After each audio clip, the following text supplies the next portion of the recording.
is a great sense of pride that I stand here today to welcome all guests. However, the greatest honor is indeed that the ZFM Gau district in general and the Dawid Kruiper Municipality in particular is hosting the Presidential Imbizo. Today, the President and the Ministers will get an opportunity to be able to listen to the challenges that our communities face on a daily basis, assess them and respond accordingly. The Presidential Imbizo is also a great opportunity for the President to evaluate the quality of service delivery in the province and the degree of implementation of the district development model. Honorable President, ZFM Gau District Municipality forms the mid-northern section of the province on the border of Botswana and Namibia. It covers area more than 1,000 square kilometers, almost 30% of the entire province. Out of the 65,000 square kilometers comprise the vast Kalahari Desert, Kalahari Transportive Park, and the former Bushman land, Mr. President. Honorable President, ZFM Gau is comprised of 5 local municipality districts. Dawid Kruiper, Sansabani, Kais, Catalytic, Halala, ZFM Halala. Mr. President, Upington is the district municipal capital where the municipal government is located. Program Director, vandaag staat de president en die ministers. ZFM, ik wil iemand die hier mooi luister. Vandaag staat de president en de ministers een gelegenheid krijgen om te luisteren naar die uitdagingen van onze gemeenschap dagelijks in die gezicht staar.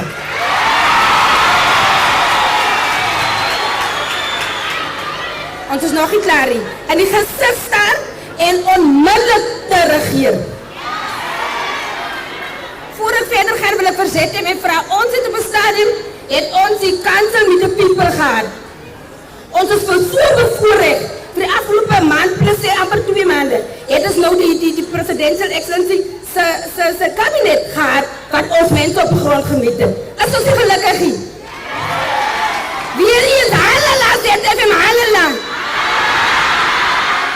ZFM is die uitverkorene region dat de president vandaag hier in onze midden kan zitten. Hier in Presidential Imbizo is ook een wonderlijke gelegenheid voor de president om die gehalte van dienstlevering in die district te evalueren. Program Director, ik denk meer als enig iets die Presidential Imbizo is een platform waar ons gemeenschappen vandaag één stem heeft. Het is niet elke dag dat ons zelf met de president kan praten. Alsjeblieft, praat vandaag met de president. Program Director, my duty here today is to extend our sincere gratitude and a word of welcome to the Honorable President and his cabinet. Welcome, Mr. President. I hope you feel at home, and I also hope that you are prepared for the heat that you are about to face. Once again, welcome to Upington. President, I want to enjoy your beautiful landscape which include the red downs and the banks of the Orange River. Mr. President, we are saying that the coast what our guests this, the water of the Orange River, they will always come back. With that being said, Mr. President, we know that we will see you and the ministers here present very soon. Ik verwelkom op die achtbare premier en zijn delegatie, alle burgemeesters, speakers en raadsleden dwars door die district. U is meer als welkom vandaag. Ons meest belangrijkste gasten is ons, baie belangrijke gasten is onze gemeenschappen. Het recht voor die district is, u is meer als welkom.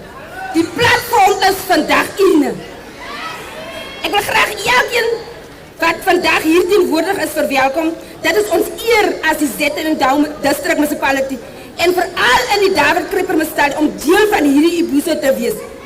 Baie dankie. Gebruik die geleentheid ZFM Gau. Forward ZFM Gau, forward! As julle nog hier ZFM. Ons is hier Kuku Sabri, ons is hier Kuku region. As julle hier ZFM. Die platform is geskep, die die platform sal geskep word. Al wat ons vra is, praat nou, die platform is daar. Baie dankie, gemeenskap van ZFM, baie dankie. Forward ZFM, forward!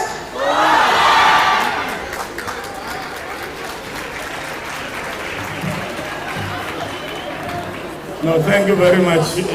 Baie dankie, Executive Mayor, for the welcoming.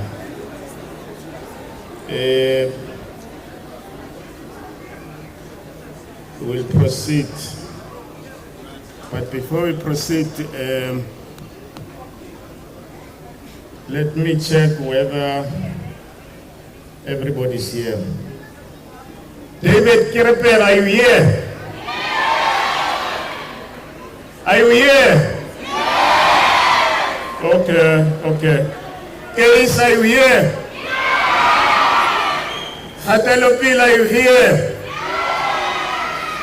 Sansapan, are you here? Karim, are you here?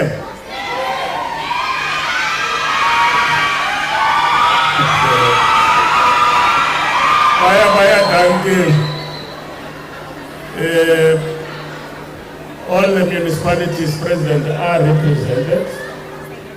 As indicated by the Executive Mayor, we've got 5 local municipalities under this district, ZF Mtau.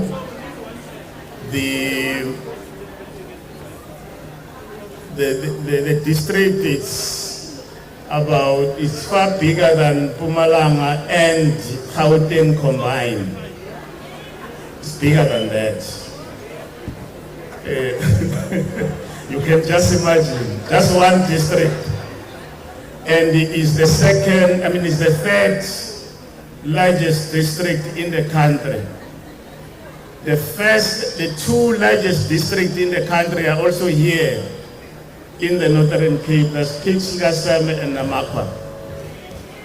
So that tells you those that are deployed here, SDDM.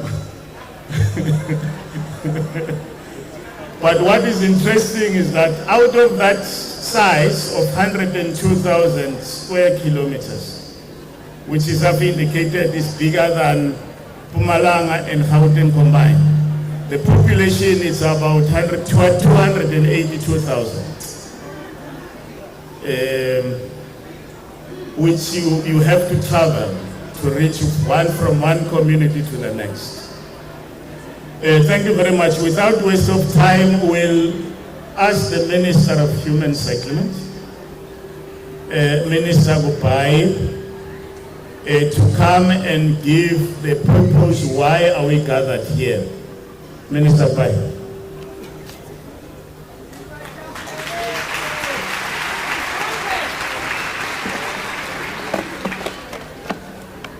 Thank you very much, Program Directors. Let me first greet the President, His Excellency, the President of the Republic of South Africa, President Ramaphosa. Greet the Premier of the province, Dr. Zamanison, Ministers in attendance, Deputy Ministers, MECs, Executive Mayors, Salga leadership, the Provincial House of Traditional Leaders, leaders of institutions supporting our democracy present, members of Parliament, members of the legislature, councillors, members of the business community, social partners, Director Generals of departments, Director Generals and HODs in the province, heads of departments or heads of entities, heads of state-owned entities. Let me greet general membership who are here. Let me just say to the community of Northern Cape first, Goeiemôre. Ek sal sê Afrikaans is nie maklik nie. So ek kan nie mooi Afrikaans praat nie. So ek sal Engels praat. Verspoor my. That's how far I can go. As a government that is accountable to its people and that has made a commitment to serve its people, Today we are here to make good of those 2 pledges. Mr. President, since delivery of the 2022 State of the Nation Address, you have visited the province of the Northwest, the Free State, Mpumalanga and Gauteng to engage with communities and assist efforts of unblocking service delivery challenges through the district development model that is known as DDM. The Northern Cape becomes the 5th province in your campaign to engage ordinary South Africans while accelerating delivery of services. The approval and the rollout of the district development model by Cabinet was after a realization that there is a need for an urgent intervention to improve service delivery in all districts and metros and spaces across the country. Accordingly, all the 44 districts and 8 metros have successfully launched the DDM. So this is what we call district development model. The district development models, it's one plans that we are putting together for implemented services across the country. Mr. President, your clarion call at the occasion of delivering the State of the Nation Address for all of us to work together to revitalize the economy and end inequality and injustice that impede development cannot have become at a better time than now.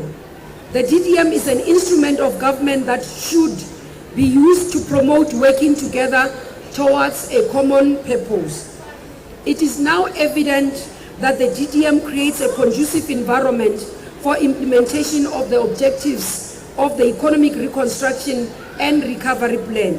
It puts into practice the required social compact, whilst ensuring that no one is left behind. It achieves this by facilitating integrated planning and budgeting across the 3 spheres of government. It also improves integration and national projects at district level. The DDM platform has shown that the implementing of the government priorities is done, and this is around the massive rollout of infrastructure to improve service delivery, employment stimulation to create jobs and support livelihoods, and overcoming the COVID-19 pandemic. Mr. President and members of the public, our host province today, as the Northern Cape, is a province known for its warm people, home to the Ograbis Falls, the Big Hole, Kalahadi Transfrontier Park, and the choice of the Martin Karoo lamb or Karakuri sheep, which I've always enjoyed when I come here, the steak is Comrade Premier. The Orange River, with its mouth greeting the Atlantic Ocean at Orange Mark, on the south coast, the land of diamonds and dunes. And also here, Mr. President, it's a province which is constituted, as the district mayor said, 5 districts, namely Francis Bart, John Taule Gaitsewe, Namakwa, Pixley Kaseme, ZF Mkau, the host district for today's Imbizo. The youth make up the largest share of the population, and also in terms of the province, it contributes 2.2% to the national GDP. The economy of the Northern Cape province is primarily on mining and agriculture. Tourism and agro-processing are potential growth sectors in the province. Poverty continues to be a challenge in the Northern Cape as it across our country. Leading challenges faces the provinces are several in terms of what shows and reflects the national environment. Following this decision of the Cabinet to roll out DDM, the Premier of the province embarked on processes of mainstreaming the DDM in their programming area. This is reported as I stand for Minister Dlamini Zuma, who evaluates in terms of the integration of the DDM within the provinces. It is supported by other planning instruments such as the municipal integrated development plans, the special development plans, and other sector plans in the district. Technical and political structures were set up to facilitate the profiling of each district as well as the development of the District 1 plans. Mr. President, in terms of the province, the champions who are deployed here by yourself and also the Premier who followed by deploying MECs, pairing them into the provinces, into the districts, have been working. As we report today here in the province, all the 5 districts have developed their 1 plans in 2021 and in the process of refining based on the comments received from the quality assurance processes conducted by the National Department of COGTA. National Department of COGTA together with DPME are supporting the province in mobilization of sector departments and government entities. This includes mobilization of resources to implement an unfunded catalytic projects. On projects to diversify the economy and grow the people in terms of growth for the people, and also ensuring that there's economic stimulus.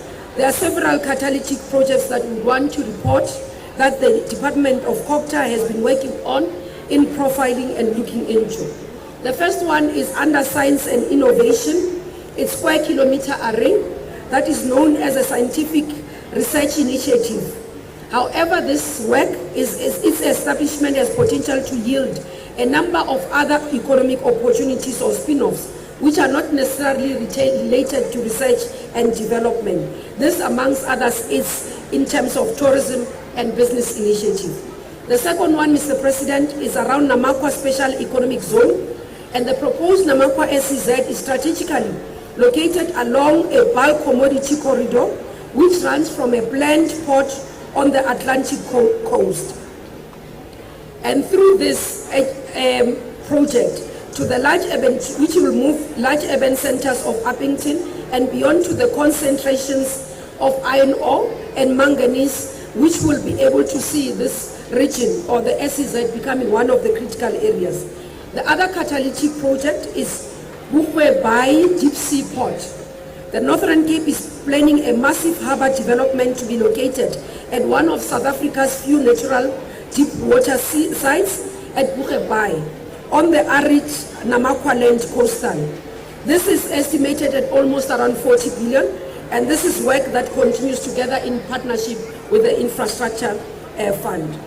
On comparative advantage of the ZF Mkau district, climate conditions, the harsh conditions of the Kalahari are conducive for a fruit and wine farms producing goods such as Sultana grapes and also table wine and brandy. However, the main agricultural activities that take place in the district includes grape production, livestock production and game farming. Water infrastructure availability is one of the issues that we need to continue to pay attention to. But again, when we look into this, it's also the issues around tourism attractions that we have also named. There are quite a number of catalytic projects, Mr. President, adequate housing and improved quality living environments which can produce about 3,000 service stands across the Dawid Kruiper local municipality. The Redstone CSP thermal plant, which you visited yesterday, is one of the catalytic projects that is important for this area. Upington Industrial Park remains also situated next to Upington International Airport, which remains critical.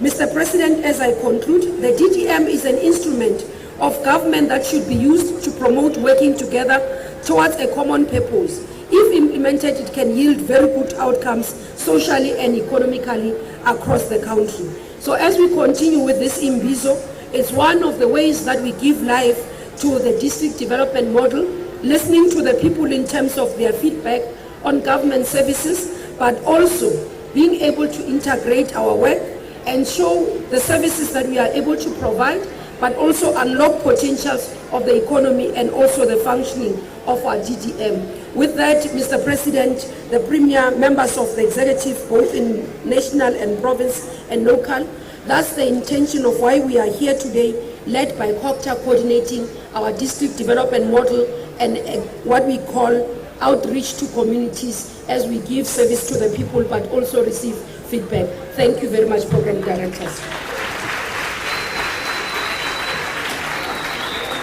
Thank you very much, Minister. Can we give her another round of applause, please? Thank you very much. We'll move to the next, because we want to make sure that we are finished as early as practical possible. This province has got 5 districts, and then it means we've got 5 champions. We are convened by Minister Pai as the champions in the province. Then we have other champions, deputy ministers. All of them are deputy ministers. There's myself, there's Nhaule, that's Gina, DTIC, there's Public Works, Deputy Minister, and Education and Tourism. Yeah, so those are the district champions for the whole of Northern Cape. Without waste of time, I will ask the Premier to come and speak to his people, give a reflection on the activities that has been taking place, the work that has been done, and the work that needs to be done going forward as we strive towards the improving the quality lives of our people. Premier, just forget to alert ministers and deputy ministers who are like myself, who are teaching Afrikaans at school, that the first language here is Afrikaans. So we must be ready with our Afrikaans. Thank you very much.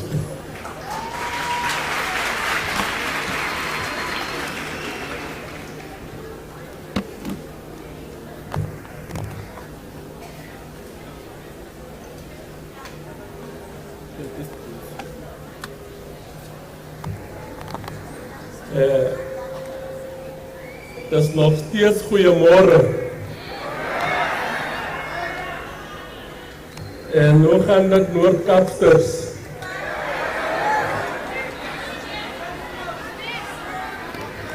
Ek kan nie hoor nie, hoe gaan dit Noord-Kaapsters?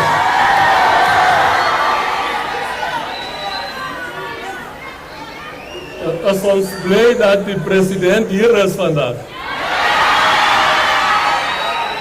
Maar die president sê vir my, dit lyk my asof die mense kwaad is.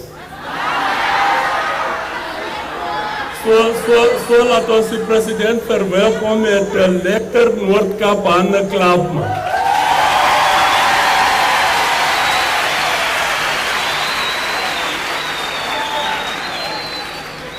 En laat ek die geleentheid gebruik om baie dankie te sê vir die programdirekteur vir die geleentheid dat ek ook ons eerbare president ook groet en vir hom sê dat hy baie welkom in Upington en ook meer welkom in die Noord-Kaap. Julle kan sommer sien die anti-dans sommer vir die president.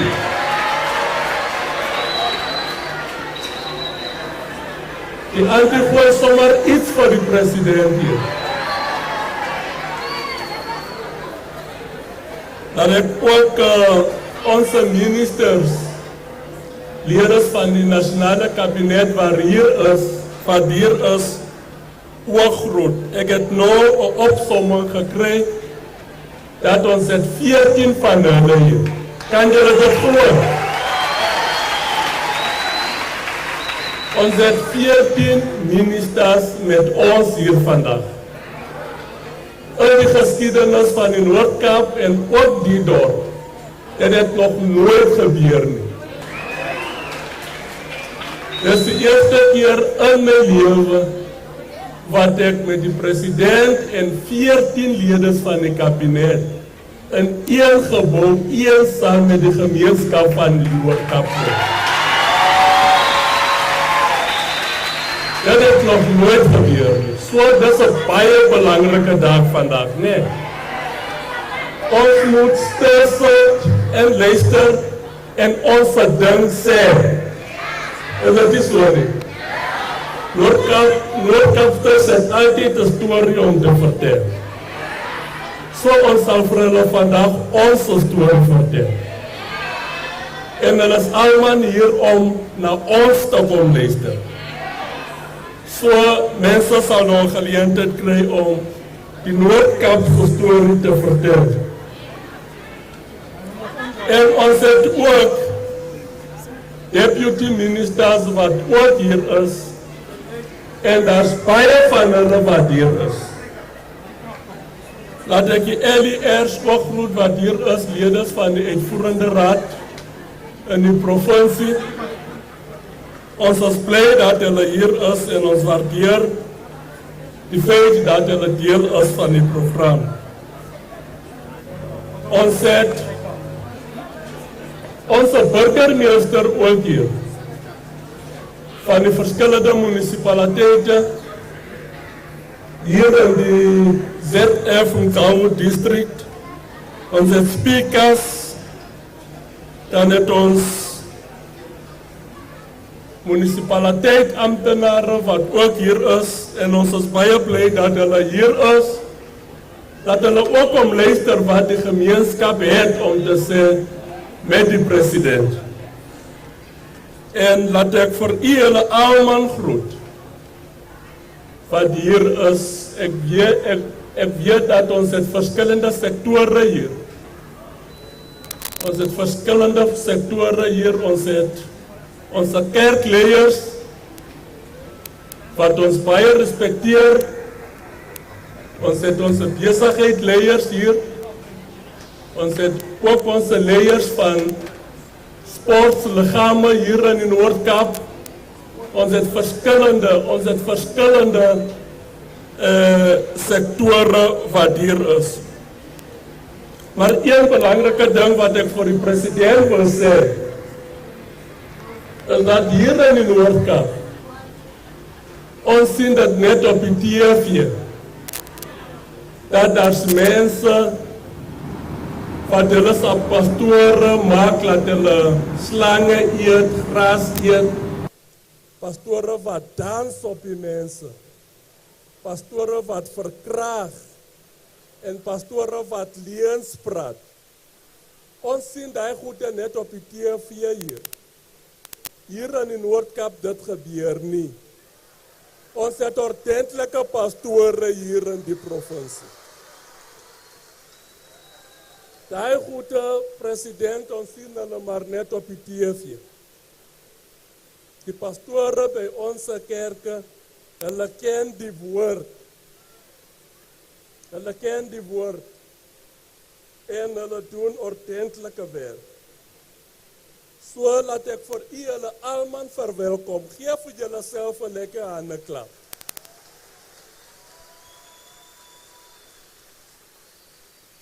Want julle is mos die mense wat sê, as onze president Upington toekom, ZFM toekom, Noord-Kaap toekom, daar sien 'n manier nie hoe ons nie hier langs hom sal kom sit en gesels nie.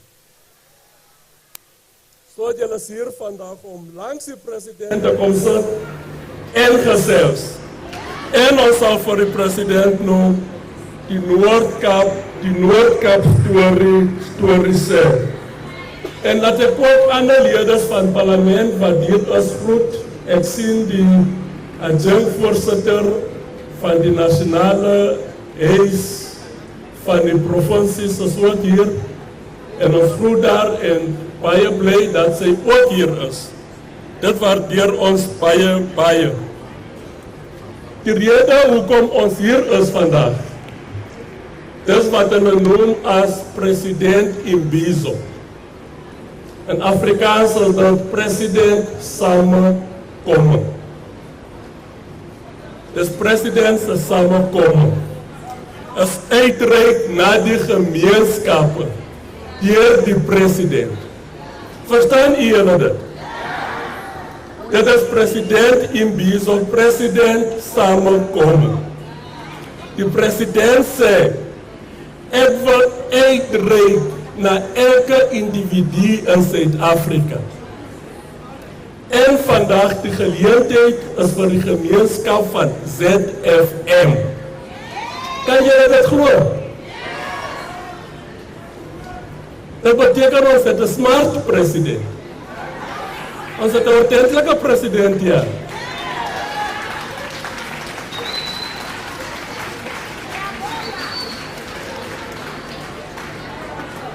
Wat hy sê, ek sal nie in my kantoor bly nie. Ek gaan na die warmte van die Noord-Kaap. Om saam met die mense van die Noord-Kaap te gaan praat. Laat ek hoor wat gaan aan in hulle se lewens. Dit is nou belangrik en dit is leierskap. En dis wat ons verwag van almal van ons. Om uit te reik na ons gemeenskappe. So, daar is 3 vlakte van regering. Ons almal weet, daar is municipaliteite en dan daar is daar provinsiale regering. 3 vlakte van regering. En jy is altyd saam met ons hier. Jy is altyd saam met ons op 'n plaaslike regeringsvlak en op die provinsiale regeringsvlak. Maar vandag, ons het saam met ons mense van die nasionale vlak van regering. So daar is 3 vlakke. Ons het onze burgemeester hier, dan het onze premier hier op die provincie. Vandaag het ons nog die kokodoor vandaag. Ja, die kokodoor van die land is hier vandaag. So al die 3 vlakte van regering is nou hier. Dat is niks wat mis nie. En wat ons voor die president gesê het, voor die pas jare van 1994, baie goed het aangegaan hier in die Noord-Kaap. Maar daar is nog steeds baie uitdaging. Dis waar. Dis wat ons voor die president gesê het, maar die president sal van u hulle luister. Toe ons in regering kom in 1994, ek wil die storie bietjie langer vat. In 1994, daar was minder as 40% van die huishoudings in die Noord-Kaap wat elektrisiteit gehad het. Kan u hulle verstaan die storie? Ek begin dit, ek sal dit vir julle los. Ek begin maar net dit. Ek sal die storie vir julle los.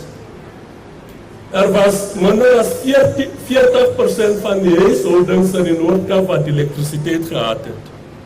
Maar soos ons vandaag hier sit, 93% van die huishoudings in die Noord-Kaap het elektrisiteit.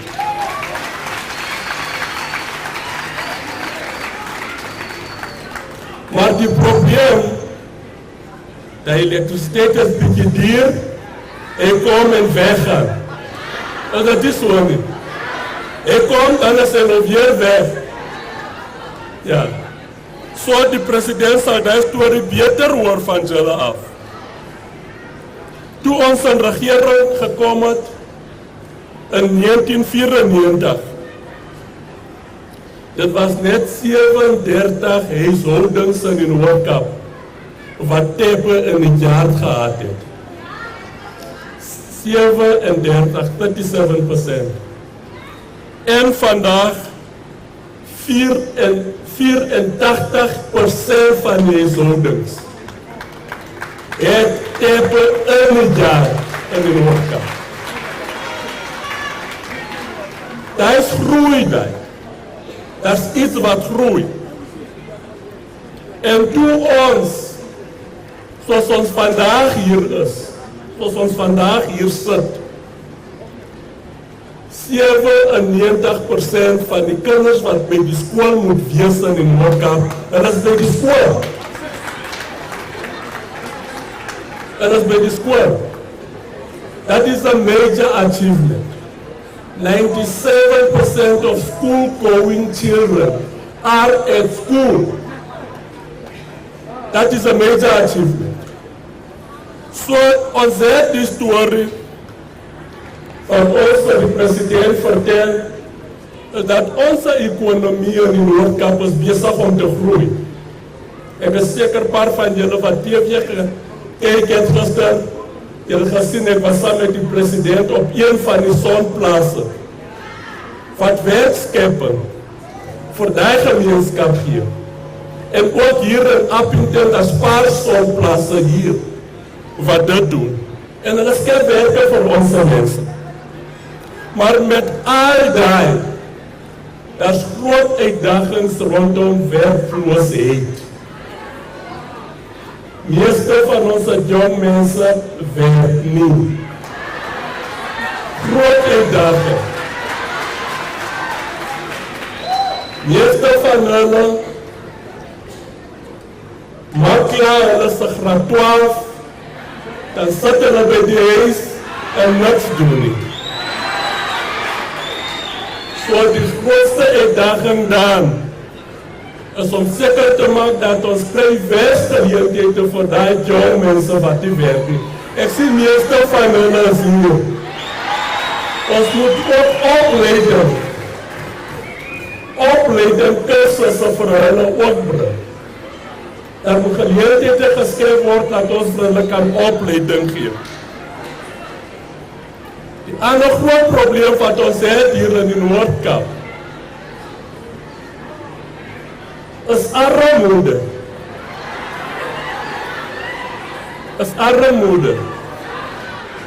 Ik heb voor de president gezegd toen ons gisteren ontmoet heeft, dat die getal mensen van de Noord-Kaap is 1,3 miljoen.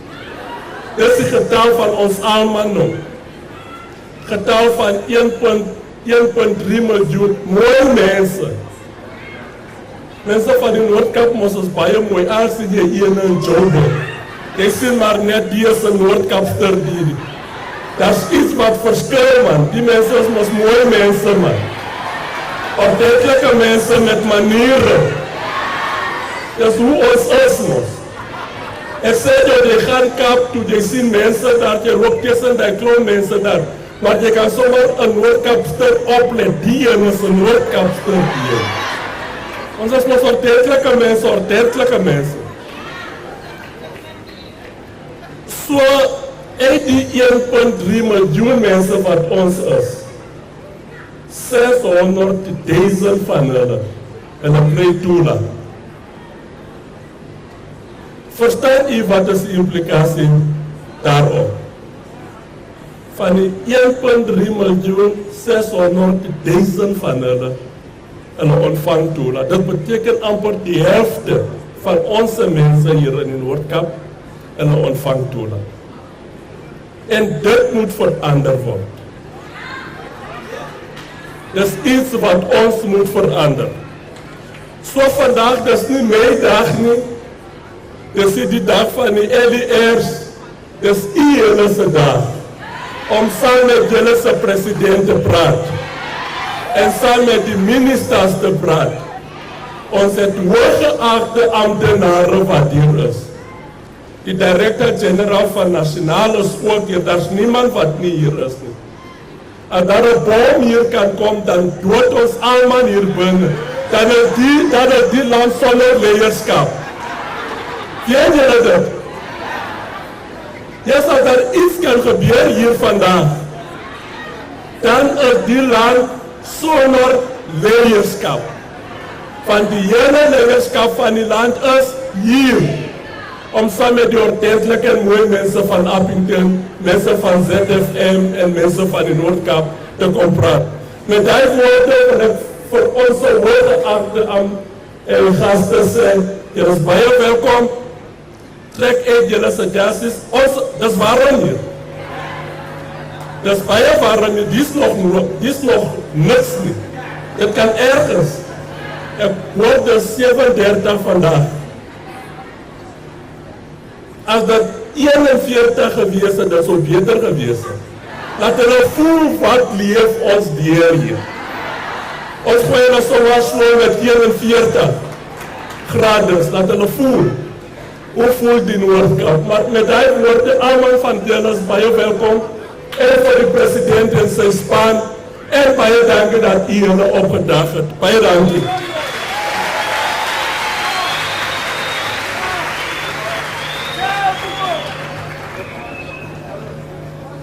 Another round of applause, please.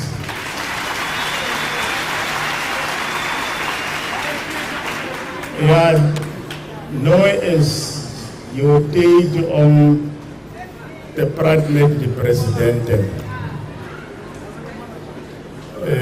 On het WhatsApp groep, wanneer je kan praat all your issues there.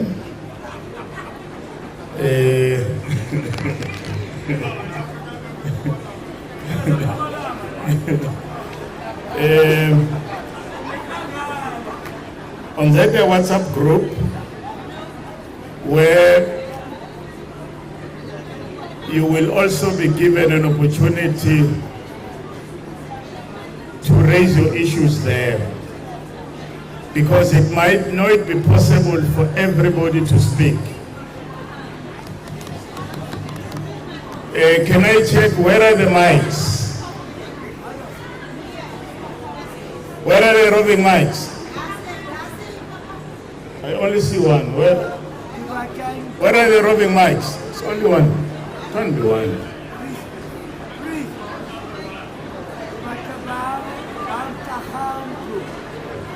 Where are they?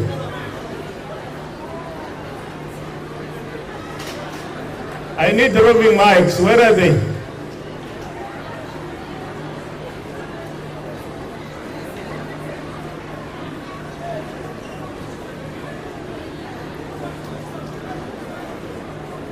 I was told there will be roving mics. Where are they?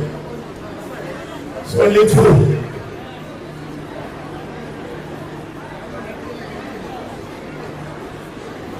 Let me explain how we're going to start. I'll hand over to the provincial champion, MEC Nakali.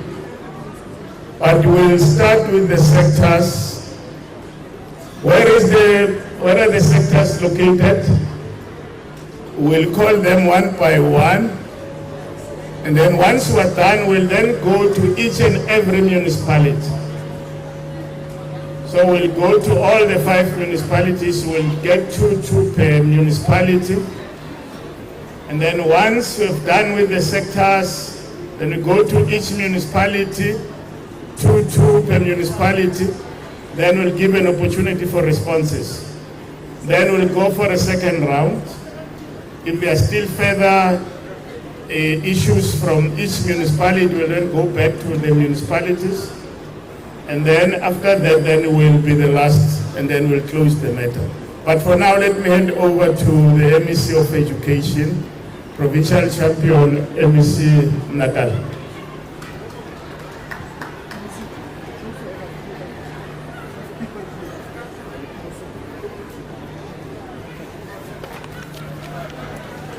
Thank you, Program Director.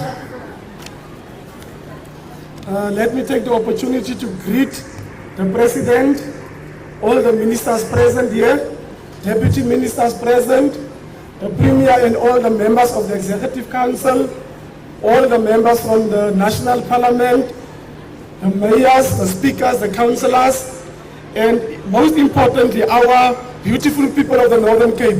Good mornings. Program Directeur, dank u vir die geleentheid dat ek hierdie sessie kan faciliteer. Now I've got a request here that the people who are part of the deaf people, they don't hear Afrikaans. So they are making a request that we must translate whatever is being said in Afrikaans into English. The challenge is, of course, most of the people are speaking Afrikaans around here. But I will try to mix so that we can accommodate them as well. Soos die programdirekteur gesê het, ons is nou by die vlak waar ons gaan die gemeenskap toelaat om vorentoe te kom en hulle se sakke te reis.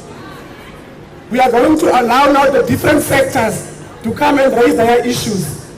We will start with the faith-based sector. Ons sal met die kerkleiers begin.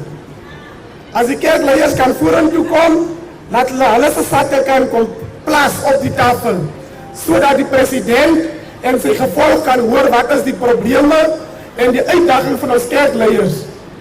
Can we get an indication from the faith-based sector? Where are they? Can you please come forward? The leaders of the faith-based sector. Na ons kerkleiers, dan sal het ons besigheidssector 'n geleentheid gee om dan vorentoe te kom. Na ons besigheidssector gaan ons vroue 'n geleentheid gee. Daarna gaan ons die jeug 'n geleentheid gee. En dan sal ons ook ons disabled mense 'n geleentheid gee om te praat. Faith-based. Okay. Okay. So we've got the faith-based sector here. Can the business sector also come forward? The business sector can also come forward. Can we have the women also come forward? And then lastly, the disability group can also come forward.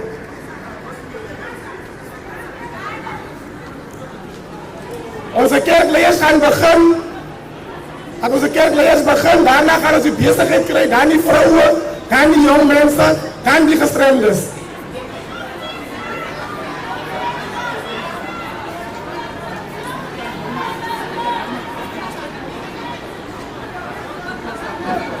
Nou, mensen, luister nou. Die rede hoekom ons sectoren vat. Ons aanvaard dat die sectoren verteenwoordig die hele groep mensen in die sector. Ons gaan nie allemaal vat van die kerke af nie. Ons gaan die leiers kry wat namens die sector praat. So ons gaan net 3 kerkleiers toelaat wat namens die kerksector gaan praat. Ons gaan nie dat al die mense kon praat nie. Dan sal ons 3 mense toelaat vanaf die besigheidssector, vanaf die jeug, vanaf die vrouwens en vanaf die gestremdes. Can we stick to that arrangement? Only 3 leaders from the churches will get an opportunity to speak.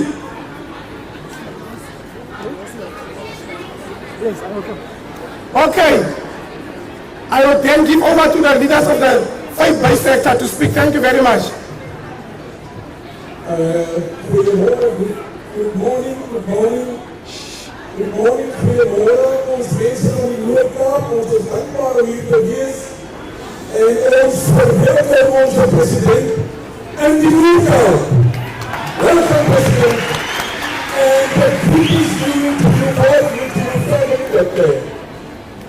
Ons as die christelike denominatie en ander gelowe is baie bekommerd oor ons gemeenskap wat achteruit gaan, nie as gevolg van 80% van ons inwoners nie, maar as gevolg van daar die 20% mense kinders wat nie law-abiding citizens is nie. En ons is baie bekommerd oor ons mense. Ons bid vir ons mense, ons predikasies is gerig op ons mense, maar ons 20% onwettige mense, they are there seemingly to take over ons gemeenskap.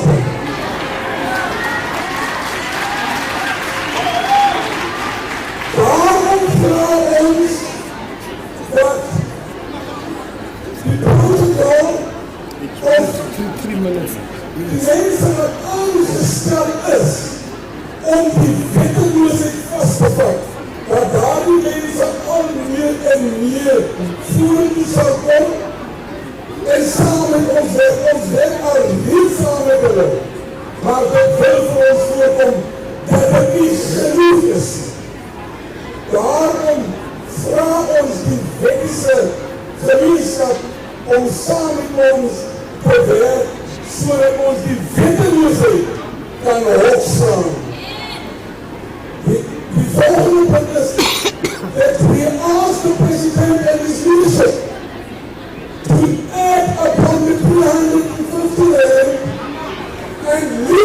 blessing for every household in South Africa.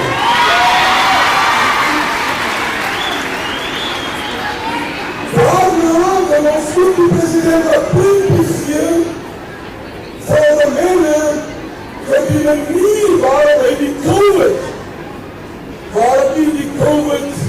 van hierdie jaar en voor van hierdie jaar gaan manage het. Daarvoor is hy baie dankie sê.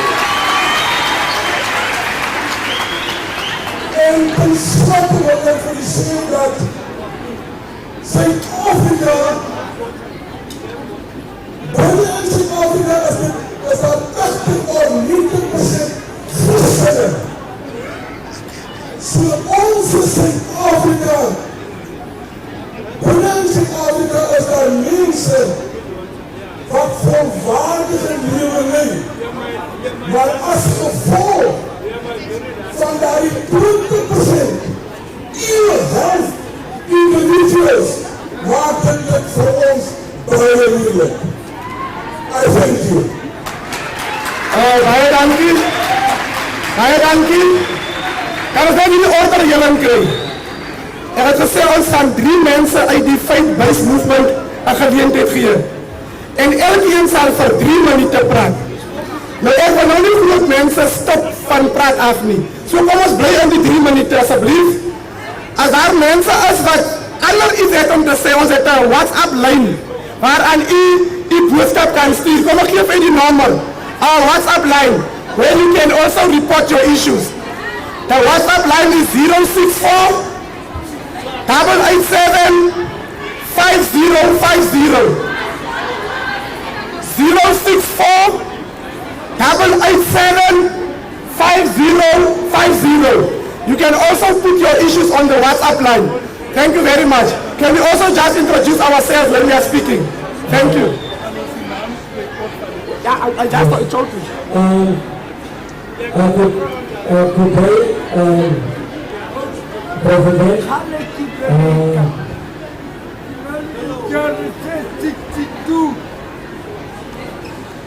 Honorable President and the Premier, thank you very much for all the leadership here. I am Apostle Peter Sriyaman. I am the District Secretary of the MRM, and I'm also the chairperson of Pakumsa, the leaders, Church Leaders Connection.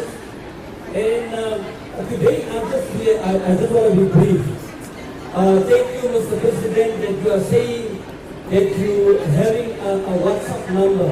But I think for the leadership here, especially for the clergy, we will be glad if we have a direct number, because some of us are struggling around here, especially in this town and in the district. We are struggling, and some of the doors are actually closed. As you know, that I am the secretary of the district in this district, but also for me, it's also no-go areas in this town and even among the leadership here. So I want the Mr. President and Mr. Premier to give a direct line so we can also have and communicate on certain issues. The other thing is also that as the leadership here, we said lastly, the time when we arrived here, Mr. President, it was 2019. At the time when we arrived here, we actually sent a memorandum to you during that time. And we are not sure whether we still awaiting some of the responses from you and so on that, because the clergy also want me to raise that issue that during that time, during the process. But we are glad during that time you also asked us to wait and see you, and some of the persons, actually the leaders, went there to see you there. But up until now, we still wait on the response of the people who go to your office to come back and report on that memorandum, 2019. But we are glad you heard the clergy, you called them, you invited them there. Mr. President, we also have a problem, especially with crime in the area. We are glad that people are standing up, especially that you see in Gauteng. That you see now the newly elected premier said now to we heard and we see that the Premier said we're going back to the communities there, and especially with the council. We're having a lot of our people here in the churches. The people are unemployed. We look at the councils here. People are not involved there. We want you, especially if we look at there, as you said, okay, there's also the solar panels, but I'm glad you raised that. You said there is fine. You will also look into that, especially the Premier also elaborated that. But Mr. President, what we are saying that please help us, especially the clergy here, help us with certain things here, especially as I said, the crime and all this kind of stuff in that area. Thank you very much. Thank you very much. The last person for the faith-based movement is the last one from faith-based. Business. Or the faith-based movement, I saw, okay, it's business. Okay. Ek is Wilson Malo. Wilson. Soos letters. Malo. Ek is in Rodastraat 14 available. Nog 2 mensen van business, denk ik. Is that for business? En die kabinet as geheel wil ek begin. En dan nou, die gemeenskap as geheel of die hele kabinet is gegroeid. Meneer de president, ek betrek die stand van bezigheid. Die noodkap is uitgestreed, hy is groot. Want het veel van elkaar uit die buiten, het veel uit elkaar uit. Maar als het komt bij die noodkap, en het eerst bij die noodkap, van de gebied van meneer de president. Als het komt bij die noodkap, bij beide regio's. Ons voelt elke dag in terms of Mourinho, Aggenees, Van Brees, overal als die mensen ook binnen te worden. Want kan de mensen verstaan, die komen van zo'n arm en die komen van zo'n werkloos. Onze mineralen wordt allemaal uitgevoerd in die noodkappen. De vrienden van die hele land, de mensen sociaal in die noodkappen. Meneer de president, ik kom maar van de Engels genoemd dat de mensen dat ook beter in Engels is. En dan ben ik de president, kom maar daarvan af. Wij mensen als 100 mensen. Als minder mensen die dat een betekent op die tafel. Dat zijn honderden van die mensen en beter in het bos. En niet omdat we een wissel zien. Maar het kan niet geraakt worden. En het is aan de basis niet. Elke dag moet je niet meer pas voelen in de wapen van het volk, waar hij niet zijn van de middelen.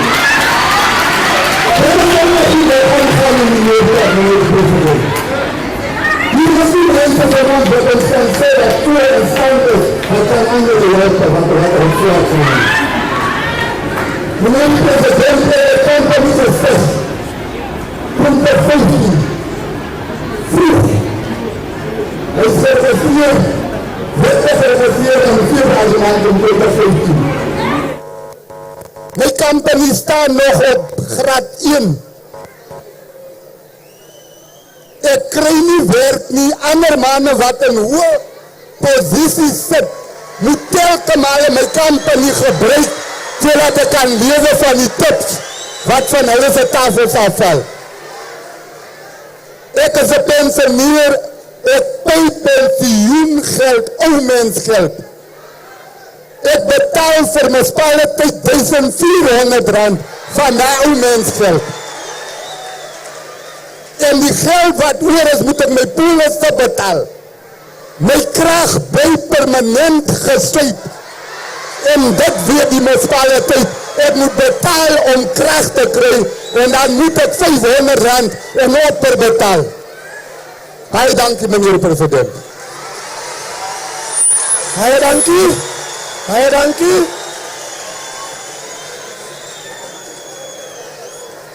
Okay. Baie dankie. Just to assist the disabled people, The business person was just complaining about the high unemployment and also about the high tariffs that they are paying for the municipal services, which he's paying from his grant that he's getting as an old age grant.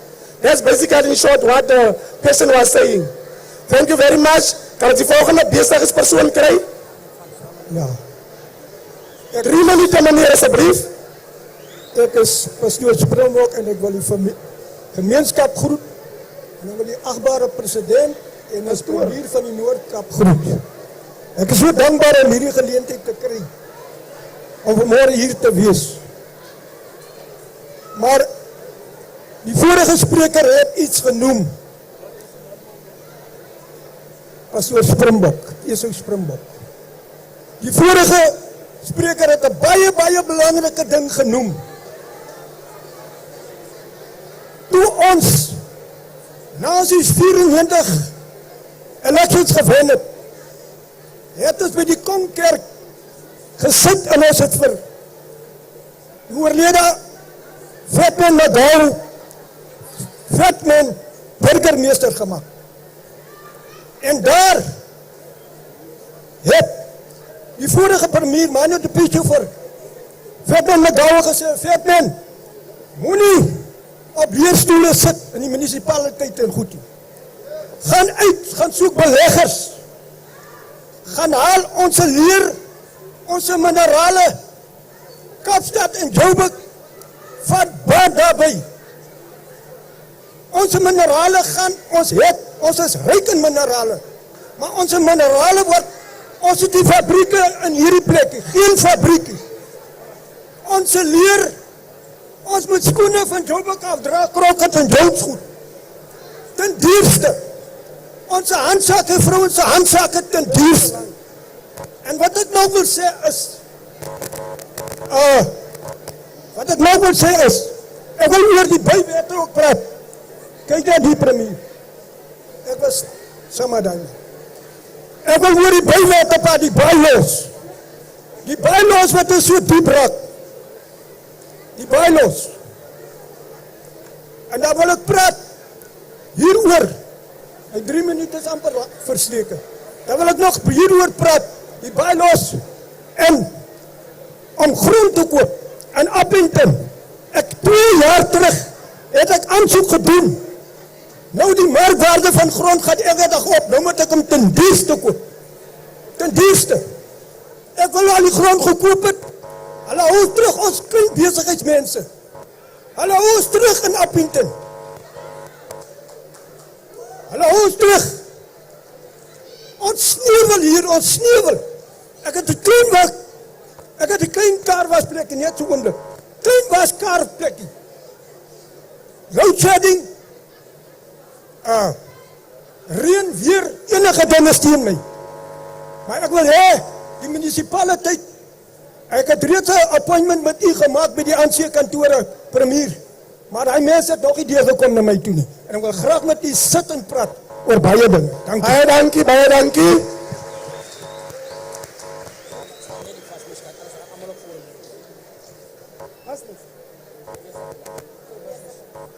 Okay, 3 minutes, ma'am. Thank you.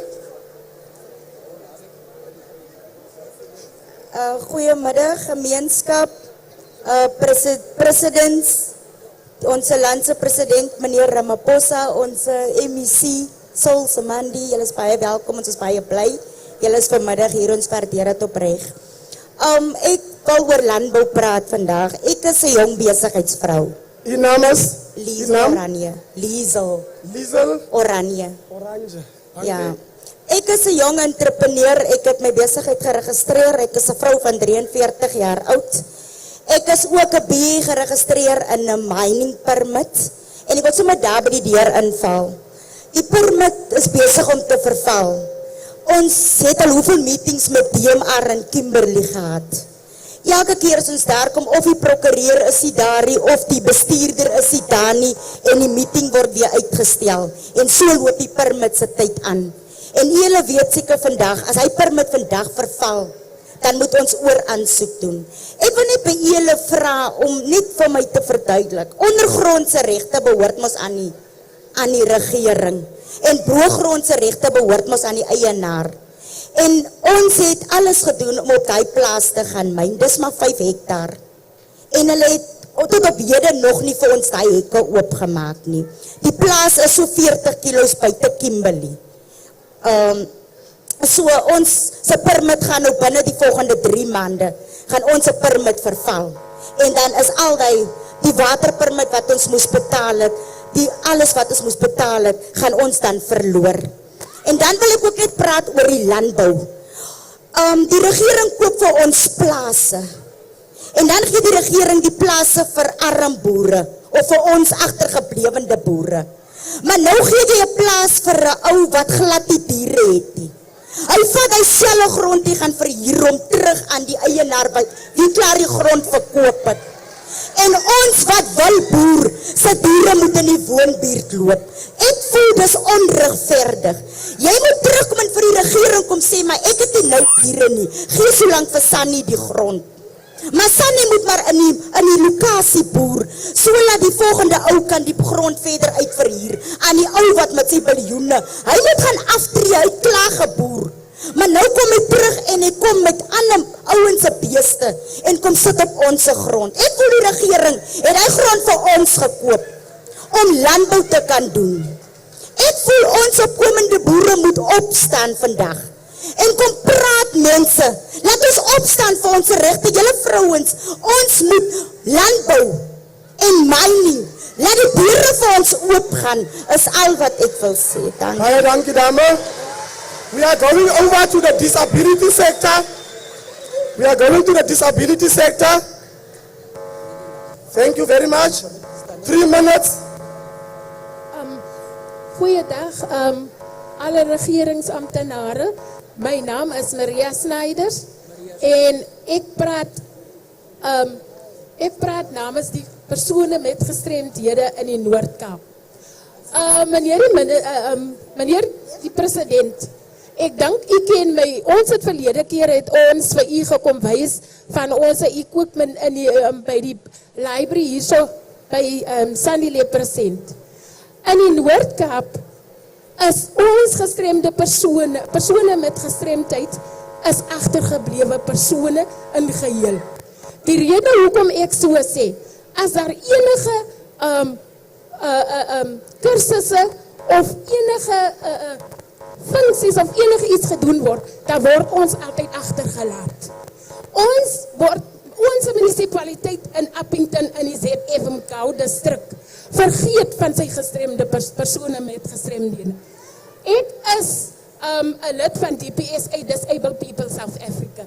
En ek dank die meneer die premier, ek dank die Weskaap se regering hanteer sy persone met 'n gestremdheid beter as die Noord-Kaap. Want die Weskaap se gestremde persone kry voorkeur is daar werke uitkom in regeringsposte. Nie een van ons is gekwalifiseer. Ek het 'n graad 12 en my suster het 'n graad 12 en sy is gekwalifiseer soos baie van ons, maar ons word nie aangeneem wanneer daar poste uitkom nie. Hier is nie eens 'n vervoersisteem vir die persone met gestremdhede. Die taxis wil nie 'n mens ry as jy in 'n rolstoel sit nie. Hulle dink nie aan ons as dit by behuising kom nie. Ons huise lek. Ons bly in plakkerskampe. Ek bly nou op 'n erf wat nie water het nie. Ek bly nou op 'n erf wat nie 'n toilet het nie. Munisipaliteit voorsien my nie. So meneer die president, asseblief, laat munisipaliteit asseblief voorsiening maak vir ons persone wat 'n gestremdheid het. Want ons stem ook. Ons word ook aangery na die stemlokale toe. Baie dankie. Baie dankie. Okay. Just for the other people, she was just complaining that as disabled people, they are not getting opportunities from the municipality. She is staying in an informal settlement and she also needs services, and she is also voting. On voting day, she's also transported to the voting station. And the public transport, like the taxis, don't want to accommodate people who are disabled to transport them. That's basically what she said. Thank you. Disabled. Okay. Molweni, igama lami nguSheli Makitela ngwasePabalelo. Nobangela ndime apha tata ngoba ndinomntana ona 10 years one-autism spectrum disorder ne-ADHD. Umntana wami kwisikolo ze-mainstream ngoba akafumani isikolo apha e-Northern Cape. Kukho i-OAS sithi ayinomthatha umntana wami ngoba bona bayisi-skill development center abasesikolo. Ndihambe yonke indawo. Ndihambe komaKapa, komaRhawuti, komaDurban. Ndifunela umntana wami isikolo. Andihambi andinamali endiphangeli. Umntana wami ufumana imali kaSASSA. Ndihambe ndihayika i-truck, idoni for umntana wami. But eKapa uye wafumana isikolo. Xa ufumaniseka esi sikolo, mna funeka ndibhatale ngenyanga i-2.5. 2.5 endizayifumana phi ndingaphangeli. Ndiyile kwi-community leaders zaphaya ePabalelo. Xa ufika kwi-community leaders, iigeyithi zabo zivaliwe, bane-intercom. Umntu uthi epha phakathi ayabona uba ungubani. Uzawuthumela umntana athi mipa esiri. Ndaya next door, ndokhopha next door, because for the first time ndisiya kulandriya laa tata. Xa ndifikayo phaa next door, ndicela isitulo ndikhophe phandle. Utata umuva up and down kwigaraji yakhe. Andifuna noba ngomsebenzi wa-office, noba ngomsebenzi wantoni, noba ngatshayela istrato, I'll grab it with my both hands for umntanam.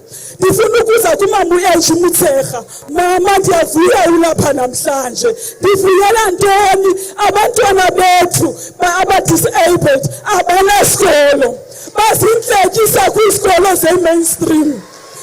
Ndifuna ukuza kuyo tata uBhekicele, ndiyavuya ulapha tata, bengayazi uba ulapha.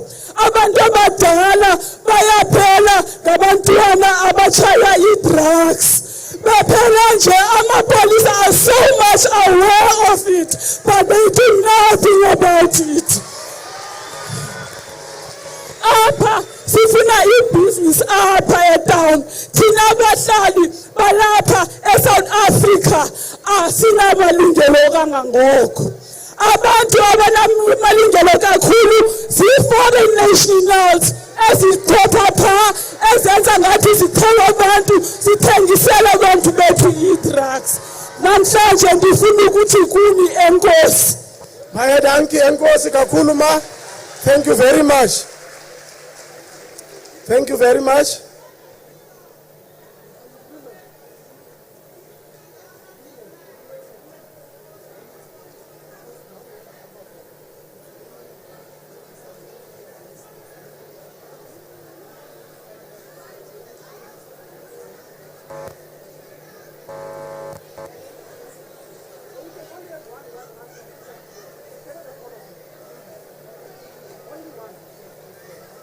Okay, now we are going over to the women's sector, women in drugs, and all the different sectors amongst the women.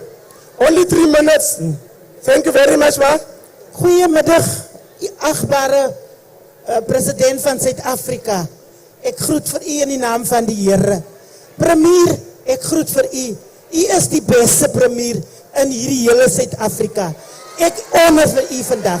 Het is vandaag een voorrecht om te staan hier zo. Om ons mamas en oma's en ons kinders se zaak te kom present. Ons is KADA. KADA betekent Keigerib Against Drugs and Alcohol Abuse. Ons is uit nood gebore. Dis hoekom ons vandag hier is, president. In ons grondwet, president, het ons sê ons Suid-Afrika behoort aan almal wat hier bly.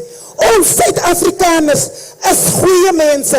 Met hierdie goedheid van ons in Suid-Afrika het ons vir onsself in die voet geskiet dat ons die deure oopgemaak met die goedheid van ons harte, dat foreigners het ingekom in ons land in. Hulle het ingekom met drugs. Hulle kom maak ons kinders dood. Die wet is stil. Die wet is stil. Wanneer die foreigners gevang word met drugs, dan stap hulle oor 4 ure, stap hulle met 'n smile uit. Premier, ons gaan in Keimoes 'n hof bou. Madelil, dankie, ek was gister in die vergadering. Ons kinders is besig om dood te gaan in hierdie gedeeltes. Ons drugs word Weskaap toegestuur. Hierdie manne sit vir 6 maande, tot 12 maande, sit hulle buitekant rond. Dan maak hulle weer nuwe geld vir prokureurs. As die drugs se uitslae kom uit die Weskaap uit, dan is hierdie mense 'n nuwe identiteit, want hierdie foreigners is baie skerp met tegnologie. Of die docket is weg, en onze government is stil daarvoor. Ons soek 'n laboratorium, wat onmiddellik kan sê, wat se drugs is hierdie, hoe gevaarlik is hierdie drugs, ons kan hierdie mense so vry laat loop nie, deur die goedheid van ons harte. Die ander ene, premier, president, ons het 'n nuwe mark oopgemaak. Ons het skroot, ons sê scrapyards. Daar is geen controle oor die scrapyards nie. Ek het self foto's gegaan neem by die scrapyards. Ek het koper gegaan kry. Ek het dit aangekla by die polisie. Toe hulle daar kom, toe hulle dit weggesteek. Die polisie gee scrapyard lisensies te maklik uit. En onze kinders, hulle steel, onze kinders word geverneder, hulle word geslaan, want hulle breek in, hulle is verslaaf gemaakt deur hierdie foreigners. Asseblief president, ons wil hê, ons moet u moet vir ons help. Ons is baie daar, sonder krag, sonder water, dan is ons kabels gesteel, terwille van hierdie skroot, u moet asseblief intervene. Asseblief toch, die influx van buitenlanders, ek het dit vlug genoem, dit is onaanvaarbaar. Onze erwe, onze arme mense se erwe, word van onze munisipale beamptes geverkoop. Hulle word geverkoop aan die foreigners. Daar is die plek, premier. Ek huil oor onze kinders. Want die mense kom met een doel. Ons het die mense toegelaat, omdat ons gevoel het, hulle het oorlog in hulle se land, hulle het hongersnood in hulle se land, maar die mense het sonder genade gekom. Hulle het gekom om onze kinders te kom doodmaak. Ons het die toekoms meer. Onze kinders sterwe. Onze kinders pleeg selfmoord. Onze kinders hang hulle op. Onze kinders is verslaaf. Ons het die leiers vermoor nie. Asseblief, onze kinders is werkloos. En hierdie wat ons die meeste sonplase het. Baie dankie, baie dankie. Ons het die meeste sonplase, maar ons werkie. Ons kry 30% wat hulle moet spandeer, maar hulle spandeer dit so dat het nie vir ons mense benefit nie. Ons het die meeste myne, maar ons is die armste. Baie dankie. Mense, ons gaan 'n hof bou. Ek praat met my Thank you very much. ons gaan 'n hof bou, maar daar kom daar mense van alle provinsies om onze werk te kom vat. Terwyl daar mama's sit, terwyl daar wat nie werk. Premier, in die naam van die Here, ek smeek vir Baie dankie. na onze kinders. As u aftree en as u aftree, waar gaan ons leiers kry? Onze kinders hierdie foreigners, hulle het net met een doel gekom. En as ons daarvan praat, dan sluit hulle vir ons toe. Hulle sê ons pleeg xenofobie. Ek seën u, die Here seën u. Baie dankie. Baie dankie. Baie dankie. Kan ons asseblief net seker maak, om onze tyd te spaar, as iets klaar genoem is, kom ons herhaal dit nie weer nie. Let us not repeat something that was already raised, please. Thank you very much.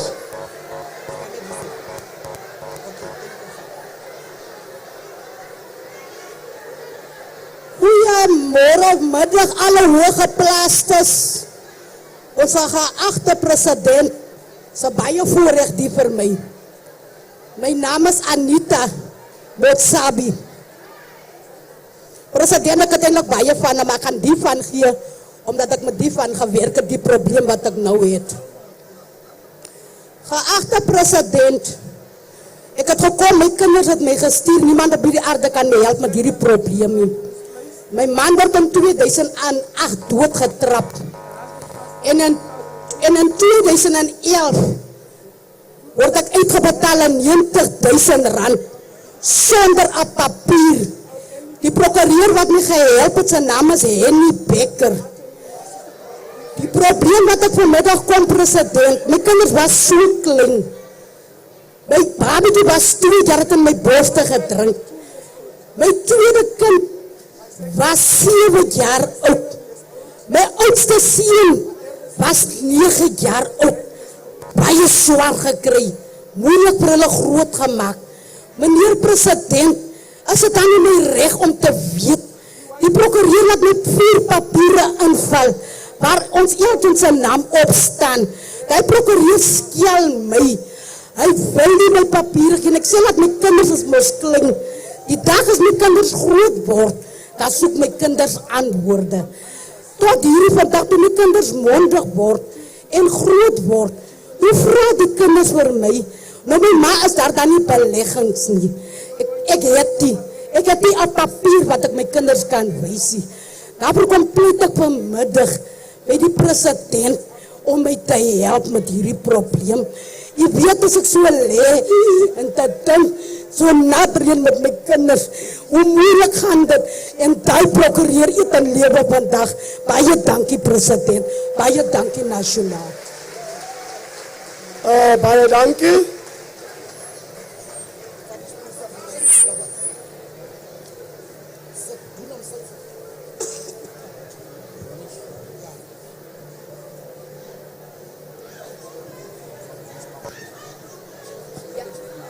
Ja, helemaal. Alle gezegd, luister ons. Ek is mevrou Maria Kok, woonagtig in Roudale by 1. Ek is van by 1. Ek het vir my vanmorgen, vandag vir my 'n baie belangrike dag om daar self met die president te praat. Die premier het ek kom al lang jaar met die premier. Voorzitter gesê, ek het 'n wit kop gehad, nou so 'n swart kop, ek 'n wit kop en gries, maar ek wil staan dat ek kan praat, ek het benauwd sit. President, ek vra vandag, ek praat vir die ou mense, die NGO's, dienstcentrum, oral in Northern Cape, spesiaal Kalksloop, die mense die toilets, die mense stikkel vir 'n grond om 'n sentrum te bou.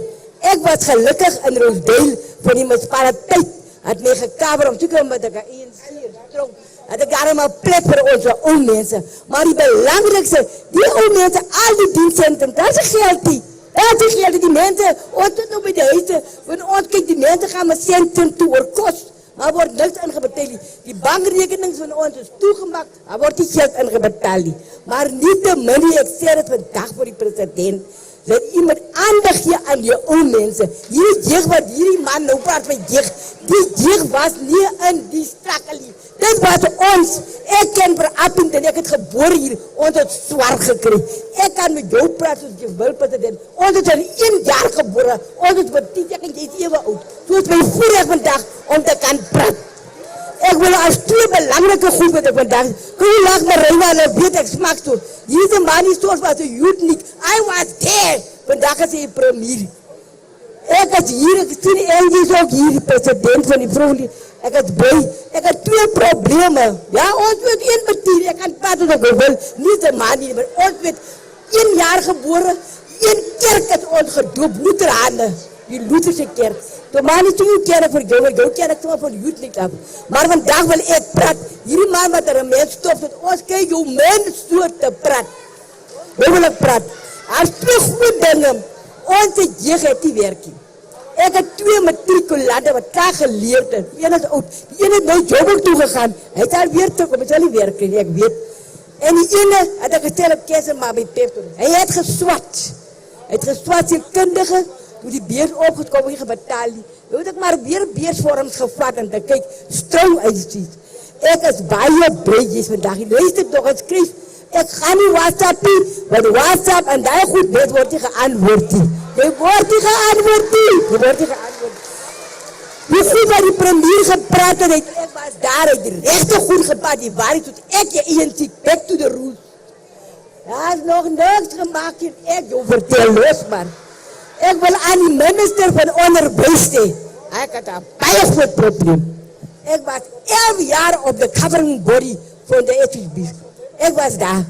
Ik wil net weten, hier door nieuwe moeder, die kinderen wat klimmen voor die school, dat is niet jy het jou kind zo geleerd. Nou word hulle gespeeld, geskort. Al week gaan die kinderen school toe die week. Dit dan nou een examen. Hoe kan hulle die kinderen skors? Is met die regie? Is die regie? Die ek sê vir die kinderen, en my volunteer vir auto te kies. Ek sê vir hulle, die ANC soek nie ongeletterde mense nie. Jy miste jou graad 11 het. Nou as die kinderen geskors word, hoe nou? Ek vraag die minister, moet kyk daar, ek is nie gemakkelijk met hy skors nie. Dan tweede punt is, wat ek vandag pleit, maar ek wil eindelijk die vir die premier gevraagd, so persoonlijk. Maar terwijl jy kan jy mis praat met hom. My seun, ek het baie seer gekry. My man is in COVID-tyd. Dus my man oor my oorlede, my steen wat ek geleerdheid gekeer, wat ek gedink het, die gaan op gesterwe. Daar los die dit, kar. Ek kan nou nie die berry kar sal ek sê, by hierdie speed kom. Is het recht? Ek kan nie by die hospitaal kom nie. Ek het gestrem met my hip. Ek kan net praat en ek is wijs hier. Geen dom nie. En as ek daar kom wat pok, hy kan mis net per my die ek sê toe hoop. Toe die premier het maar vir my 'n brief gee, of sê my wie is die minister van vervoer, dat ek met hom face-to-face ook praat. Die kar moet ik op bergen toegemaakt raken. Maar dan rij ik, word ik gevangen. Ik moet net deze dan betalen. En dan zie je dat toen die licentie betalen. Omdat die kinderen is nog klein. En dan zijn we toch gekeken, maar ik heb een probleem. Ik moet naar het hospitaal toe gaan, ik moet dokter toe gaan, ik kan nergens gaan. Dat is die regie. En dan wil je de man niet. Je hebt goed gemaakt, maar ik zeg jou, ik zal het doodstil. Je moet echt over vertellen met jou praten. Dank je. Jy het gesê, ons moet praat, is my voorrecht, ek gaan praat. My buik, Abraham Post het gestem, ek sal my buik met die oor. Baie dankie, mama. As die president is die land, jy moet waag. Jy moet waag, as die president, hy sal sê, ek moet opbouw. Jy nou nie vir die kerk, mense gesê, die dokter is kerk. Jy nou nie gesê nie. Ek sê, ek sal nie my buik, so veel baas moet die ANC, so veel baas moet op die draad hangen. Ek wil houden erin. Maar hierdie mense wat sê jeug, kom ek sê jou, die jeug, word hier mekaar in die election tyd, dan moet ons op stem, jeug stem. Baie dankie mama, baie dankie. Baie dankie. Where are we now? Can we have the traditional leaders?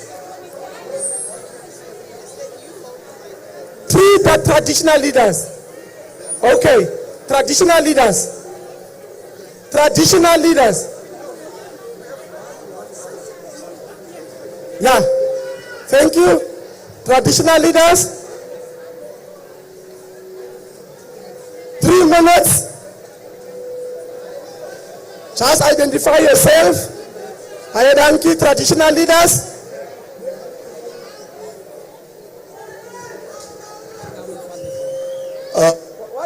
Naam en van Charles Henry Alexander. Ek is 'n tradisionele leier van die Griekwa huis, ook as Kooi en San. My onder die leierskap van Chief Stanley Pieterse, as ook die district speaker van die ZFM municipaliteit. As 'n tradisionele leader wil ek vir die president 'n vraag vra. Daar was alleen aansoek gedoen van die Griekwas. En daar was gevraag geweest dat die regering moet terugkom om te antwoord op hierdie aansoek van hierdie grond. Ons sit met 'n paar probleme van ons Kooi en San mense. En dan praat ek ook van die Griekwas wat baie gronde het. Daar was aansoeke gedoen vir die gronde en die regering het nog nie teruggekom. Ons sê dankie vir die president en ook vir die regering, wat dan nou ons as Khoi en San mense erken het in die land. Maar die probleem wat ons mee sit, ons het tradisionele leiers in die land, van hulle is geërken, maar nie een van ons leiers, of ons Khoi en San en Griekwas, het grond in die land nie. Daar word gesê, dat die geskiedenis sê, dat ons die eerste inheemse volk, of nasie van die land is. Ons het erkenning, ons het leiers, ons het konings, ons het royalhuise, ons het chiefs en kapteine, maar ons het die grond nie.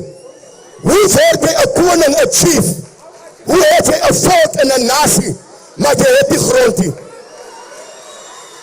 Ons as die Khoi en die San, ons mense voel soos foreigners in Suid-Afrika.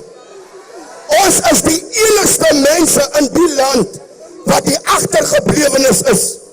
Dis waarom daar is nie vooruitgang onder die Khoi en San gemeenskappe. Want ons sit met 'n tweede kopseer. Die foreigners het meer regte. Die foreigners het meer besighede. Die foreigners het ook huise in ons land. En die grootste probleem wat ons sit, meeste van die foreigners het drakhuise. Hulle sit drakhuise op, omdat hulle by die armoede van ons Khoi en San mense uit. Mense, ek wil vandag sê, dat vergeet die naam van kleerling. 'n Kleerling is nie 'n nasie of 'n ras. Hy het ook nie 'n taal nie. Ons as die bruin gemeenskappe, ons is onder een sambreel as Khoi en San. En ons het verskillende tribes. Ons het verskillende groepe. En ons vra vir die president en die kabinet, luister na die uitroep van ons Khoi en ons San mense. Luister na die uitroep van die toestande in ons gemeenskappe. Ons mense sterwe van armoede. Ons mense sterwe omdat ons nie erken word in ons land en in ons gemeenskappe nie. Ek wil afsluit deur te sê, baie van ons voorouers wat deur hierdie strate en deur hierdie duine en stofpaaie beweeg het, is dood vandag. Hulle trane lê op die grond, omdat hulle was die mense wat hier begin het. Hier was niemand, veral die Noordkap Upington, die eerste mense wat hier in hierdie dorp gekom het, was die Khoi en San. Daar was nie ander mense nie. Daar was nie ander mense. Dat was die Khoi en San. Vandag is ons soos foreigners. Ons word nie na geluister nie. Ons word ook nie geërken. Ons word ook nie gerespek. En self ons leiers word nie gerespek nie. So ons vra vir die president en die kabinet om spoedig na ons terug te kom oor ons gronde en plase. En ook om na ons 'n oplossing te gee. En ek dink vandag is die gunstige dag waar die president en die kabinet vir ons 'n duidelike antwoord kan gee op ons leierskap en ons gronde. Baie dankie. Thank you very much. The second traditional leader. Saljom Rego. Dumelang bagais. Die ding is die duidelik. Dat ek maar self ook. Ek is chief Marutobolo van Groenwater. Under the jurisdiction of Sansabani. The district is ZF. Ek is a deputy chairperson van Contralysa in die province. My eerste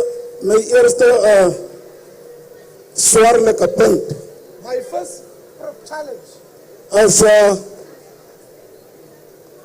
the forced removal traditional leaders in the Khoisan didn't recognize in this province.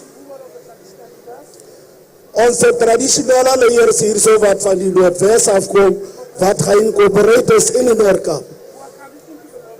Hij zei dat mensen worden geluisterd in die province, ons die hele forced removal, ons wordt niet geluisterd. En die tweede issue is die CPA's. Ek dink president Ramaphosa het saam met jou gepraat by die conference by Joburg van wat was van die CPA's gepraat. Die CPA's kan nie govern as ek kry nie van hulle op lande van tradisionele leiers. Waar moet ons gaan govern is die CPA's vir ons moet govern. I think the CPA is an institution of the government. Hy kan nie so ver gaan nie, ons soek ons lande terug uit die CPA sê. So, as julle vir ons ook kan help, ons sal baie bly wees. Ons kry baie seer in terme van die wet van die Group Areas Act van 1930. Daai wet het alles van ons gevat, alles ons het niks. So ons weet nie, hoekom word die wet nog by ons gebruik? Hoekom? Van die wet, en die CPA's wil baie kleer wees. Die CPA's was die salga van die nasionale partye baie teë. Ons weet nie wat word die CPA's vir ons nou kom ingeset van ons het ons salgas 1994 gesteeg. En bij Groenwater wil ook zo zijn. Daar hebben wij solas.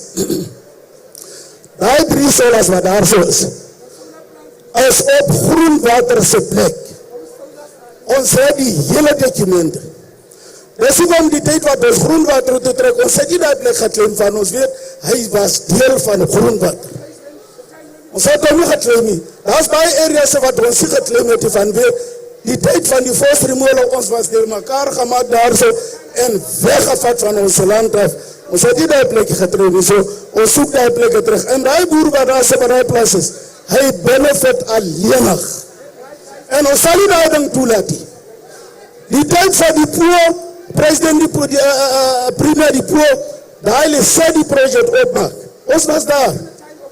En ik had hem gevraagd, hoe kom ik het die boer komt benefit alleenig? Toen zei voor mij dat kan glad niet doen. Dus lemikas, dus gatopele, dus Tanzabani, die hele Tanzabani moet benefit. Up until now, it's benefit net die boer benefit alleenig. En onze grafte is daar zo bedrijfelijk. Baie belangrijk. En ons het geëngaged met die government rondom die grafte. Die boerse grafte is niet daar. Daar is een Engels manse graf daar zo met die naam van Scuba. Die tijd van die Tweede Oorlog, het daar man daar kom sterven, toen zei mijn opa Galicië moet daar begraven worden. Nou die boer zei, die graf is zijn opa's graf. Ons het die hele documenten, ons het kom gezet worden, ons het die hele documenten gedaan. So, ons wil die government moet ons helpen. Laat hij maar niet alleen nog benefit. Die hele Tanzabani laat hij daar benefit. Dus ik kom dus zo onnodig gaan strijken daar zo bij de is. Zo, daar goed moet gaan voorzien worden alsjeblieft. En onze recognitie, laatste, onze recognitie van die force removal in Khoisan moet op plaats komen. Baie dankie. Thank you very much. Is our last traditional leader. Is the last one from the traditional leaders. Marisa, Koinkia, Kenkwas, geachte president, premier, ik sta hier met de strijd. U weet, ik was een member of the ANC in good standing. Tot iets gebeurde, toen stig ik mijn eigen political party, which is Khoisan Revolution. Currently, I'm the district speaker in coalition with the ANC. The reason why I went with the ANC coalition is because they were the best. When the bill was tabled, Act 3 of 29 in Parliament, 195 MPs voted and 5 against. All the people here in the room that vote for these parties, where are the parties today? Where are the parties today when we struggle here? You are our president. We are engaging with you. I've got only 2 things, Mr. President. The one is I'm also a member of the National Khoisan Council, engaging with you. The main issue is, Mr. President, land. We're sitting with land in the hands of public works of 1.7 million. Why can these lands not be transfer to our people. Our people are dying because of land claims. A shortcut, we are struggling in parliament because the MPs, the guys are swearing, we want land. There's guys in parliament that say, we want land. But we invite them to the Kaglagari Park for 3 days, Mr. President, without water and food. Then you will run away. These people have everything for free. You know them, this party of everything for free.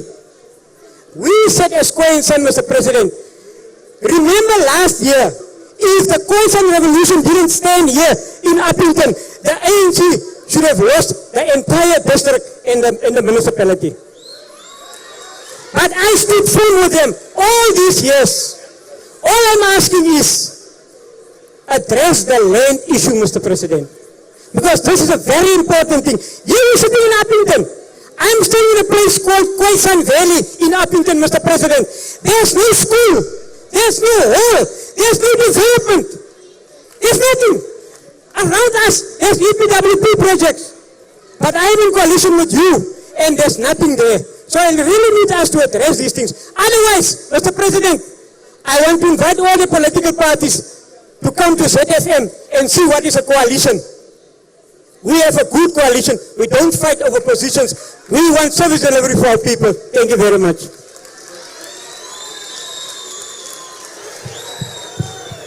Okay. Can we just be conscious of time, please? All these women organizations, NPOs, each one will get 2 minutes. 2 minutes, 2 minutes, 2 minutes, please. Thank you, Mr. President. Thank you, Premier. All protocols observed this morning, this day. I'm Padisho Leu, a representative or a chairperson of South African Women in Construction in Northern Cape. I'm just raising a concern, as this organization is in 9 provinces. In Northern Cape, we are not taken seriously. We are not even recognized. So I would like the Premier's office and other departments to really recognize this organization, because it was implemented in 1997 by the late Stella Setau with the aim of empowering women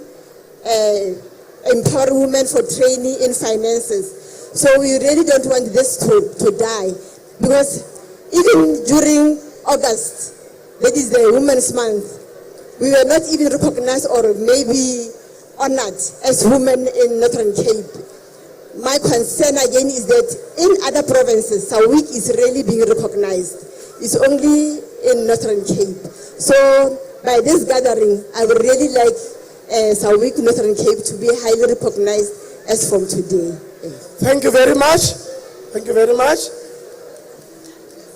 Good afternoon, the President, Premier, and all the delegates. I'm Anna Matruas from Kaimus in the Northern Cape, an NPO for the community. We have a soup kitchen and aftercare for children after school reading and writing. We have a big problem with the government. We are not supported by the government. They always said it's social development. I think the people from the Northern Cape, Kimberley province, they know about me, because we are asking them to assist us. And we moved from the soup kitchen to a garden. And this garden, it's a big problem. The municipality doesn't want to give us water, Mr. President.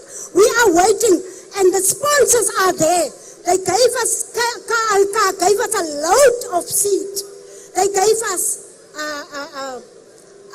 compost. Yesterday we received 44 bags. All those things are kept now because there's no water available.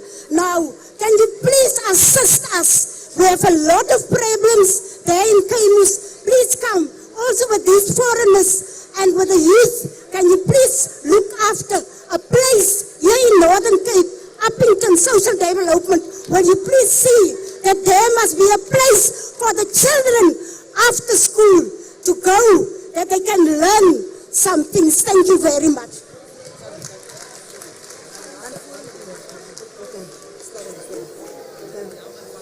Goedemiddag gemeenskap. Ek is Sandra Batumba van Plangeni. Ek groet die president Ramaphosa. Ek is blij ek kan vandag praat en ek kan luister. Ek dink as ek vandag hier staan, ek het al met die adjunct gepraat, maar vandag is ek so blij en ek wil hê die president moet diep in sy hart krap as hy vanmiddag luister na ons krete van Plangeni. Plangeni is so 20 minute se ry vanaf hier. Ek is ook blij die minister van education is vanmiddag hier. Want ek dink in Plangeni, daar is 200 huise. En van die 200 huisgesinne is daar 1 matrikulant uit elke huisgesin. En nie een van ons youth het 'n werk, kry werk met hulle matrieksertifikate nie. So vandag pleit ek by die president dat hulle kom na die kant van Plangeni en kom kyk na ons youth wat nie werk het nie. Daar is klein besighede. Ek dink ek het eendag geluister na die president se speech oor die radio, waar hy gepraat het oor klein besighede wat met 'n push kry. Nou ek dink ons ran daar klein besighede in Plangeni. Daar is geen support vir ons klein besighede nie. So my pleidooi is vandag vir die president dat hulle kom na die kant van Plangeni en kyk na die klein besighede, sodat hulle ons kan 'n push kry gee, sodat ons government kan help met die ekonomie wat met opgaan. Ek pleit vir ons jong kinders, hulle gaan in die drugs in. Ons education, minister van education, praat julle met die president, julle presidente, kom na die kant van ons jong mense daar, wat matrieksertifikate het, wat nie werk kry nie. Kom kyk wat julle kan doen vir ons jong mense, en ek staan so terug, baie dankie. Thank you.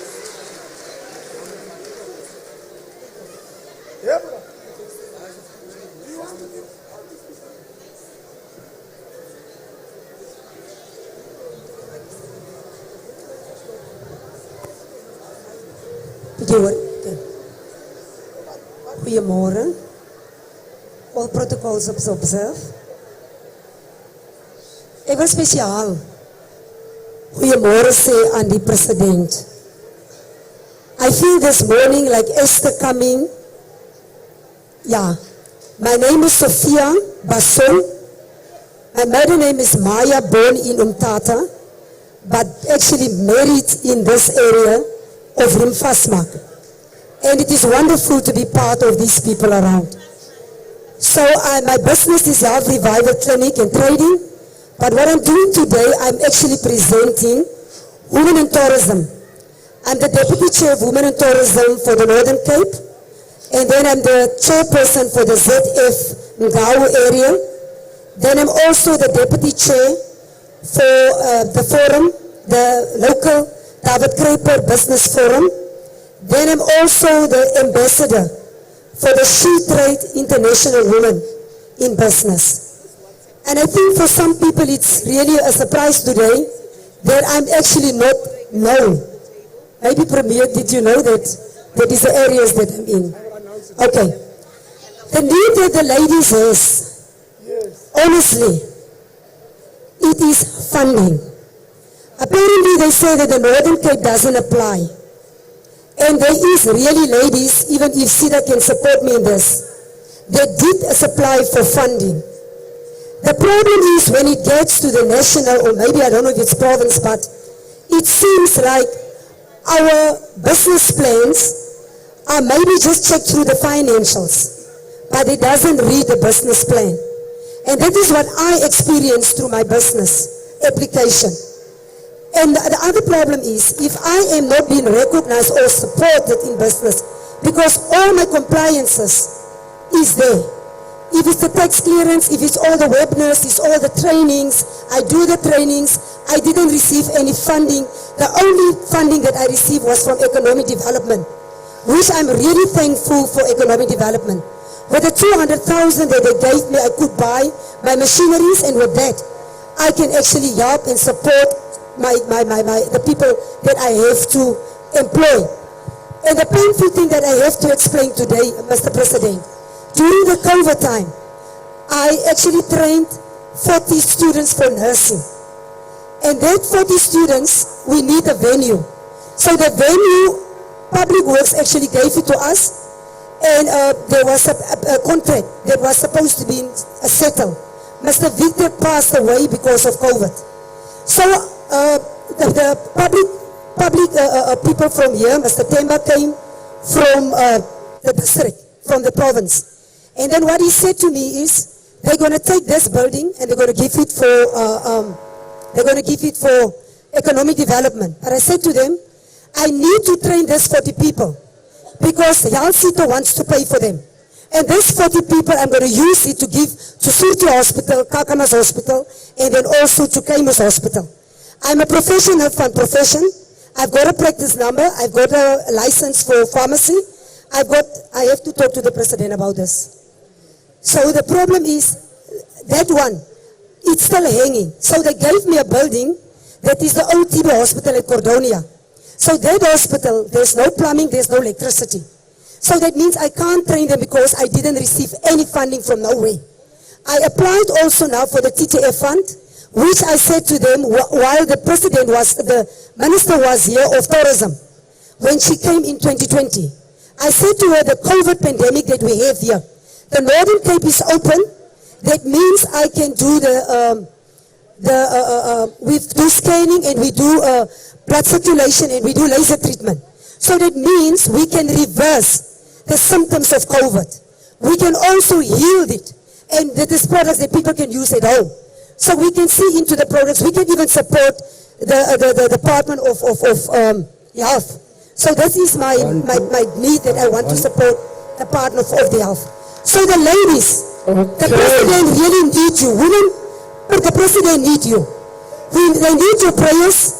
The parliament needs us because the SMMEs is so much important that we as the group of women in tourism and the other organizations, even the women in construction, that we get together, train our youth, our ladies, and because praying women, I'm telling you, a woman will always have an idea. They will always can support. The president and the premier can't do it without us. Thank and you very much. We need to support and help them. And the minister was also for the funding. It is so important that we as groups, listen, we as groups in the Women in Tourism, which is the organization. Thank you very much. The responsibility. Time is up. We can take the responsibility to mentor our young people, because they say the people are lazy. But if we as organizations mentor them and say to them, this is how you have to handle the money. Thank you very much, ma'am. Because the 200,000 rand which I receive for economic development, every cent I actually can prove that I use it, and this is what we need. Thank you very much. Let us listen now. We have finished all the sectors now. What we want to do now, just listen. We've got 4 municipal areas in ZFM. So we want, from each and every municipal area, we want 3 people to say something. We want 3 from Kaigarib. We want 3 from Dawid Kruiper. We want 3 from Catalytic. And we want 3 from Santabane. And then 3 from Kais. Is that right? Now can we stick to the arrangement? Can we have the 3 of Dawid Kruiper? Can we have 3 people of Dawid Kruiper? Only 3. Dawid Kruiper. Dawid Kruiper Municipality. Only 3 people. No. Okay, yeah, just wait. We want 3 people from Dawid Kruiper. Just go back, yeah, no, it's fine. You will get an opportunity, it's fine, just stand back. It's fine, just wait. Stand back. Just stand back. Can we, colleagues, just 1 second. Sorry. Okay. Net 'n oomblikie. Okay, sister, net 'n oomblikie. Kom ons beweeg net bietjie terug asseblief. Dan gaan ons orde kry. Net bietjie terug, dankie. Net nog bietjie terug. As ons nie terug beweeg nie, gaan dan net so bietjie terug asseblief. Baie dankie. Alright, Dawid Kruiper. Where are the 3 of Dawid Kruiper? 3. 1, 2, 3. 3. No, You will get another chance. Just wait. Meneer, jy sal weer 'n kans kry. Ja, wait. No. Mensen, kan ons dit orde hê? Ons gaan weer vir u 'n geleentheid gee. Ons begin met 3 trees. Wag net. Ons het 3 mense van Dawid Kruiper. Laat die ander staan. Ons sal weer anders gee. Wag net. Okay, these are the 3. Right. Just wait.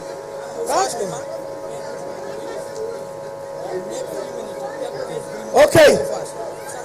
Can the first one start? Shall I start praat juffrou? Dis net gedink. Okay.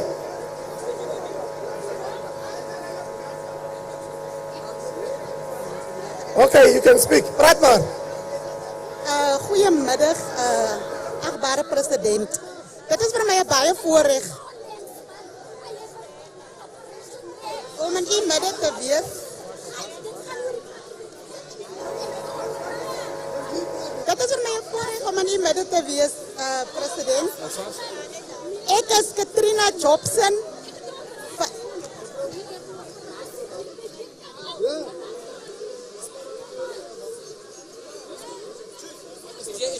Where's alle officials ook in een sister?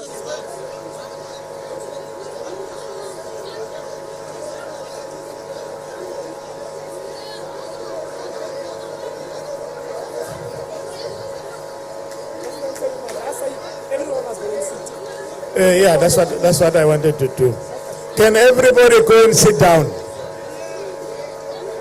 Can everybody go and sit down? Go and sit down. Go and sit down, everybody. Yeah, everyone must go and sit down. 1, 2. Kom ons gaan neem maar. Let's go and sit down. All of you go and sit down.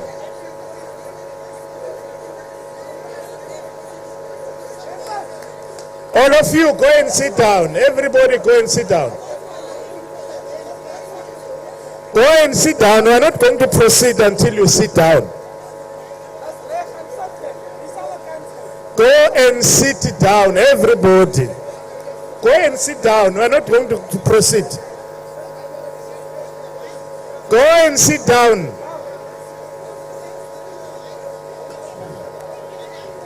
Everybody go and take their seat. Because we have not called you in any way. You came on your own. Go and sit down. Everyone go and sit down.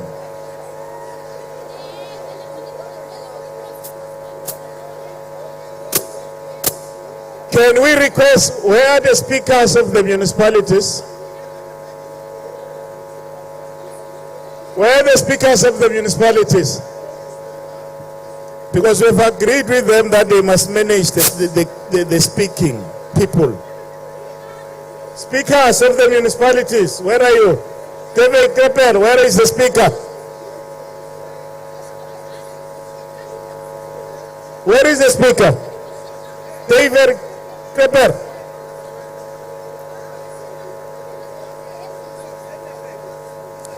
We want the local municipality speakers.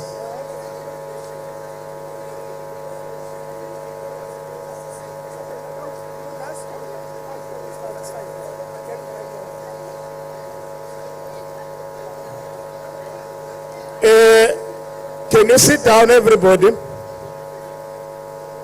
Can we have those who are to speak from Dawid Kruiper raising their hands? No, raise your hands. From Dawid Kruiper Municipality, raise your hands. Raise your hands. Everybody that is here must go and sit down. I don't know what is this movement here. Speaker, can we make sure everybody that is not supposed to be here leave this area? Can we leave this area? Everybody that's supposed to be here, can you go and sit down? Go and sit down.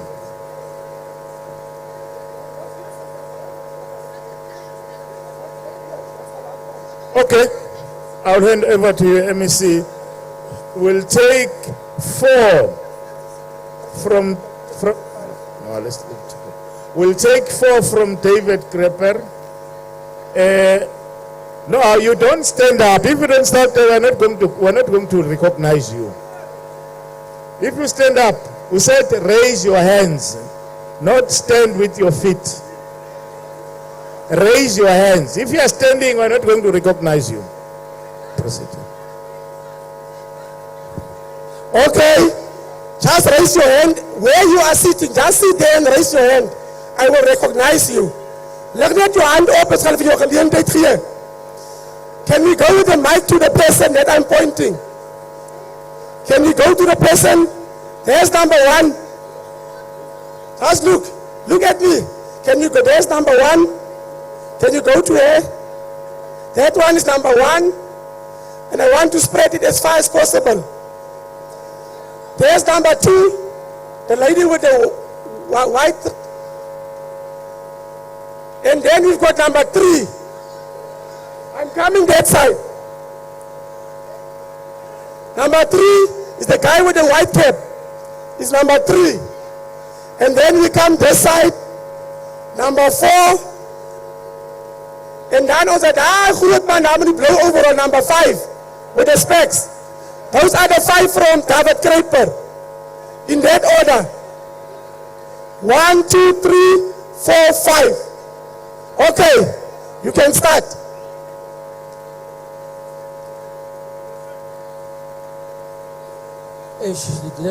Controller. Can we just access the roving mics? There's no sound. Okay.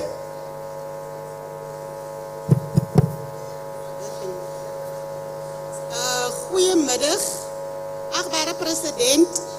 Ik is Katrina Jobson van wijk 10. Actually, beter bekend als Ausketi. President, ik denk ook om zo terug na een paar jaar waar die hospitaal opgemaakt het. Ik doe aanzoek bij die hospitaal samen met mijn chairperson dat jaar van die wijk. En het komt toe uit dat de chairperson van mij zei dat ik is onsuccesvol. Ik heb net matriek. Ik heb niet verder geleerd. Ik heb nog maar geaanvaar en ik heb voorbij beweeg.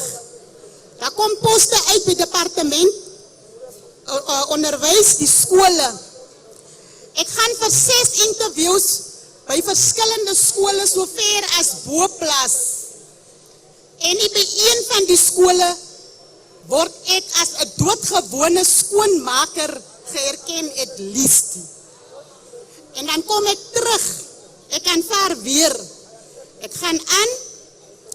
Dan kom ik hier bij die departement van sports. Ons het een baie groot, mooi bibliotheek wat miljoenen randen ingesit is. Ons wordt daar aangesteld als EPWP-werkers. Ik werk daar, president. 2019, 1 december kreeg ik een contract. Voor 4 maanden. Die 4 maanden het gegaan, ik krijg niet een salarisie. Ik vraag die HOD, wat gebeurt hier? Daar is die antwoorden niet. Ik ga terug naar mijn leiderschap en ik rapporteer dit. Dat het aangegaan. Ik heb 4 maanden zo te zeggen verniet gewerkt, maar ik is een moeder wat de huis heeft. Na die 4 maanden krijg ik een nieuwe contract. Wat zei ik is nu een jaar aan dienst. Voor een jaar heb ik gewerkt. 3 maanden werk, dat stukkelijk. Ik krijg mijn salarisie. Dan kom je geld na 3 maanden, dan krijg ik dit. Vooruit 3 maanden wat ik gewerkt heb. Die 4 maanden is nog niet betaald. Ik heb gewerkt voor een jaar. Ons contracten worden er niet. Ons krijg een tweede kans. Die 31ste maart die jaar. Hoor onze contracten maak nou klaar. Nou, ik vraag maar net. Ik is nou al zo groot. Ik ga nog nou naar mijn 50's toe. Wanneer zal ik daar ook nou een permanente werk krijgen? Alles dat ook net vloeren schrop. Of papieren optel in Dawid Kruiper gebied. Want ik kan ook niet meer. Hulle sê, ons raak ouer nie jonger nie.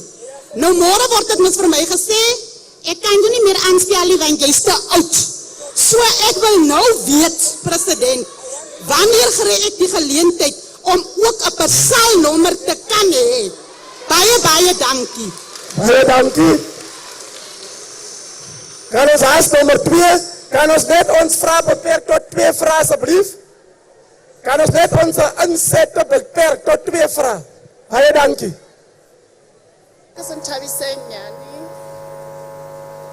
Coordinator van Nation Against Gender-Based Violence. Ons is die enigste geregistreerde NPO.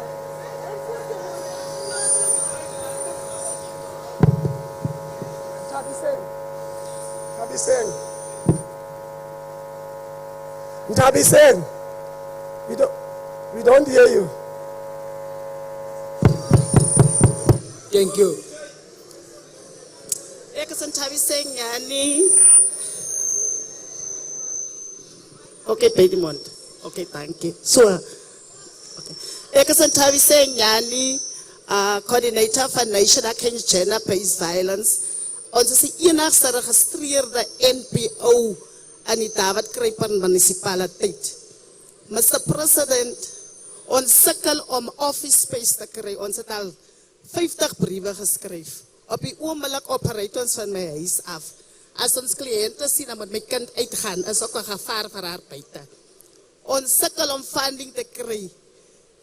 Die mayor ken my, die executive mayor ken my, executive mayor help nou en dan met toiletries en klein goedjies. Ons sukkel met maatskaplike werkers.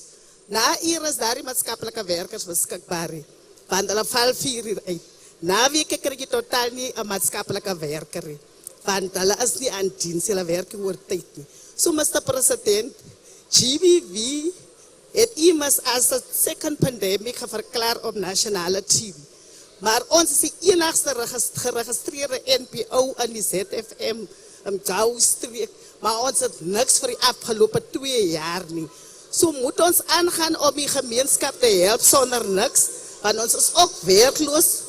Die NPO se account het al toegemaak, want ons het elke maand R100 inbetaal, want daar is die funding wat ons van nergens afkry nie. Munisipaliteit werkers kom ook na ons toe met hulle probleme, but funding, office space as 'n struggle. So ek pleed vir die gemeenskap, nie vir my persoonlik nie. Asseblief, office space and funding for the NPO, Nation Against Gender-Based Violence. Baie dankie.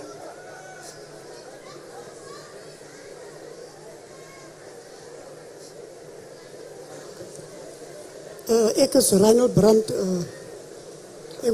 Ik wil net die president bedanken voor zijn komst hier bij ons, om ons te komen bezoeken in het kabinet. Mijn pleidooi vandaag wil ik de president vragen. Ons het in 2009 het onze plaats teruggekregen. En van 2009 hebben we ons nog geen hulp van de regering afgekregen. Niks, geen hulp. Ons het al verschillende keren met de sectoren gepraat van de rural development, land reform. En niemand helpt ons nie.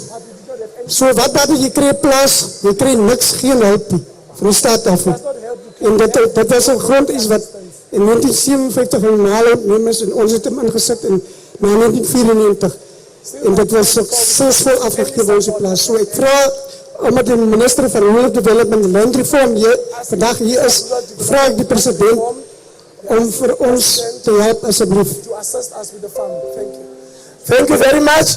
We are now on this side. Can we come this side? Okay, yes. There's this one, and then that. Okay.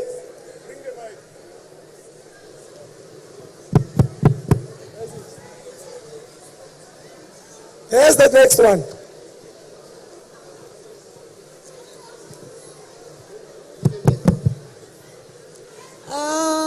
Goeiemiddag president met jou hele kabinet.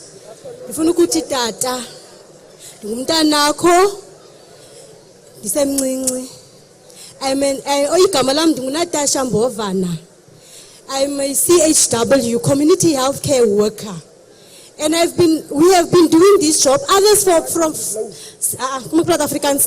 Van ons is al in hulle se 50, van ons is al in ons 40, van ons is al by aftree om af te gaan, om by die huis te gaan sit. And so many CHW's kan die regering niks maak nie. Want ons is 'n helpende hand vir Department of Health. 2018, ons word aanhou vertel van die resolution of 2018. En word het ons gesê, toe sê DHO, hulle ons moet vir 'n 3 jaar kans gee, dat hulle se planwerk in orde kry. Die 3 jaar kontrak moes nou al verby from 2018. Ons is nou by 2022. Ons is single parents. Ons, selfs die gemeenskap wat vandag hier so sit. Baie van hulle ken ons. Ons trotseer winde, ons trotseer reende, en Upington is baie warm. Even mense wat in die kantore sit, as die campaigns is, hulle spring eers, it's hot, it's hot, it's hot. Maar Tina, ons moet uitgaan, with the statement wat ons kry. Ons het 'n persaalnommer, ja, it's fine. Het was mooi, want ons was blij dat die vorige MEC vir ons die persaalnommers kom gee. Na die persaalnommers, dololo, hier sit ons vandag nog steeds. Onze kinders kan nie school kry om verder te loop studeer, MS vasie. Ons kan nie aansoeke doen vir ander enige werk, 'n kontrak of 'n ander ding, want die persaalnommer skop uit. Die persaalnommer skop uit by SARS. Ons kry hierdie watse ding van SARS word ook vir Koreans ook af. En ons paaie verskil. Van ons word gesê as 12,000, van ons word gesê as 8.5. En ons kry nou 4,000 en with some rands. Maar wat ek vandag kom vra vir die president, ek het gesê ons wil nie met die MEC praat nie. Van die MEC het al vele male memorandums gekry. Utata next to you, he knows. And last in August, we were there at the tree house or whatever, but in the union buildings. Then we marched there, we wanted you, but we didn't get you. So someone else come and take the memorandum that we wanted you to have. Tata, Gauteng is permanent. Gauteng is permanent. If we ask them, how come that Gauteng is permanent, till now we are not? En ons is in South Africa, Danny. Ons is in London. Maar hoekom is Gauteng permanent en ons is nie? Daar was epidemic van HIV en AIDS. Ons het ingeval without a stipend. Ons het die regering gehelp om vir HIV en AIDS te fight. HIV en AIDS het ons gefight and they have fight it with us. Ons het nie gewaar, ons het nie gestigmatiseerd nie, ons het nie gewaar, ons het nie gewaar van TB nie, van onze mense is dood van meningitis. Ons het die beskerming gehad, but we didn't, ons doen dit vir onze mens, van onze huishoudens is daar mense wat HIV en AIDS had. HIV is nou nie meer, it's a chronic disease, it's chronic. Ons gaan by COVID, yet again. You guys need our help, our assistance. We got trainings in the field to come and to do the screening without any protecting gear. Now myself, I had 2 times COVID. Some of my colleagues said I have cheated that. I had 2 times COVID. And each and every year, by the grace of God, I have to ask, what will the next effect of COVID have on me the other year? I am in freeze bevangen. Because every time, ek is siek soos ek hier so staan. Ek kom van 'n hart af, ek kom baie goed af. Nou het ek constantly headaches. By die werk, ons in charge het 'n probleem. Van ek hospitaal in, ek slaap vir hospitaal vir 2 weke. But it's not about me, it's about the woman. Because most of us wat die werk doen, is vroue. Wat net die salarisse verdien. Maar die regering veel ons. Die regering veel ons. Ek is baie verhard, as ek moet sê. I want to be honest. Ek is baie verhard vir die regering. Want julle kyk hier in ons. Tata, you know hoe Gauteng permanent geraak. Sorry to show you like that. Sorry pa. You know who's Gauteng permanent. Ek wil nie uitbrei nie, but you know. En hier in die Northern Cape, so far is ons maar nog obedient, ons is lenient, ons buig. Wat wil ek sê, thank you. Is te veel Te veel. man,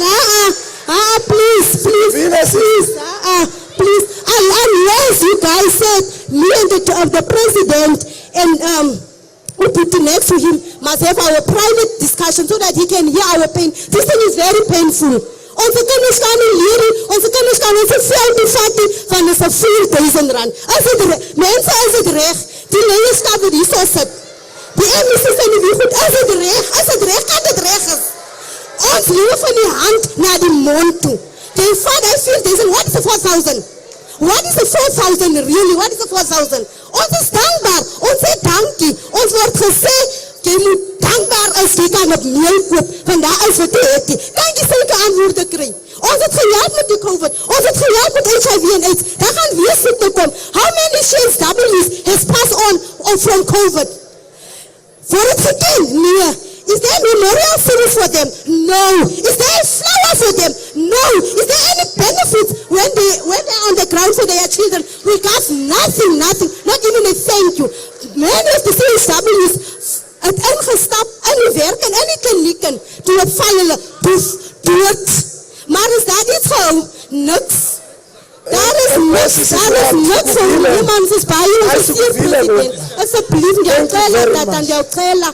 Please, look into dat ons geabsorb word with the thing that Thank you very much. Thank you very much. Enkosi kakhulu. Can we give to the next person there? Thank you. Is the last one from Dawid Kruiper. The last one from Dawid Kruiper. MEC. Which one? The one with the blue cap. Goedemiddag, baie dankie. Ek groet die president, premier en die kabinet in die mooi naam van die Here. My naam is leraar Jacobus Lau. Amen. 2018 verloor ek my werk by Derrymack en ek gaan na Dawid Kruiper toe gaan gooi my CV in. En terwyl ek my CV in gooi, besluit ek nee maar die Here sal die deur van my oopmaak. Ek is 'n man wat nie rook en drink nie. Maar 2 weke gaan we by gaan terug en gaan doen navraag. Een van my vriende sê vir my, nee wat, Loutje, dit sal nie help nie. As jy nie in die politiek behoort, die sal jy nie hier werk kry nie. Jou CV lê al by die tip. Ek sê, hoe sê jy man? Ek sê, ja nie, jou CV lê al by die tip. Ook die tweede punt van my, wat so hartseer is, as ons kom by die taxshops, en ons kom vir belangrike items om te koop, dan hoor ons, nee, die eienaar gaan nou kom, hy is gauw bezig met iemand. En as die eienaar uitkom, dan kom hy met die tik, of hy kom met die okkerpijp koole, of hy kom met die geere van die okkerpijp, en het by wat belangrike ding koop, soos koffie en suiker, moet nou eers wacht. Jy moet nou terugstel, dat die man nou eers klaar gebehandel word. Julle moet asseblief vir ons kyk na hierdie taxshops in Upington. Baie dankie. En die tweede, die laaste punt is my ou mense. As ek by die ou mense kom, dan kry ek baie seer van, dit is die mense wat altyd in 'n besigheidplek met terugstaan. Dit is die mense wat altyd moet maar terugstaan en sê, nee, gaan julle maar eers voor. Ons moet kyk na ons mense wat in baie groter jare is, en baie dankie, mag die Here seën. Amen. Baie dankie. Ons is nou klaar met Dawid Kruiper se 5. Ons gaan nou na Kruiper se 5 hande. Ons is by Kruiper.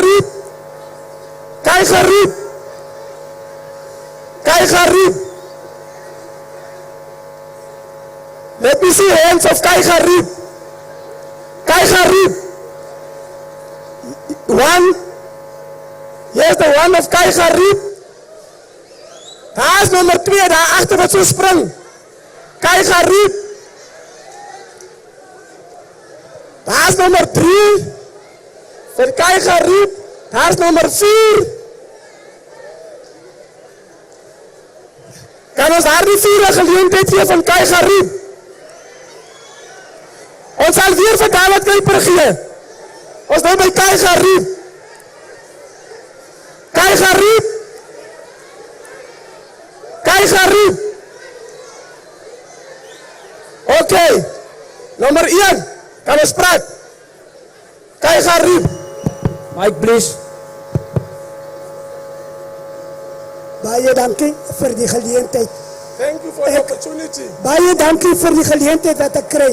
Ek is van Kai Garib. Ek is 'n military veteran van Kai Garib. Ek praat in verband met Kai Garib military veterans. Ek wil net die president vra, wat het geword van die military veterans van Kai Garib se benefit? Ons kry geen benefit van die military veterans nie. Ons is nou 6 huise gebou, maar in die ZF en Gouwstreek is 6 huise. Hier lê 4 in Upington, wat nog 16 wat nog nie gebou is nie. Military veterans word nie gehoor in Kai Garib nie. Ek het nou 2-3 weke verskeie briewe na die burgemeester, na die speaker toegeskryf. Niks gebeur nie. Ons gaan tot by die municipaliteit. Daar's niemand wat ons kan help in verband military veterans nie. Ons is die military veterans wat gebekei het vir hierdie aarde. Ons het ons ouers, ons vrouens, ons kinders agtergelaat om te gaan bekei vir hierdie Suid-Afrika, maar ons word nie geluister nie. Ons wil ook weet wat het gehoord van ons pensioen. Ons military veterans sit honger. Ons medies, ons moet uit Upington en hike om in 8 saai kom dokter te sien. Dan as ons daar kom, dan is die dokter al geonttrek, want ons is te laat. Ons moet wat ver afkom om dokter te kom sien. As military veterans. So ek vra asseblief, president, die military veterans, die ou veterane, Eerste Wêreld, Tweede Wêreldoorlog, net die veterane, as honger. Hulle is honger. Hulle is doos. Baie dankie. Thank you very much. Baie dankie. Thank you very much. Number 2, Kai Garib. Okay. Can we just stick to 2 issues, please? Just 2 issues. Hallelujah.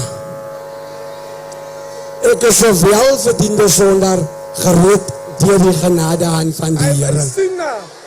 You weet, ek wil net die waarheid praat vanmiddag. I just want to speak the truth. Here comes David Mabuza there to Plankeni in Blauskop, where the people are very, very, very poor. In the time of the birthday of the ANC. Here he says township, dorpsstichting and all this stuff. No houses until today. We are still raining wet. The minister should have come there to Plankeni this week. But because of the president that being here, now the minister was removed, and the people in the community, corruptive leadership, without the passion for the poorest of the poor. They are there for some money to make some pay, but they don't care about the people. Where is the passion of the community leaders? There's nothing wrong with the name ANC, but corruptive leadership in reaching themselves, don't care for other people. It is wrong. You are speaking to the national, provincial leader of Spectrum National Party, and my name is Larry Hemner. Bring Plankeni's houses with immediate effect or else. Thank you very much. The housing issue. Where's number 3? Number 3. There's number 3. The white cap. Yes.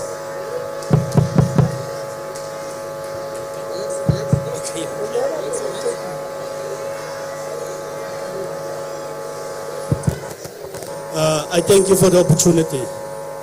My name is Kutsia. I'm from Kakamas. The issues I want to talk about is the Kakamas Water Users Association. I did have an engagement with the Premier, Dr. Samaniso, at my house. So we discussed the issues. We were 20 dismissed. Sorry. Can you just give your name? My name is Henry Kutsia from Kakamas. Henry Kutsia from Kakamas. Okay. Kaivarip. I am part of 20 dismissed employees. We were dismissed in 2017. We participated in an unprotected strike. So on 12 December 2017, our employer Kakamas Water Users Association dismissed all 20 of us. So what happened, we referred it to the CCMA. After that, it ended up at the labor court. And what happened in 2016 till 2020, there was reports released from the Department of Water and Sanitation. The first report was released in 2018, and it stated that the dismissed employees must be reinstated with immediate effect. That report was issued by the Minister Gugulen Conti. The second report was issued by Minister Lindiwe Sisulu in 2020. It also stated that the board must be dissolved in Kakamas and the dismissed employees must be reinstated. And up until today, nothing happened. 2020, the current minister of the Department of Water and Sanitation, Minister Zenzo, sent a directive to Kakamas Water Users Association, who also stated in the recommendations that all 20 dismissed employees must be reinstated with immediate effect and the board must be dissolved. Up until today, nothing happened. Here with me, I have the 2 reports and the directive also. So, my question is, implementation, when will it happen? This is the only question that I have for the Department of Water and Sanitation. I thank you.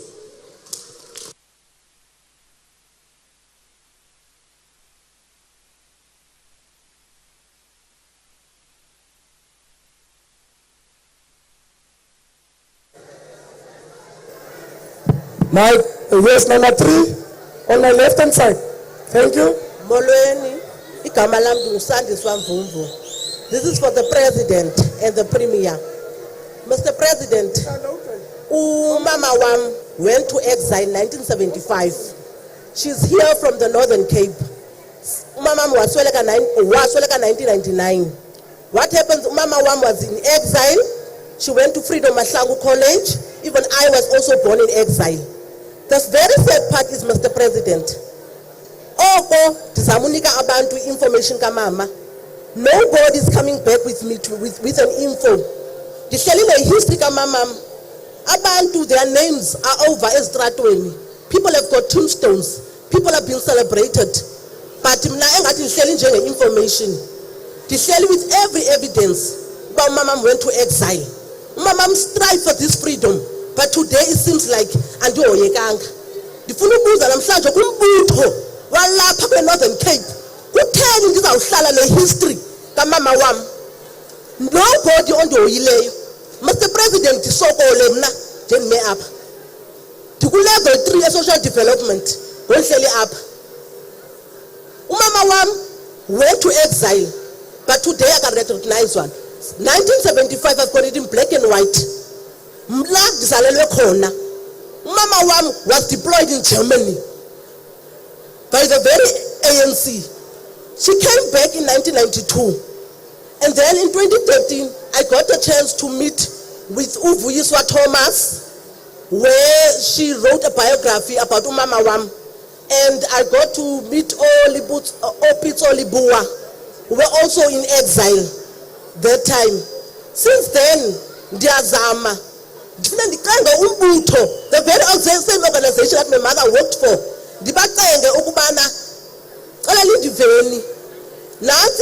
information, but nobody's doing anything. I've been knocking to many doors. The President, I am knocking on your door today. Let my mother's history not go here. Let my children also know what my mother strive for. It's fine if I'm hungry today, but let them eat food that's kamakhulu wabo. Enkosi.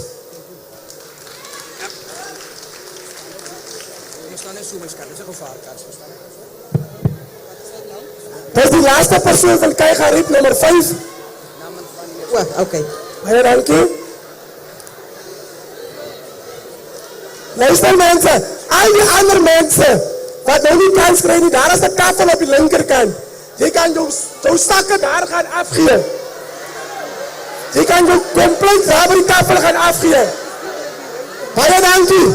Kan nie praat, juffrou. Goeiemiddag allemaal, achtbare president en premier. Ek is Leni Kutsie en ek wil vandag een lansie breek en een pleidooi rig vir ons plaaswerkers.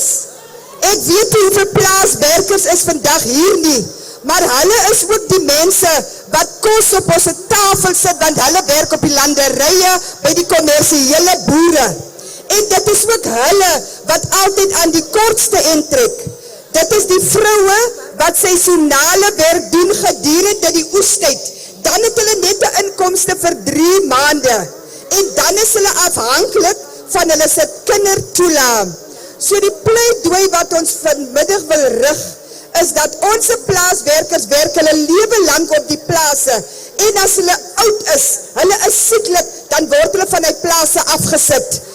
Dan moet hulle gaan bly in 'n sinkhuis, dan moet hulle gaan bly in 'n shanty, maar hy sy lewe lang het hy gewerk vir die kommersiële boer, en dan is daar nie eers 'n vergoeding vir die plaaswerker nie.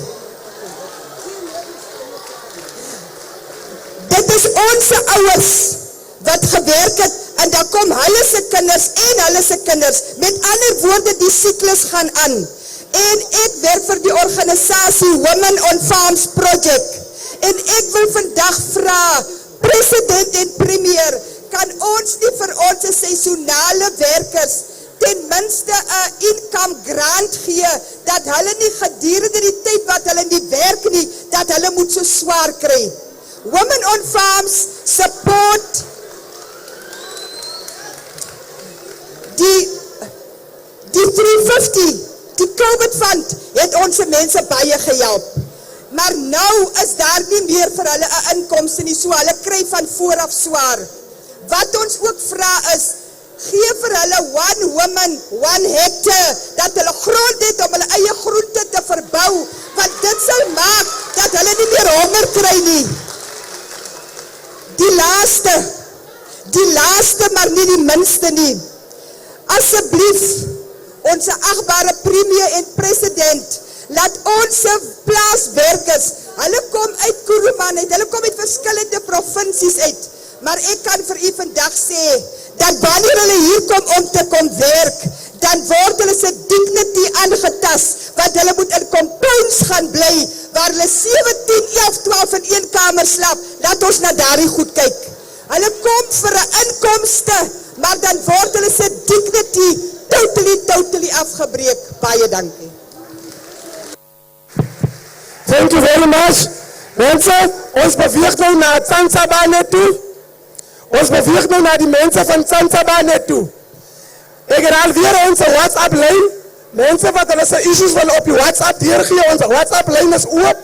064 887 5050 is our WhatsApp line, where you can report your issues. Tsansabane 1 2. Tsansabane 1 2.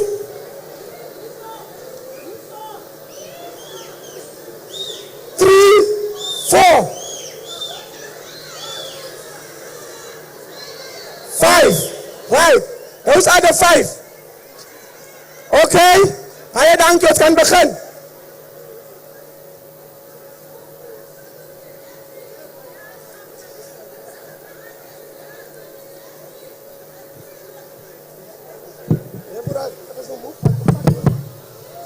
Nou, all as observe. Aan die president, ons is blij dat ons u kan ontvang in die Noord-Kaap. Gister was u voor die deur, maar net nie in die huisie.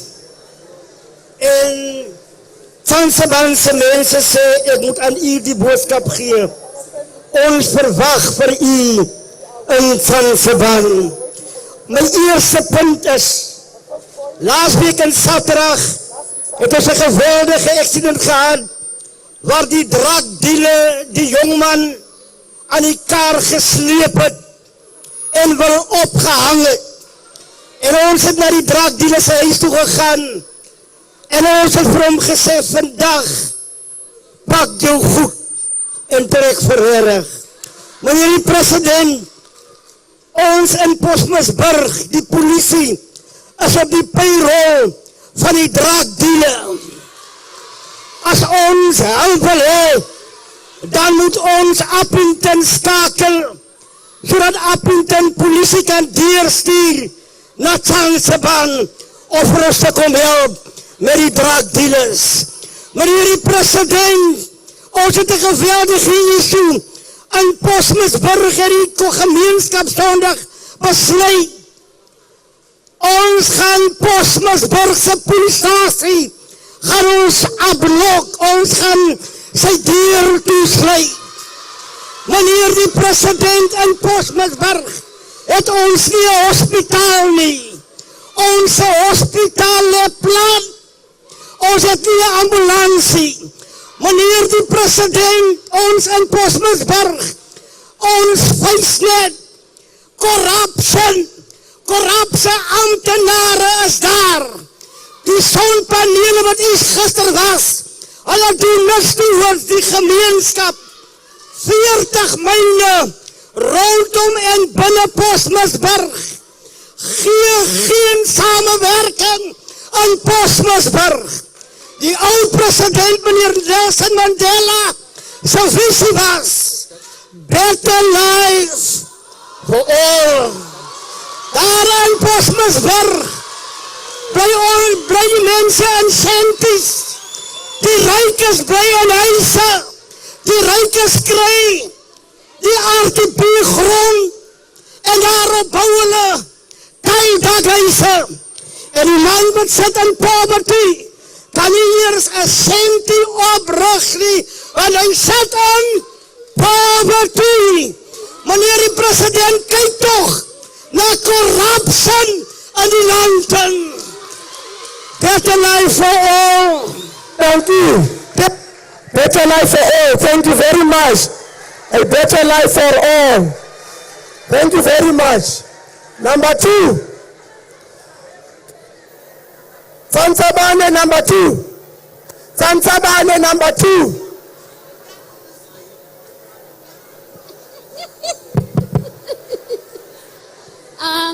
I greet the president and the cabinet.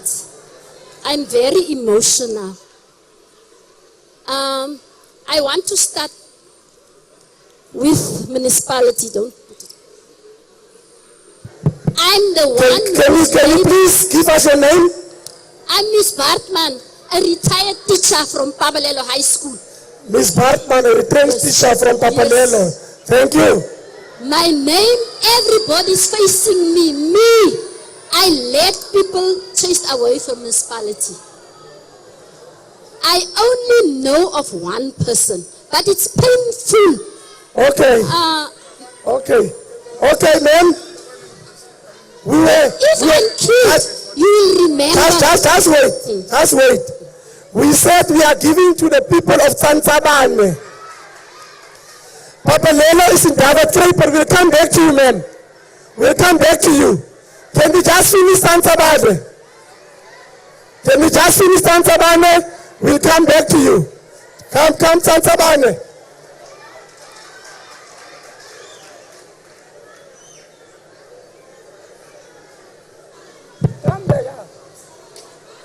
Dumela. Ke na Catherine Seboko. Ke tswa Tsantsabane. Ke wela mo masipale wa Tsantsabane ke tswa Groenwater.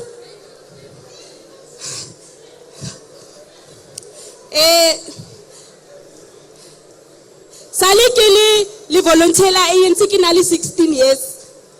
No yana ke tsama ke mo di jare ke mo ke tsama mo di 40. Ha ke bereke. Ke bereka CWP ke paya 800 rand ke na le go gaka ke na le bana. Tsone mereko o ru kreyang ya ka di volunteer tsa ANC. Ke dula go gore ba tere ga rena ditsela. Ga rena re sokola ka metsi. Skolo sa rona sa wela se ha pula dinele. So ga re itse gore re itsewe hela ka letsatsi la di vote ha go vote ke gone re itsewe go Groenwater ha go dimo ga mowa ke rena re dirang gore what no yana re tšwa what 3 re wela ka demarcation re be re ya what 1 ke rena re dirang gore altate what ya rona e kreye di vote ka lebaka la Groenwater mar ga re tseme tlhogong ra go tsela tlhogong gap ka di vote ha di vote di semana go hit ga go napo o wariyang gore go diragalang ka Groenwater so presidente le mafapa a teng ano ha ke ne ke kopa gore re tseleng tlhogong tsontse lo re tsela tlhogong ka letsatsi la di vote le sa go re tsela tlhogong ha go na le sengwe lo batla gore re taboge come 2024 ke sho gore councilor ro tla go pagama ke no tla ya go direlang di door to door go Groenwater. Thank you man. This side yeah number yeah thank you ma. Goeiemiddag allemaal communities van verschillende districten. Ik groet die president, die ministers, die speakers, die meiers en allemaal wat die in onze teenwoordigheid is. Ik is Amanda Morebudi, ik is van Tsansabani. In Tsansabani, als vrouwen zitten ons met een groot probleem, als een dilemma. Behuizing is, ons het die behuizing nie, van ons allemaal bly in Sentisse en ons paaie is baie lelik. En selfs toilets, ons gebruik nog steeds die buckets, die emmers, wat ons gebruik om te gaan gooi sit uit buite. So asseblief die president, minister van behuizing, kyk na ons in Tsansabani. En dan is het ons geen RDP-huise. RDP-huise was nog gebouw, nog in die 90's. In die 2000's in die millennium het ons nooit huise gekry nie. En dan is het die werkskepping. Ek hoor allemaal praat van die myne, wel genoeg Bosmansburg het die meeste myne in die Noordkap. Bosmansburgse jeug sit sonder werke, wat baie verkeerd is. Mense kinders kom van buite, hulle het die geleerdheid, die opportunities met die sertifikate waarvan Bosmansburgse kinders dit nie het nie. Dus hoekom onze kinders sit sonder, hulle sit met matriek, maar hulle kan by geen myne inkom nie, as gevolg van dit. Asseblief die president, laat ons kinders learnerships kry van die myne wat rondom Bosmansburg is, terselfde tyd Redstone ook. En dan het ons 'n probleem in Bosmansburg by gesondheid. Ons hospitaal is in 'n toestand. Waar het ons gesien as die hospitaal ingaan, dat is toegemaak met kartbokste. Die vensters is toegemaak met kartbokste. Ons kliniek dieselfde. Die suster van die kliniek bespreek die patiënt se siekte met die buitemense. Baie vergeet. Die hospitaal dieselfde, jy gaan met 'n probleem hospitaal toe, 'n klein bietjie kort asem, dan word die COVID saal toegestoot. Hulle het die toets of results gehad COVID die. Baie vergeet, what is wrong? En my laaste punt is, die polisiestasie, as reeds al daarvan gepraat, maar ek het dit op geskryf. Onze polisiestasie beteken niks vir ons in Bosmansburg hier. Hy moet toegemaak word. Dan gaan ons as die gemeenskap van Bosmansburg ons eie battles fight. As die polisie nie vir ons kan ondersteun nie, hoekom moet daar 'n polisiestasie is? As die pops van Kimberley, Upington of Bloemfontein moet kom om Bosmansburg se polisie te gaan assist, waaroor is hulle daar? Baie dankie. Baie dankie, is die laaste, moeder is die laaste een. Moeder? Ja. Moeder. Dumelang bagaetsho, ke nna Betty Pitso go tswa Postmansburg. Betty Pitso, wa ntseba. Yaanong ke tla go bua Setswana ka gone go na le bagolo ba ba sa tlhaloganyeng English or Afrikaans. Bagaetsho maemo a ka ke le teng ha. ANC ke rata tota. I'm active in ANC. I'm very strong ANC. Ga ke batla ANC wa ba gaitso ANC ya rona yawa. Yawa ANC ya rona ke ne kopa tsola ka president le premier ba le teng. Ba gaitso bua le ma ANC ba emise ANC ka gone ANC yole mo South Africa ya rona. En gape se teng bana ba rona ba ba tlhokang tiro.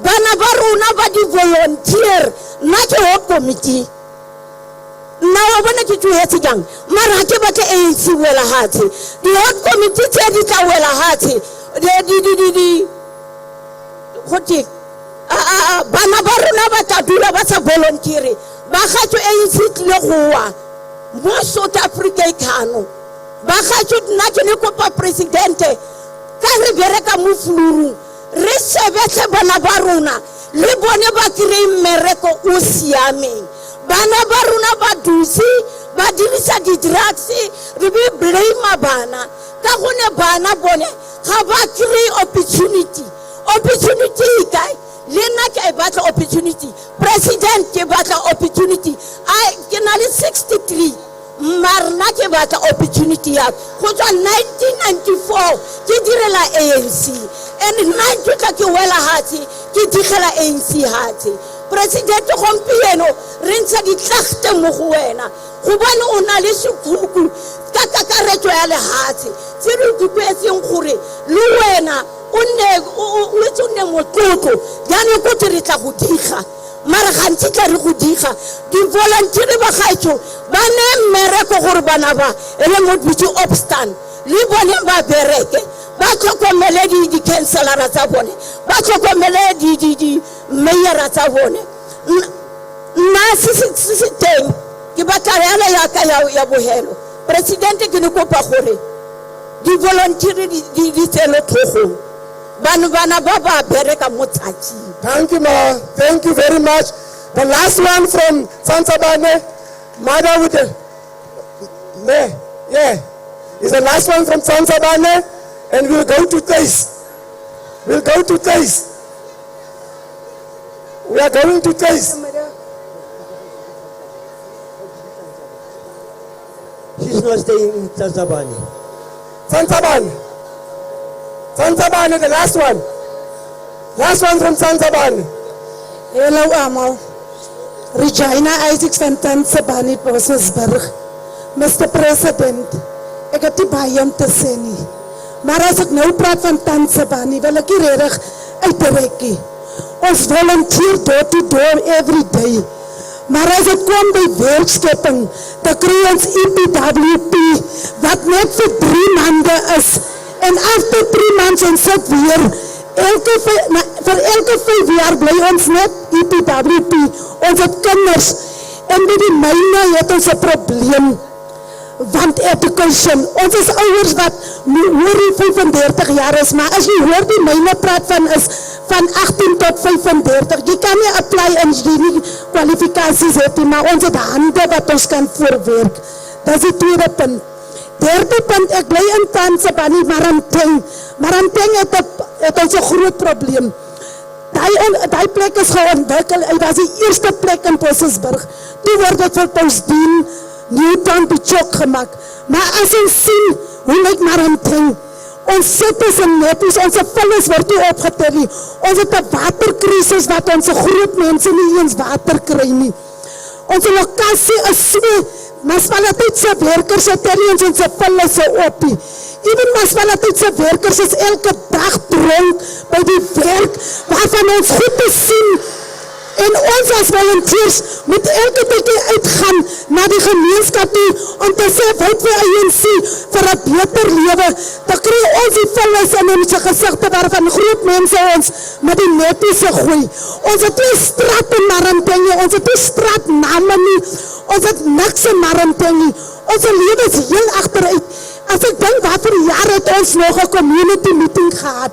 Ons het eens meetings in Maranteng waar ons kan die kanselaar sê of die meier sê wat is ons probleme in Maranteng. So ek as 'n branchleader, ons branchleaders by die top 5 van die branches word nie eens gerecogniseer Dat is het probleem dat ons heeft. Ons kan niet voorbij dat ons niks zien. Ik heb een kind op college. Hij heeft niet eens een stapel dat ik kreeg in die college. Ik heb al gevraagd voor een rechterwerk. Dan wordt ik gezegd, omdat ik de kwalificaties heb, ik kan niet werken. Mr. President, ik wil graag ons moet niet hier draaien. Ik wil graag dat je naar Posisburg toe komt. En voor Posisburg komt zien hoe ik onze plek. Onze plek is uit elkaar uit. Daar is groot mensen wat een shanties blij, wat lek. Ik heb elke dag moet ik tussen mensen als onze tsotsies. Daar is arbeidshuizen waarvan tsotsies zijn blij, waar die groot mensen gesterven van huis. Baie dankie, sister. Onze Baie dankie. Baie dankie. Right. We are now in Kuis Municipality. Number 1 come. There's number 1 Kuis.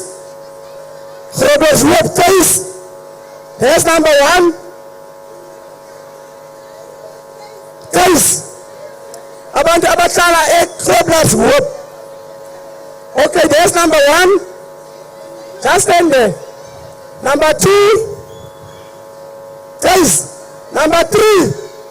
There the check. Guys, number 4, anyone from Groblershoop area? Guys,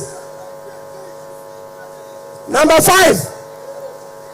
Okay, in that order, only those 5. Thank you very much. All protocol observed. The Premier, Mr. President, I'm Elaine Nicolette Krotz. I think the President know me and the Premier know me very well, and all of the cabinet, the MECs and everyone. I'm coming from Wegdraai, Mr. President, a small rural area in the Kuis sub-region. My first point I want to complain about is health. All of the facilities, we don't have vehicles there. We are using one ambulance. Our people is dying here. Our police station use one bakkie for all the complaints in this area. And my second problem is, Mr. President, our children go to universities, then come back, and then they sit at home. Because when they're applying for jobs, they want experience. Where will they get experience? Your age restriction is 35. We don't get work. At 35, we still don't have work. Me, I get my first work at 32. We people in the schema, we're suffering. We don't have skills. We have the solar panels there. But first of all, you employ people from other provinces to come and work there. My main problem, Mr. Premier, is our municipality. It's going downstairs day by day. Day by day, there's no service delivery. What is the problem, Mr. President, that you can't put that municipality under administration? And then I come to me, myself, and I'm the ANC, I breathe ANC. For 42 years, I'm a volunteer of the ANC. And I just stay a volunteer of the ANC. I mark myself till I die, a member of the ANC. I want you to take me serious and take me into your cabinet. I thank you. Thank you very much. There's number 2. There's number 2.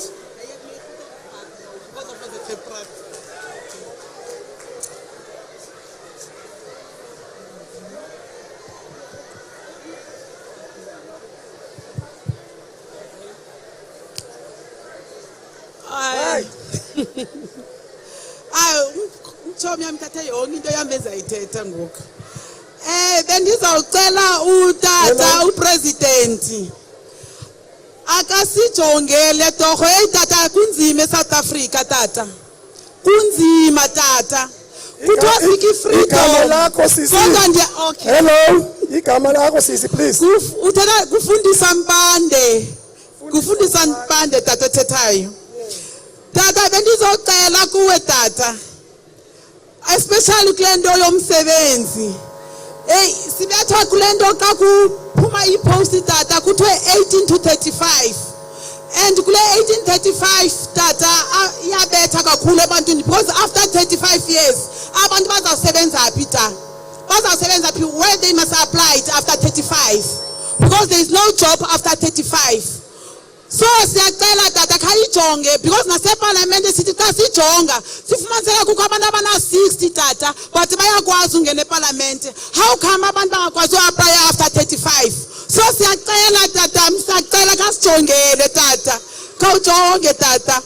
Ndiphinde tata ndize kule nto tata yesibini izindlu tata, sicela isibhedlele tata torho noba ningajonga in between iGroblersdorp ne-Grootdrink.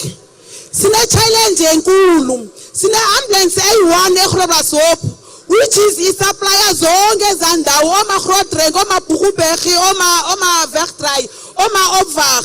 So xa ndine-call ndiyokwenza i-call maybe ndiseyaphi because si-driver 120 kilos because between this town there is no hospital.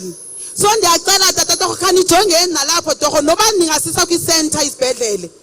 And ndicela nekliniki yethu tata ikude for abantu tata, ikude kakhulu. Abantu abanazimali for itaxi, abantu abanazitransport tata, ikliniki yethu isekugqibeleni yetown in Groblersdorp, and ilokishi yethu is very far from Elentukeni. So abantu bayasafara tata kakhulu abantu abadala, and iGroblersdorp yindawo esokolekayo, kuyasolekeleka kakhulu pata. So ndiyacela torho tata khanisijongele nalapho tata. And in a ambulance, in the end, why is no shortage of ambulance? Because it's no shortage of abasebenzi. This driver will be day and night, 120. So can you join in to understand that? Sisi Fundiswa. Here's the next one. Those are the last two from case. Those are the last two from case.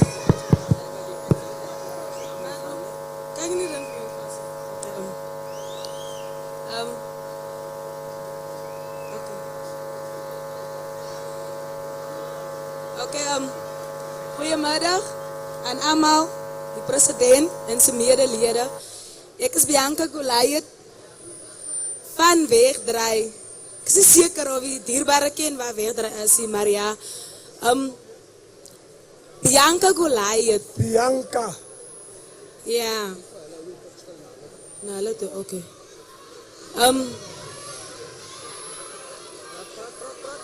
Well, okay, ja. Waar ek eintlik wil begin is onze jeug in die Wegdraai. Wat ek nou vir julle kan sê is, onze jeug, nie een van onze jeug het al voort gegaan in alles wat hulle al gedoen het, of wat hulle al gegaan leer het nie. Want die opportunities, soos ek maak 'n voorbeeld van die college hier in Upington. Ons kom van ver af, en wil ons kom aansoek doen, om by colleges in te kom, maar word ons ook nie regtig gehelp nie. Maar ja, ons word nie regtig gehelp nie. En in Wegdraai, ons jeug, das baie. Ons jeug lek, as klomp probleme in Wegdraai in. Ek wil eintlik net sê, in Wegdraai is probleme nie. In elke plek in, daar is baie probleme. Maar ek wil regtig net die president vra, om net onze jeug te help in Wegdraai, en te kom sien, onze dienslewering is baie swak, especially van thuis af. Maar ja, baie dankie, sister. Ons verstaan. Baie dankie. Ons vra net, alles het net soos 'n ambagskool, of net iets, of net vir ons, ja, dankie. Thank you very much. Thank you very much. We've got our last person from case. We've got the last one from case.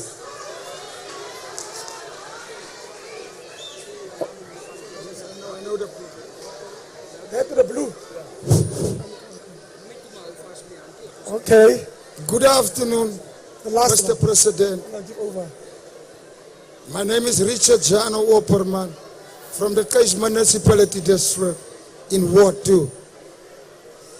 I got a request and I got a complaint. Our request, I've already gave my name. It is Richard Jano Opperman. Richard. My pardon. And it's also a privilege, Mr. Premier, to see you for the first time and have the opportunity, accompanied with the entire cabinet that is present. I got a request which is related to what's renewable energy, to challenge our complaints which we are having generally, not only just domestically and provincially, but nationally, which is unemployment. I am fully aware that there is community trust funds, not only just in the solar environment, but also in the mineral sectors. And it's very disappointed to hear that Postmasburg is experiencing that.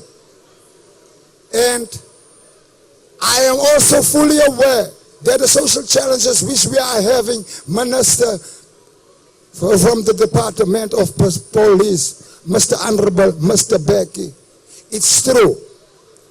We experience it also in Case Municipality that the Department of SAP is working with those foreigners and selling drugs towards our young children, which is the future. And climate change is a real challenge outside there. But it is also opportunities for our people that is working those programs, which is social economical development programs, because we are small, medium enterprises, and our projects are always going out to the other 8 provinces of the Republic of South Africa, and then they work with a currency bill which Nelson Mandela's face is on, away from our province, and it hurts our heart. Thank you very much. Thank you, Kiani Boga. Where's the last one? Where's the last one?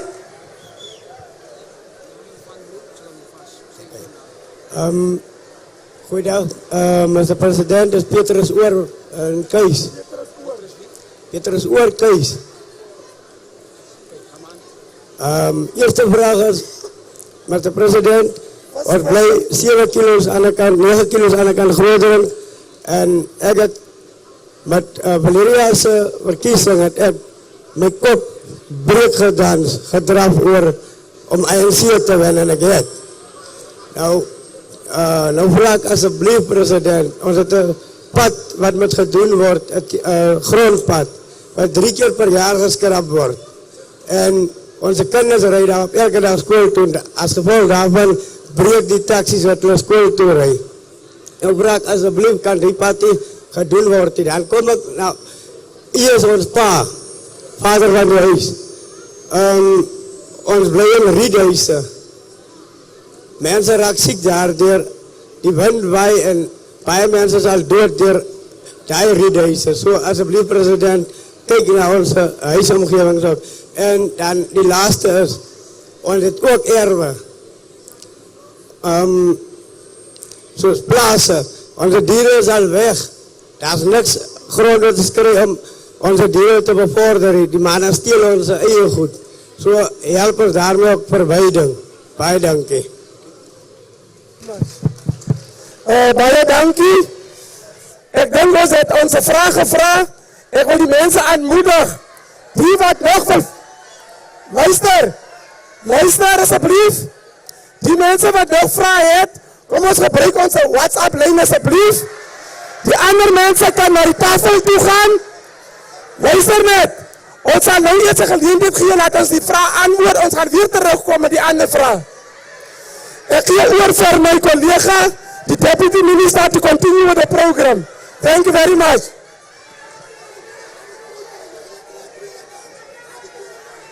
Thank you very much. Thank you very much, MEC.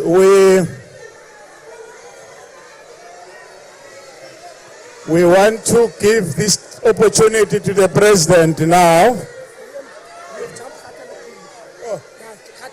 Catalytic. Okay, can we get Catalytic? Can you raise your hands? Catalytic. That is 1,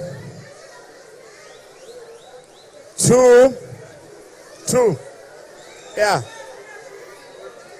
3 at the back, 4, 5 there, the corner there. Can you all come forward? Number 1 here. Number 1 was here. Number 1, come. Yeah.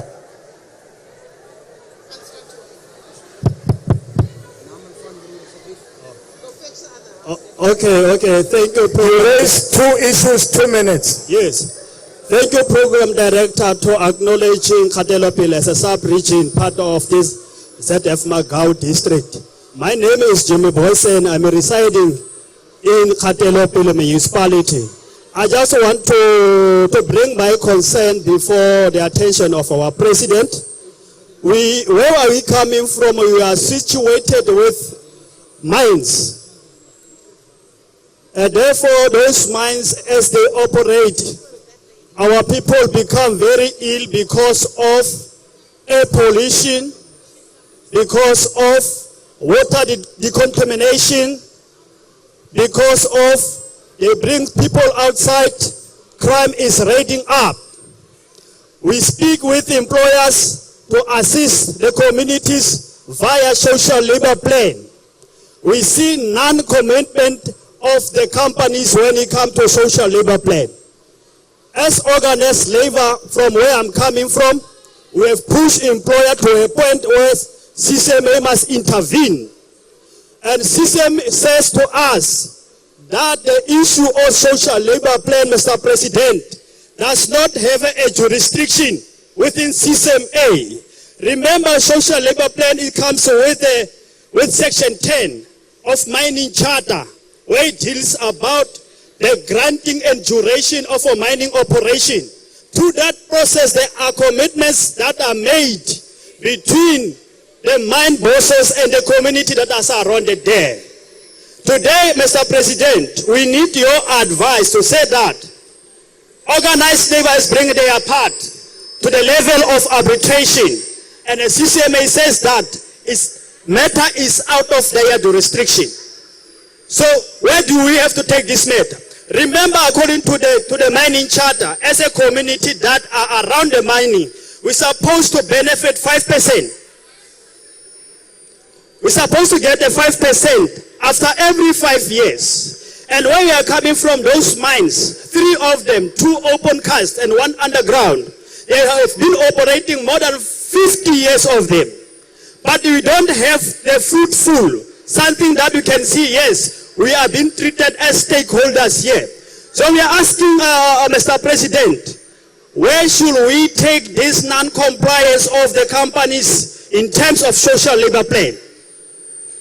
The other issue is the issue of our ZF district. We are situated just near Kuruman, only 68 kilometers to arrive in Kuruman. Kimberley is almost at 300 kilometers. Now where our district municipality is based is almost 600 to 700 kilometers. So we cannot access the office of a district easily. So we are saying, Mr. President, because our district is so far, we are requesting the possibility of relocating this office district to John Taulo. Can you round up? 2 minutes is over. We must fall from John Taulo because it's easier for us to work there and bring our queries. Here is very difficult. We don't have money. It's too much kilos to come here. So we did write a letter to the Board of Demarcation. That matter is not being listened to. Thank you very much. Number 2.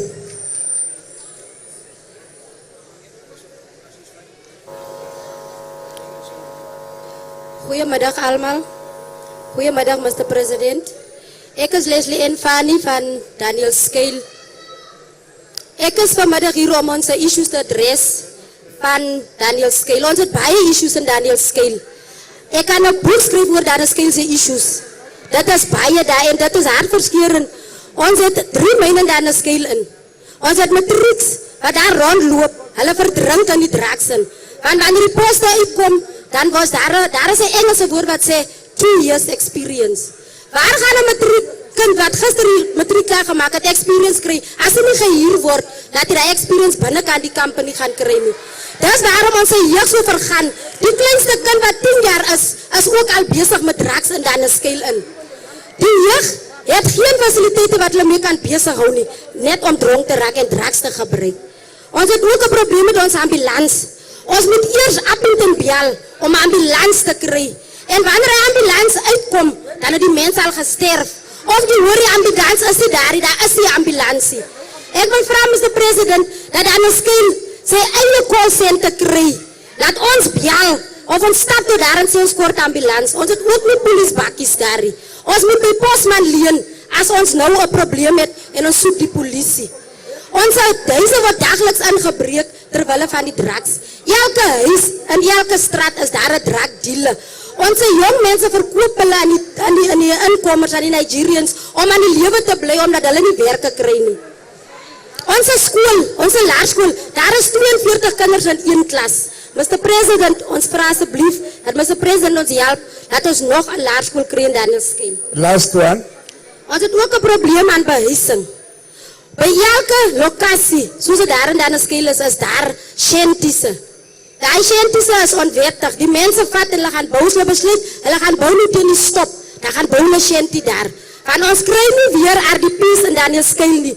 Ons kry ook nie weer grond waar ons kan ons shanties gaan bou nie. Nou plak die mense onwettig. Thank you very much. Number 3. Number 3. Yeah, that one.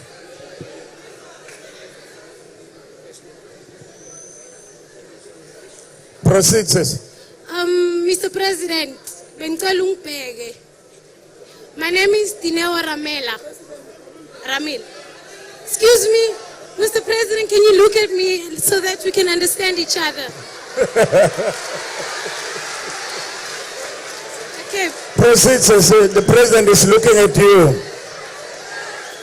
Proceed, the president is looking at you. Okay, Mr. President, I've been struggling with one thing for the past 9 years. One thing, which is my identity papers for 9 years now. Your name? Dineo Ramila.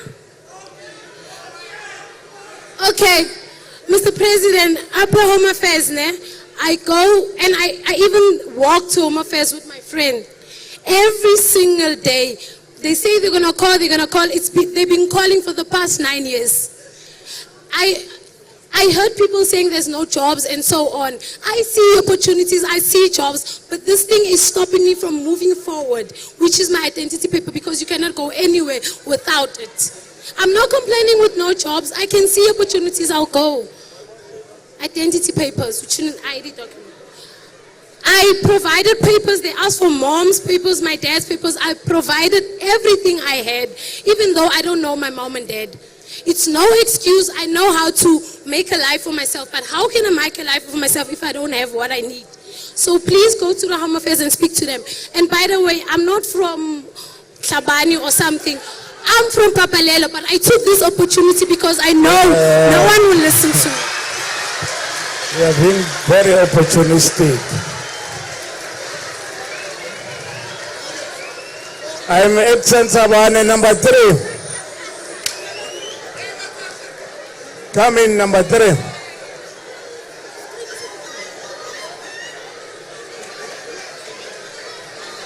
Proceed, number 3.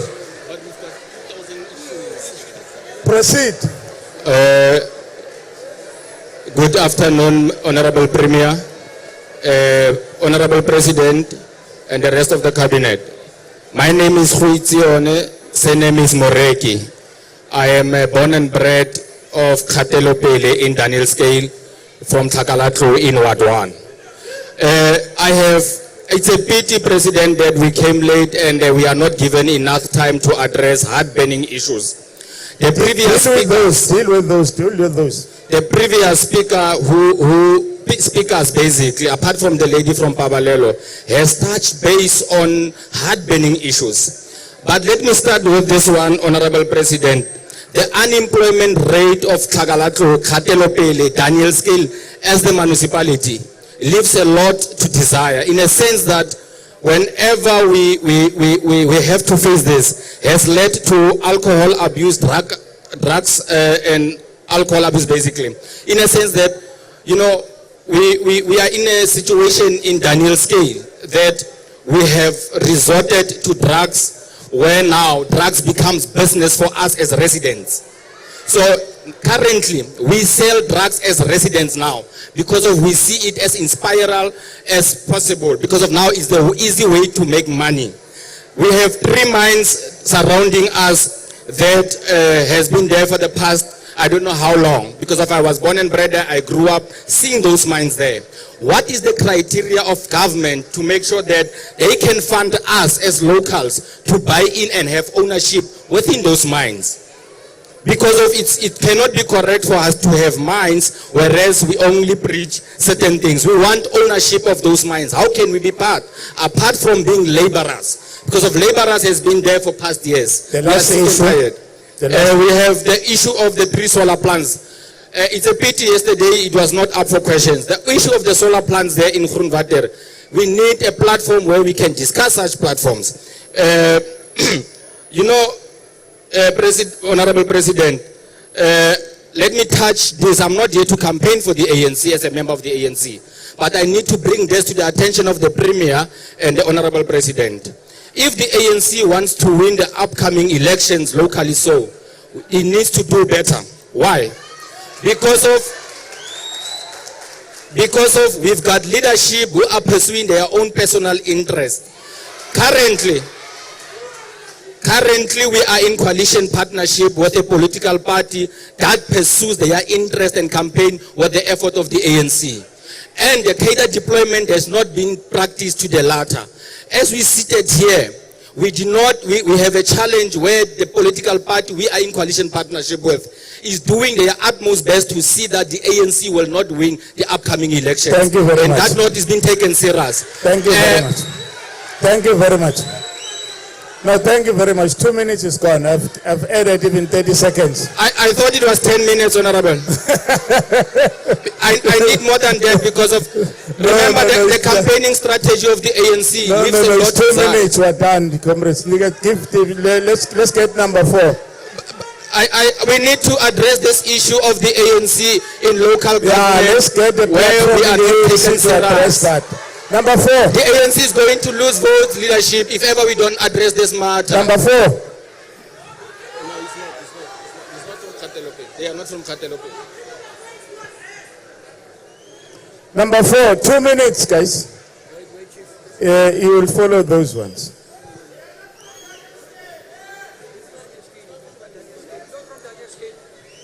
No, there was one there with the at the back. Where is he? He didn't come this side.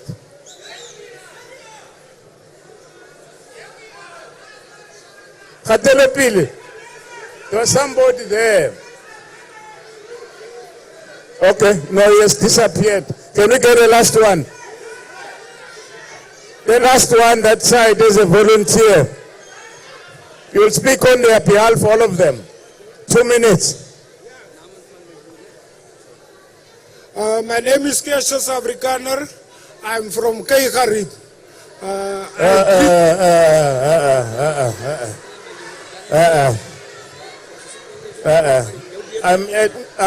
I've requested Catalytic.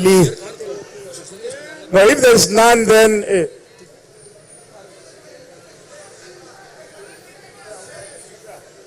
no, thank you very much. If there's nobody from Catalytic, then it means we're done. We'll then move to the next item. No, I'm done. I don't know which hands is this one. Because some of you have spoken, you want to speak again. You can't abuse the process. Can we agree that we'll now give an opportunity to our president? We'll hand over as the program directors to the president.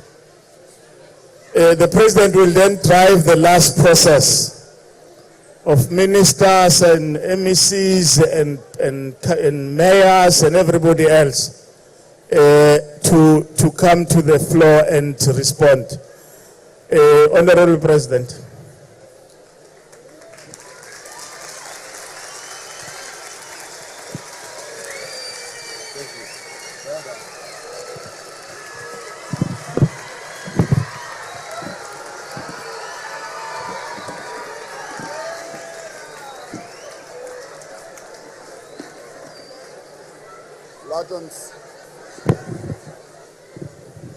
Baie dankie, laat ons neersit.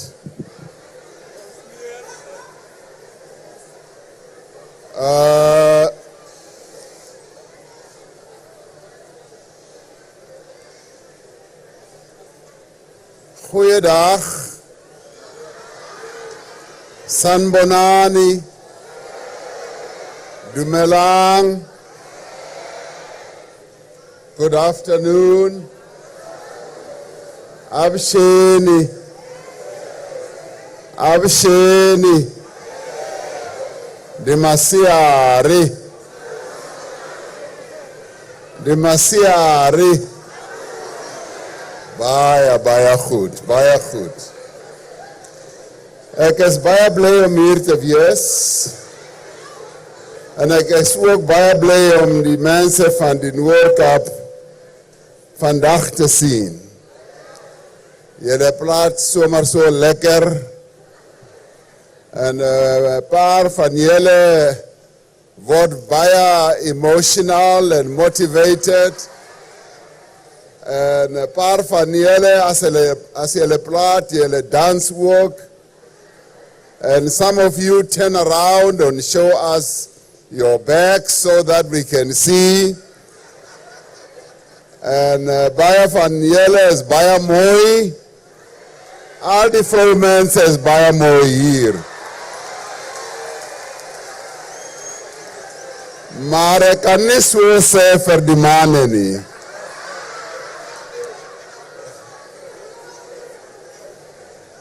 Laat ek begin om dankie sê vir al die mense wat hier gestaan en gespreek. Ek wil ook dankie sê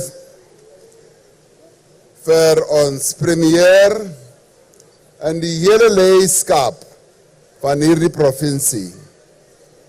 Ek wil ook baie dankie sê vir al die ministers en die adjunct ministers wat hier is. Our mayors who are here, our MECs who are also here, as well as our councillors. Our constitution says that we should not only be a government that is chosen by the people,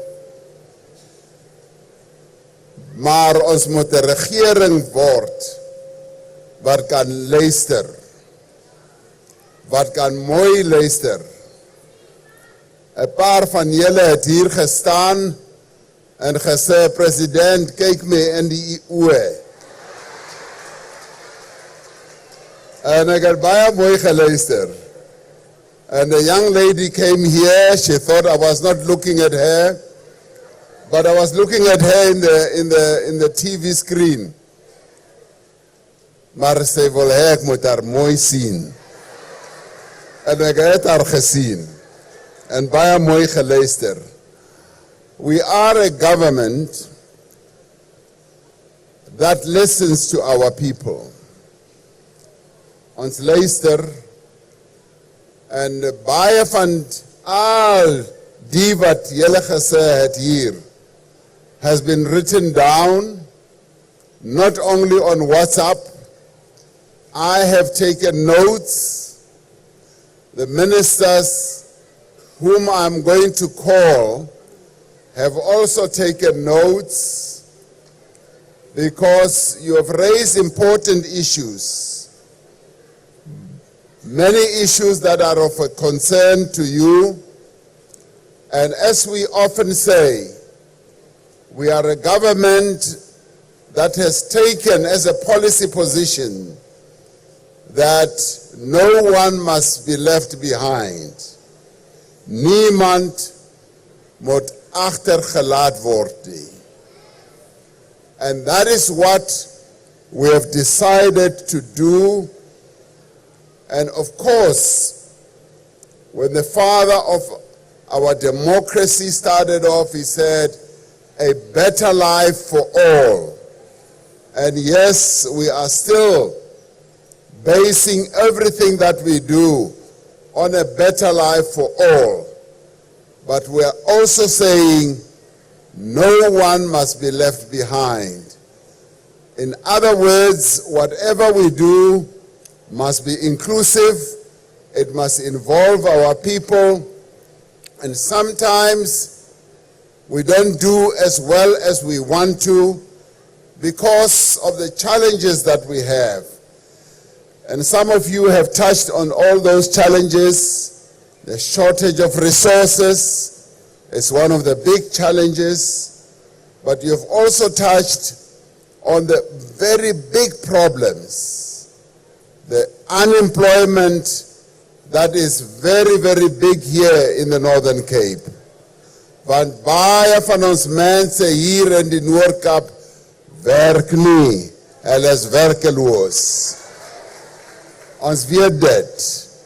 And we also know this other problem, that the focus has been on targeting those who are 18 and 35. Now,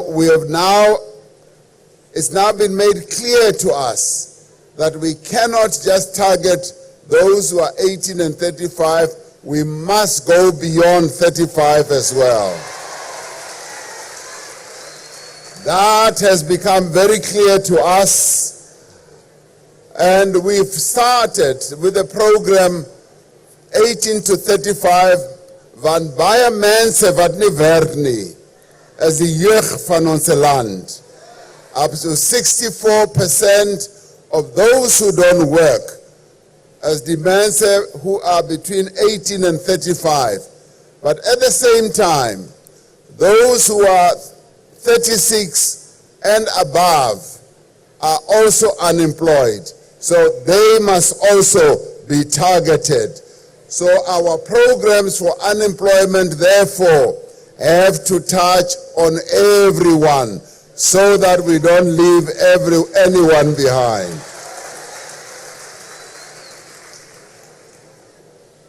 Vandag, ons het gehoor en ons het ook gesien. And it is for this reason, you see, these Imbizos are this overriding program of the government that ons moet baie mooi gaan luister. Wat ons mense sê, ons moet baie mooi luister.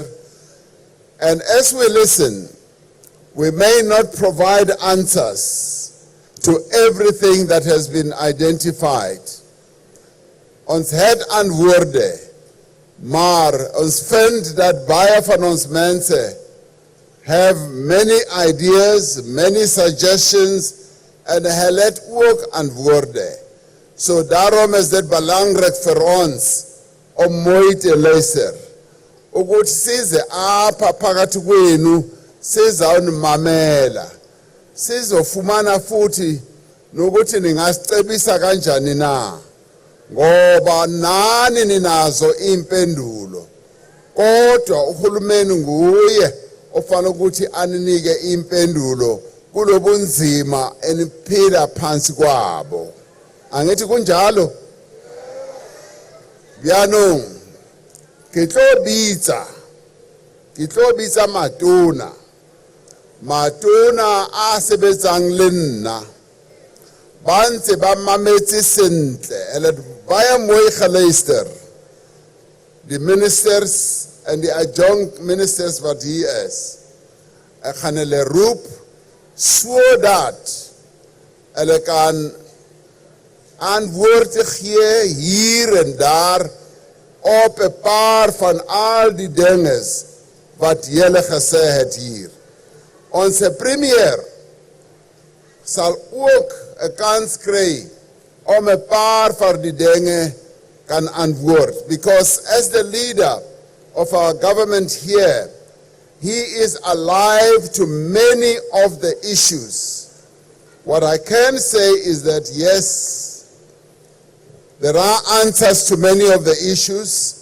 Some of the answers can be applied immediately. Some will take time. For instance, a lady stood up here and said, the health workers in Gauteng are now being incorporated and now they are being made permanent. That is so in part only. Health workers around the country have been doing a fantastic job, a really fantastic job, and we saw that during COVID, and I was grateful that one of the speakers wat hier gestaan en gesê die regering het baie mooi gewerk durende die COVID tyd, that we did a good job. And I want to thank you for that, because you are not the only one. Even many other people around the world, many countries, say South Africa, managed COVID extremely well for the 2 years that COVID was present. We were amongst the better countries that managed COVID. We brought the deaths down and we were able to vaccinate a lot of people. You can give yourself a round of applause for that. Now, our health workers did a fantastic job during the period of COVID. Many of them worked long hours, and a number of them risked their lives, and some of them got sick, and some of them even passed away. Now, from a World Health Organization point of view, we need to bring more health workers into the health system so that we focus on primary health care. And health workers have shown that they can play a key role. Our major constraint has been our budgetary challenges. Budgetary challenges because the money that we should be deploying to bring in many more health workers has been limited.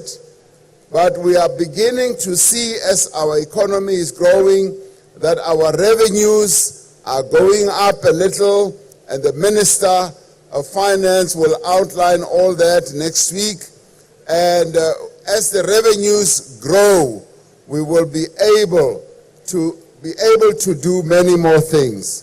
So that you know, we are one of those countries that spends more money on education, on health, and on social grants. We are one of those countries in the world that has done quite a lot to look after the welfare of our people. You heard our Premier saying, die helfte, amper die helfte van die mense wat hier in die Noord-Kaap bly are on social grants. They get social grants, and you don't get that in many countries where nearly half of your population is supported by the government for their livelihood. Is that enough? No, it's not enough, because the costs of living have gone up. Dit is baie duur nou om kos te koop. Dit is baie duur nou om petrol te koop.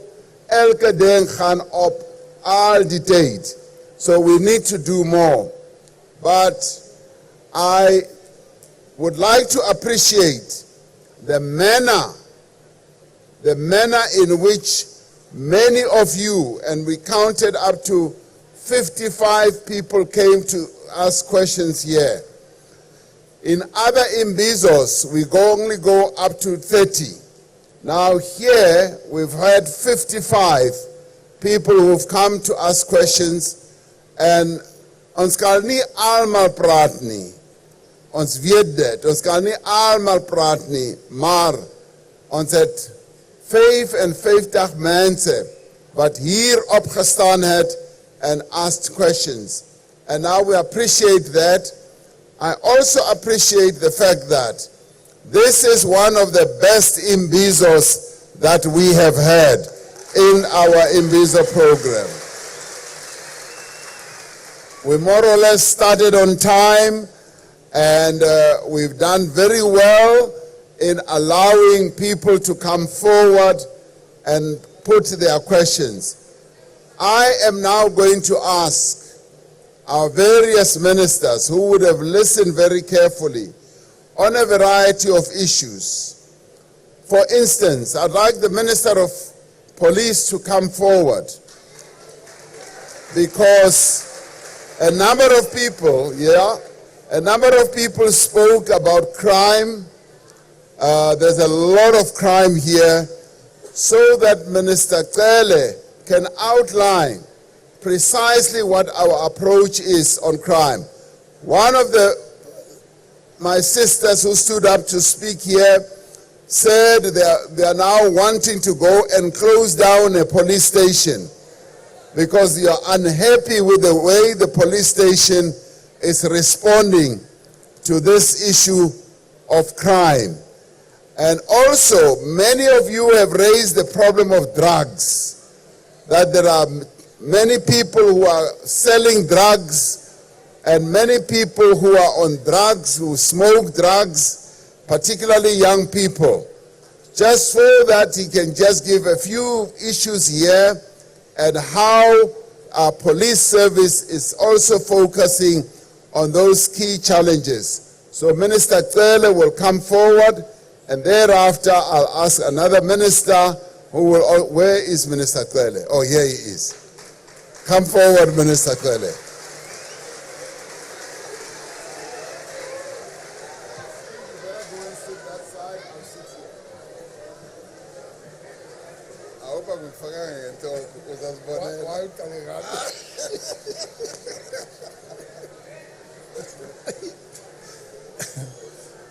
Thank you very much, Mr. President.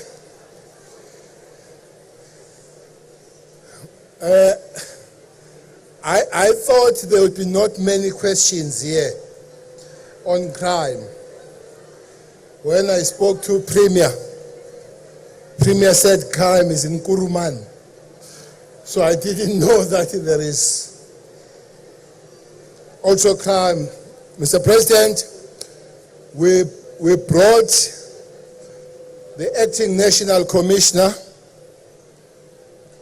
because national commissioner has attended the Interpol General Assembly in India. But the deputy national commissioner that is here is responsible for policing. Policing means all police stations in the Republic of South Africa. All vans you see on the road, all police that you see on the uniform, including specialized forces. So all these complaints, Mr. President, did not come to me. They went to the head of the policing. But we agree that there are specific issues that were raised. Drugs. There is a member of the community said their community are selling drugs. I will definitely visit them and see how they sell drugs. Because he stood here, I took his name, and he said they sell drugs as a community. So I'll definitely visit them and buy some drugs from them. It can't be allowed, no matter what circumstances could be, for such things to happen. But we do need to be part of them and assist them on that matter. Therefore, Mr. President, as usually has done on the police, we do make follow-ups on this one.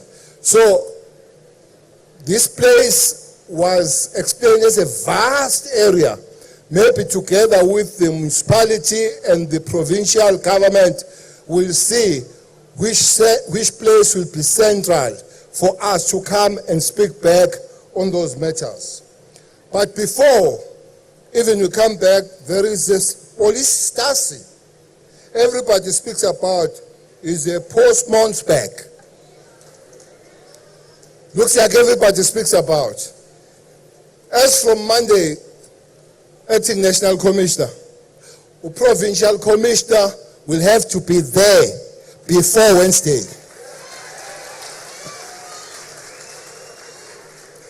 By the time we come back here, she should have given us a report, because they raised the issue of cars and they raised the issue of personnel and they threatened to close the station down. I want to promise them, when they close the station down, I'll keep them inside and they close the station with them inside. So the best thing not to do is not to close, is for us to work together to make sure that that station works. One thing that is a shortage there are cars. Acting National Commissioner, as we go there, finally party imoto, because we should know how many cars are down. But Mr. President, in terms of the personnel, we don't have the personnel until December 15, when we'll be releasing 10,000 police from the colleges. Those 10,000 is not for Northern Cape, it's for the Republic of South Africa, but you'll get your portion. So personnel, December. Cars, 2 weeks to come, you will find those cars.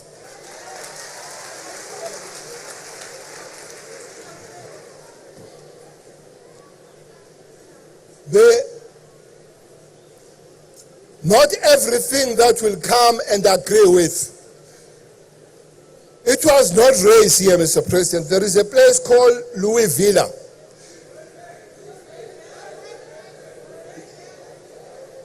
Yeah, that one. So they are requesting that we remove the mobile station and we build the rail station. I'm glad that Ma Dilile is here. We'll work together to go and put some examination and find out when can we move there.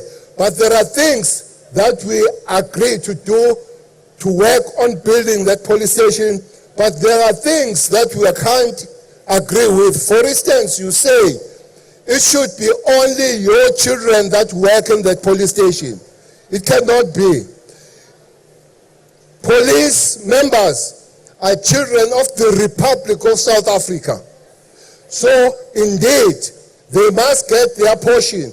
But it does not follow that if you come from this place, you will come back here, will be deployed anywhere in the Republic of South Africa. But it's important that you get adequate police. And then you said we shouldn't check your children if they don't have criminal records. We can't do that, Mapoise. We can't agree on that. We'll have to check.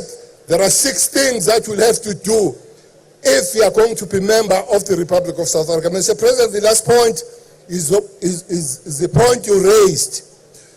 The management of the police is here.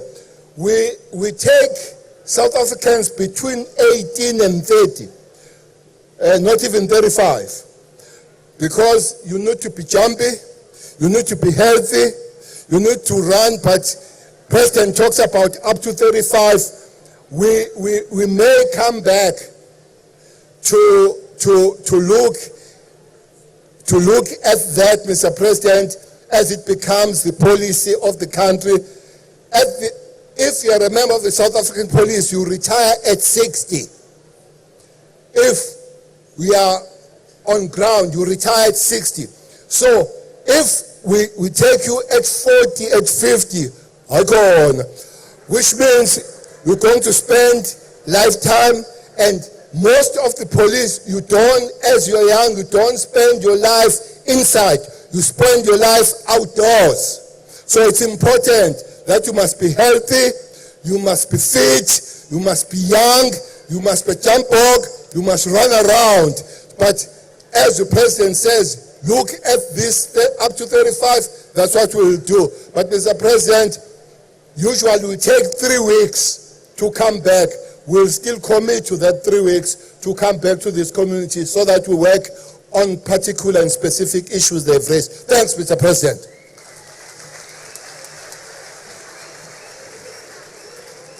Baie dankie, Minister Tele.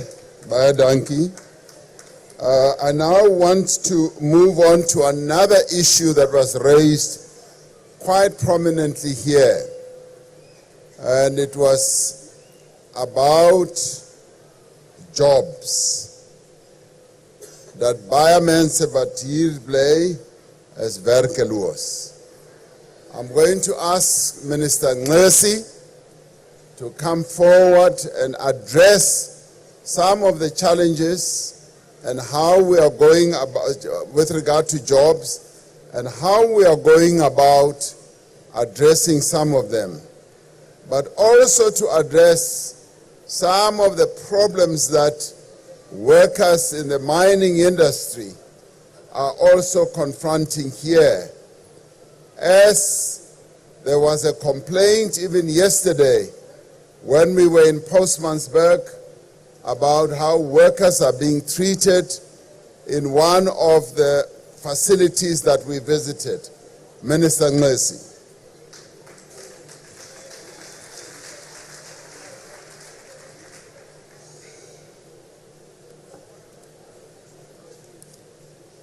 Thanks to the President, the Ministers, the Premier,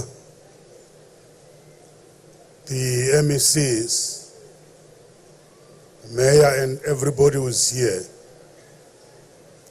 First of all, with regards to the issue of the mine, which has been mentioned here, we are going to take the details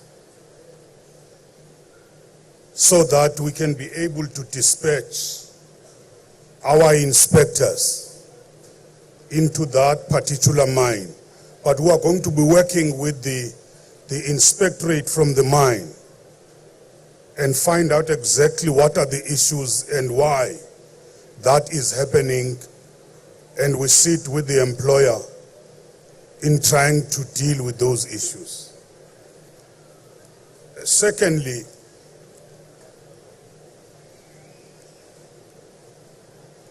it's very important when we deal with this issue of unemployment for us to understand that the job creation is a joint effort between all government departments as well as the private sector. There are various programs which we are having with the private sector as different departments. But as government, there's a program which is known as the Presidential Youth Employment Program, where a number of young people are being taken and employed for a period of 2 years, some extended to 3 years. It's an employment initiative. It also trains some of the young people. It works in the different departments. There is also some programs which we are doing with the private sector. And I want all the young people who want to apply for jobs to go and Google, because most of us are carrying these cell phones, the smartphones. You Google Employment Services of South Africa. That's where, as an individual, you can be able to deposit your CV. And what we will do, once you have deposited your CV, we take that information and match it with the various employers who are looking for people to employ. So if you go and look for ESSA, ESSA, or Employment Services of South Africa, you'll be able to get that. There are various programs there. There's a big program also we're doing with the private sector, which is called Harambe, where we've employed thousands of young people. They are matched into those particular jobs. So it's very important then that you use those initiatives.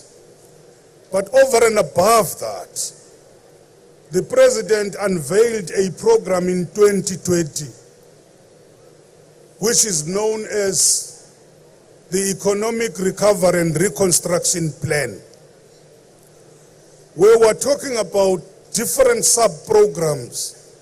The mass public employment programs are party to that. And all those programs which are there, industrialization, because we don't have industries now. We're trying to come to put the industries, we're trying to localize. Other people were talking about the minerals, as much as we do have those minerals, but they are processed outside our own areas, which we call it beneficiation. So all those programs, we're trying to create massive jobs, being led by Minister Delil on the infrastructure, building our roads, building our bridges. We think that we're going to be having a lot of jobs if we work together in terms of those programs. But also, we have various training schemes.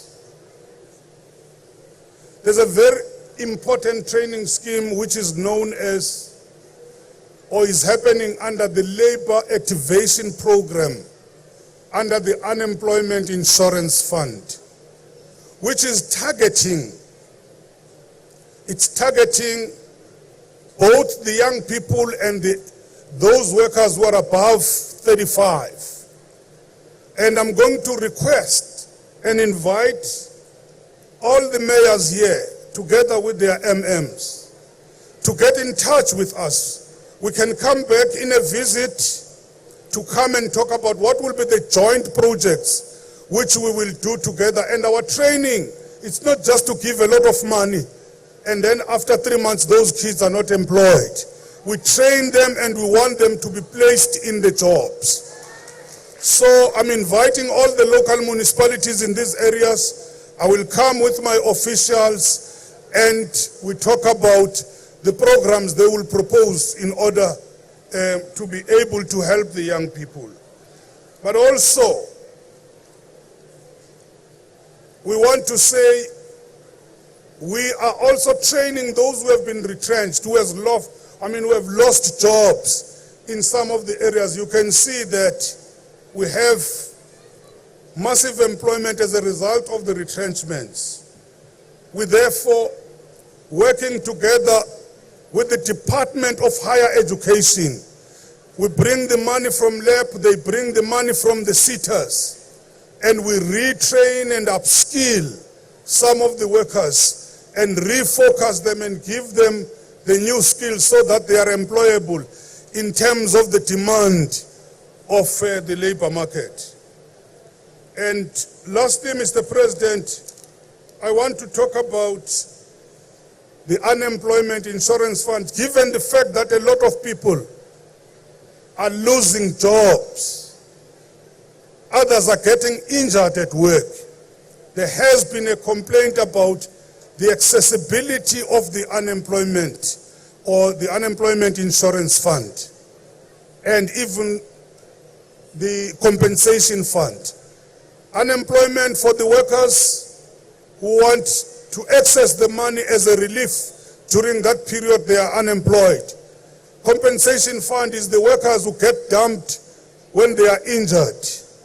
Now, we have started a new program which we call the mobile centers, which are moving from these towns into the small dorpies on certain days. And we make the announcement in the radios so that on that particular day, the people are able to come and they are helped. And maybe again after 2 weeks or after a month, we come back so that those services are accessible to our people. And I want to repeat as I leave this platform, the mayors, the MMs who are here, we are requesting that you call us, we will be ready to come back and sit down and have possible schemes which we can run together. And then we think that they will be able to help a number of young people in creating the jobs. But there's a lot which is happening in the big programs which are led by the President. Thank you.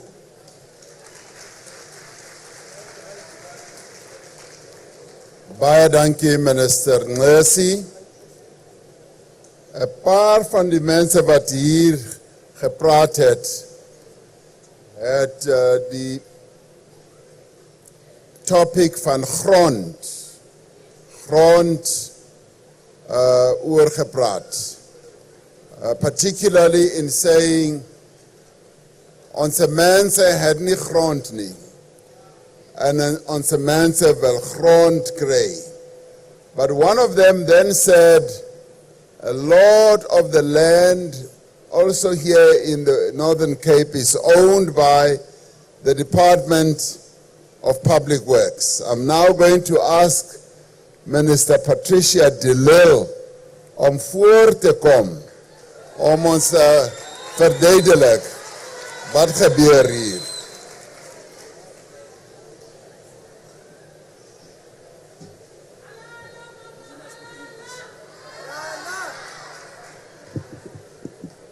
President praat mooi Afrikaans, né? Premier het hom mooi geleer. President, dankie vir die geleentheid in middag aan al die goeie mense, die mooi mense van hierdie distrik. Dit is so dat baie mense het gepraat oor die grond. Meneer die President, ek dink ek moet terugkom. Want die grond behoort aan nasionaal, en sekere grond behoort aan die provinsie, en sekere grond behoort aan die munisipaliteite. Dit is waar dat daar is baie groot stukke oop grond hier in die Noord-Kaap. En dat elke een van die vlakke van regering moet kom sê vir die mense wat het hulle op hulle landregister wat daar geregistreer is. Sodat ons mense kan aansoek doen. Ek weet byvoorbeeld hier langs die Oranje rivier is daar nog 'n paar plotte wat behoort aan publieke werke. En ons kan bespreek met die minister van Landbou hoe ons daardie plotte beskikbaar maak. So ons moet definitief terugkom en 'n grondsummit kom hou, laat ons vir die mense kan sê wat behoort aan die regering en hoe mense kan toegang kry tot daardie grond.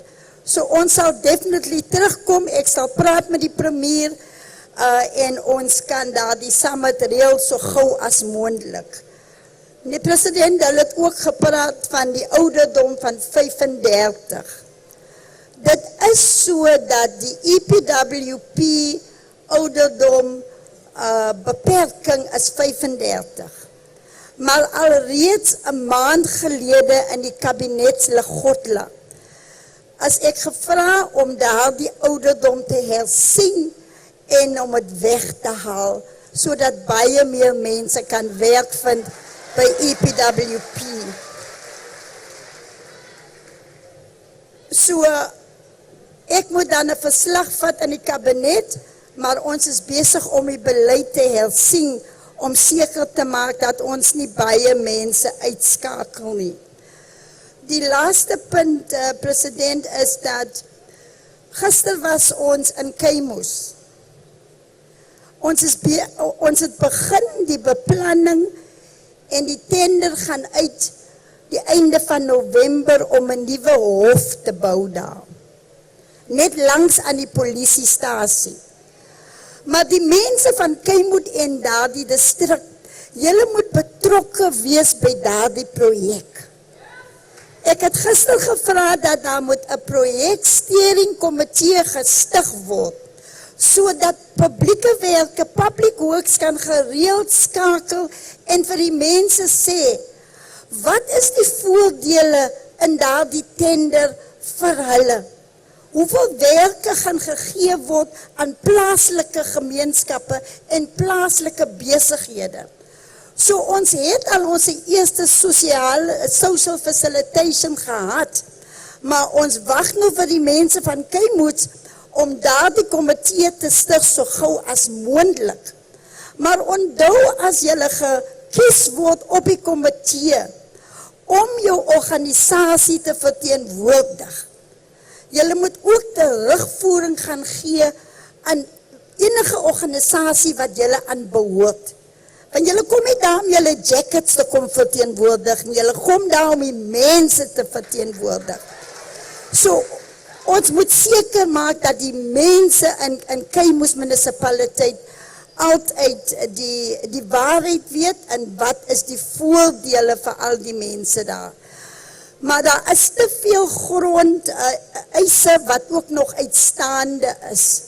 En as ons daar die summit het, dan kan ons ook praat oor die uitstaande grondeise wat daar nog is. Want baie van ons mense gaan dood terwyl hulle wag vir die grond om terug te kom. Baie dankie. Dankie, president.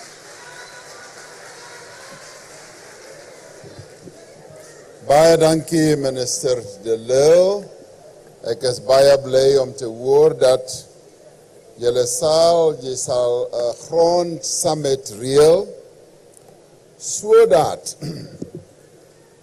dier wat ons vandag gehoor het, die grond of die land vir die Griekwas, die San en die Koi, sodat ons mense die San en die Koi moet nie soos uitlanders voel nie. Want ek het gehoor dat hulle voel dat hulle is uitlanders. Niemand hier in Suid-Afrika wat 'n Suid-Afrikaner is, moet voel dat hulle is uitlanders. We are all South Africans. And I'm very pleased, Minister, to hear that there must be portions, pieces of land along the Orange River. Last night I slept in a hotel which borders on the Orange River. Dit is 'n baie mooi rivier daardie. En ons moet sorg dat ons mense ook kan iets kry van die land wat naby die rivier is. Like all others who have been benefiting over the years. So ons moet dit doen. Now, one of the things that was also raised had to do with schools, basic education. Ek gaan nou vra vir minister Motshega om voor te kom om met skole kan praat. Minister Motshega.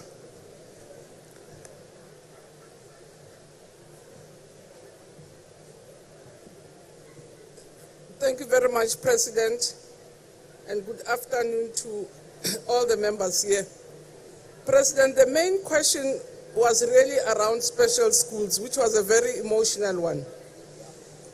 And if we have to recall, the NDP instructs us to have an inclusive education which leaves no one behind.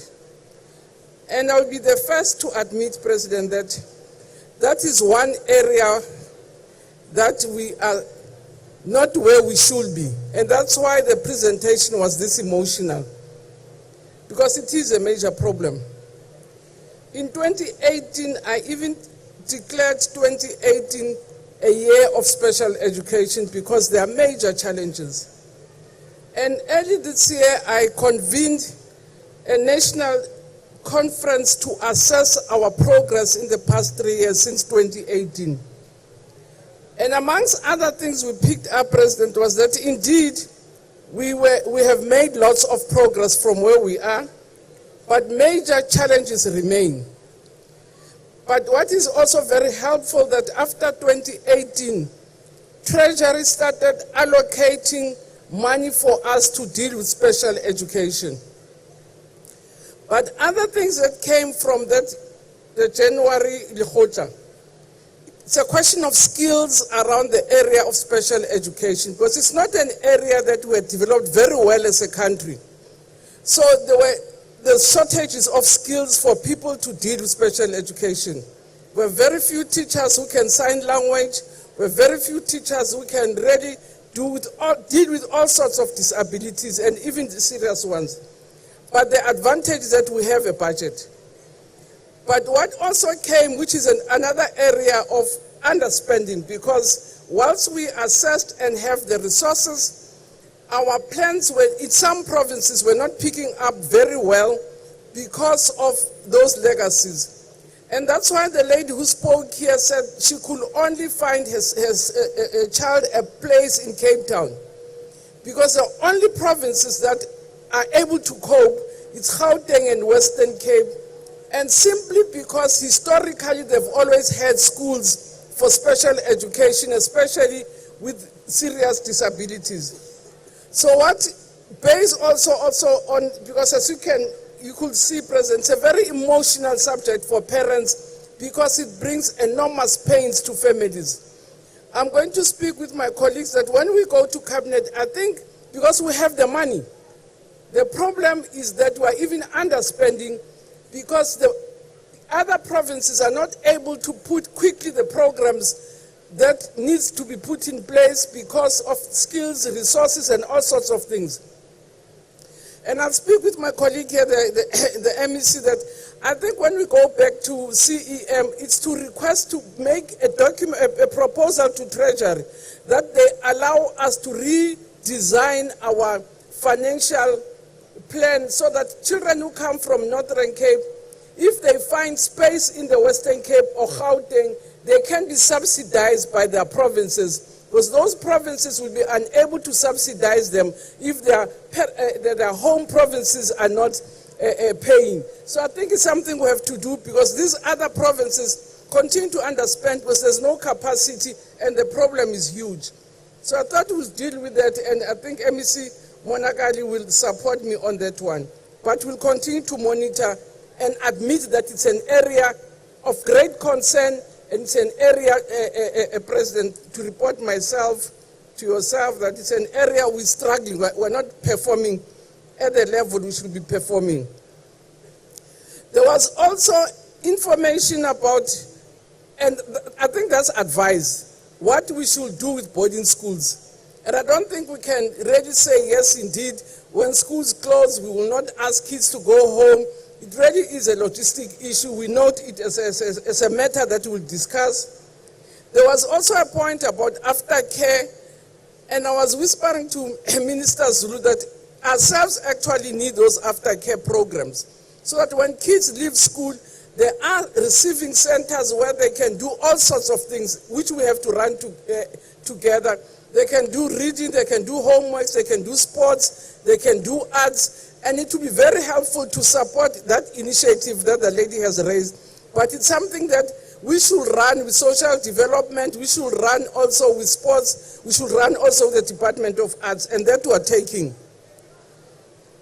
The other issue around let me leave the personal story, President. I'll come back to it after.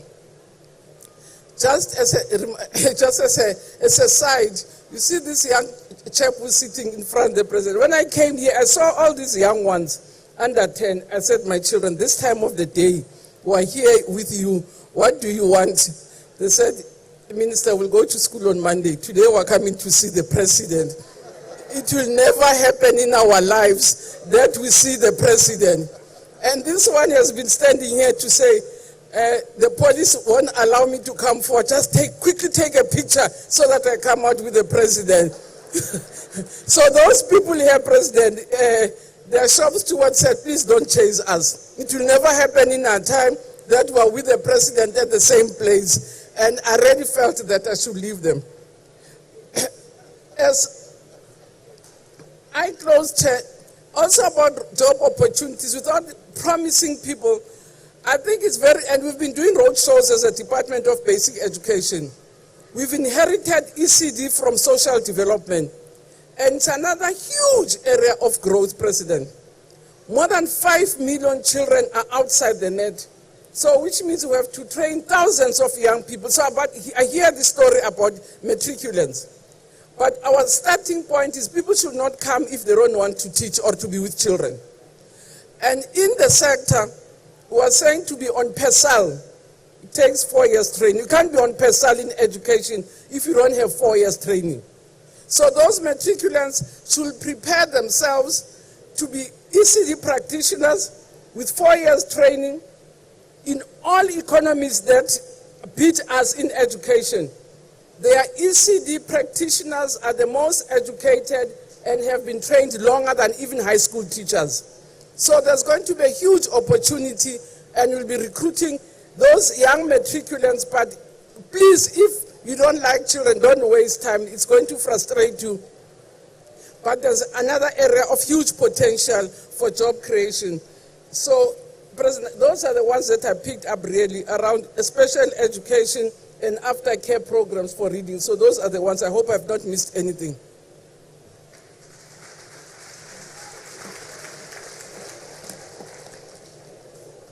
Now I want your shop stewards to come to the stage. Come.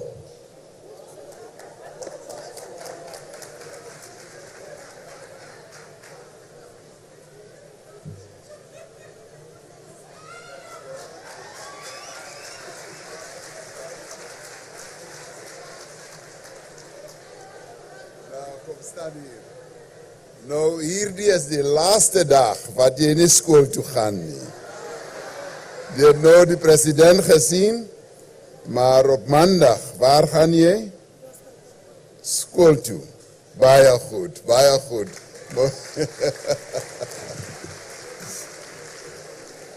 Thank you very much. One of the very good programs we are proud of is the Presidential Employment Stimulus Program. That in the past 2 years, particularly during COVID, led to the employment of some 800,000 people who worked, 600,000 who worked in our schools. And if Minister Motshekga had time, she would have spoken about it, how well it was executed. And the Northern Cape also benefited from this program because a paar eintlik al julle skole het hierdie jong mense gekry who were assistants and who were able to do all sorts of work, including IT work and so forth. One of the great endowments that julle had here in Noord-Kaap is Minerale. You have minerals, and you've got minerals from iron ore to manganese, to copper, and many others. Now, one of the things that we've been hearing is the complaint against, yes, the ownership of minerals. I'm going to ask Dr. Nobuhle Nkabane, who is the Deputy Minister of Minerals and Energy, just to come and explain this program of ownership that we have in the mines in our country. As you come up, Deputy Minister, as you come up, one of the places I visited yesterday was Redstone, which is in Postmansberg. Now, the community is going to be a beneficial owner of a sizable ownership of the facility where we are already generating renewable energy. And indeed, in a number of other facilities, our communities and black entrepreneurs have become owners. And this is being done in the light of our policy of black economic empowerment, broad-based black economic empowerment, to allow our communities to benefit from this. Now, this was raised, and the Deputy Minister, who works with Minister Mantashe, will just touch on this and how we are enforcing these laws. Deputy Minister.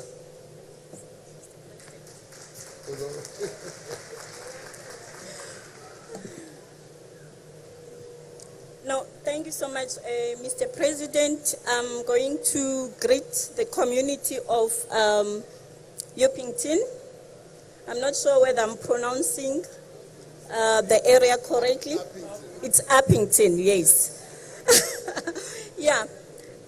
Maybe in terms of ensuring that we ensure that our people benefit in terms of the mining activities that take place in their areas. It comes a very long way. As you know that it started around 1955 during the Freedom Charter, where there is a clause that says, all minerals beneath the soil shall belong to the people as a whole. Then, as part of our transformation agenda as the African National Congress and the government in South Africa, we took a stance of ensuring that we enact laws that are going to be responsive to the needs of our communities, in particular where there are mining activities that are taking place. So what we have done, we drafted a law which is called MPRDA, which is responsive to the needs of our communities. There is also another one, which is the Mining Charter. Although we believe that there are some issues, some are taking it to the courts because they are challenging the interpretation and analysis of the Charter, because they want to understand whether is it a regulation or a law. So we are still busy processing those processes in terms of the interpretation of the Mining Charter. But basically, social and labor plan projects are trying to respond to the needs of our communities in ensuring that they do benefit. Where there are mining activities taking place, the mining company has a responsibility to make sure that our communities, they benefit, either through projects that are implemented in the community or either through bursaries. There are also royalties that our traditional authorities benefit out of it. We also have inspectors within the department and the regional offices in each and every province, where they go around ensuring that there is compliance with the Mining Charter, because it is the obligation of the mining permit that our people must benefit through the social and labor plan projects. But there are also other programs that we are embarking on. For instance, in the Northwest, we have started a program of the Women Diggers program, where women are then roped into the mining activities, the entire value chain. Here in Kuruman, we have started another project where we are busy training about 40 women to make sure that they also form part of the entire value chain of the mining activities. We are working closely with our entities, the Council for Geoscience, as well as MinTech, in ensuring that they get trainings in terms of entrepreneurship as well as small-scale mining. If you have further questions, that you need to understand, we do have our area manager here, Mr. Ndlelentle Zindela, who is responsible for this area. He is a very competent man who is going to assist you and take you through the processes on how do you go about for you to be able to access a mining permit. Thank you so much, Mr. President. Wonderful. Well done. Well done. Thank you. We are now going to move a little faster. I'm going to want Minister Kubai to come and address the issue of houses. Now, in talking to the Premier, the Northern Cape has a shortfall of 80,000 units of houses. Now, that has to be addressed, and that is what the Premier is most concerned about, because he sees a proliferation of informal settlements in a number of places. And wherever one goes, we hear the same concern about houses and people having a shortage of houses. So I'd like the Premier, the Minister, to address this, but also to address the other issue that came up.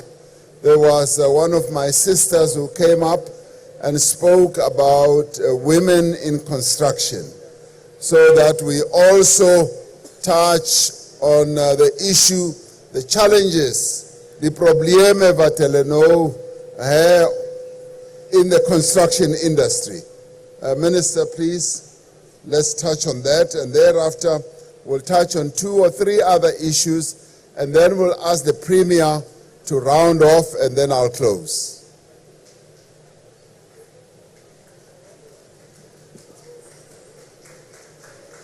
Thank you very much, Mr. President. Let me first acknowledge the challenge in Northern Cape, specifically in the allocation. It's more around the challenge of equitable share.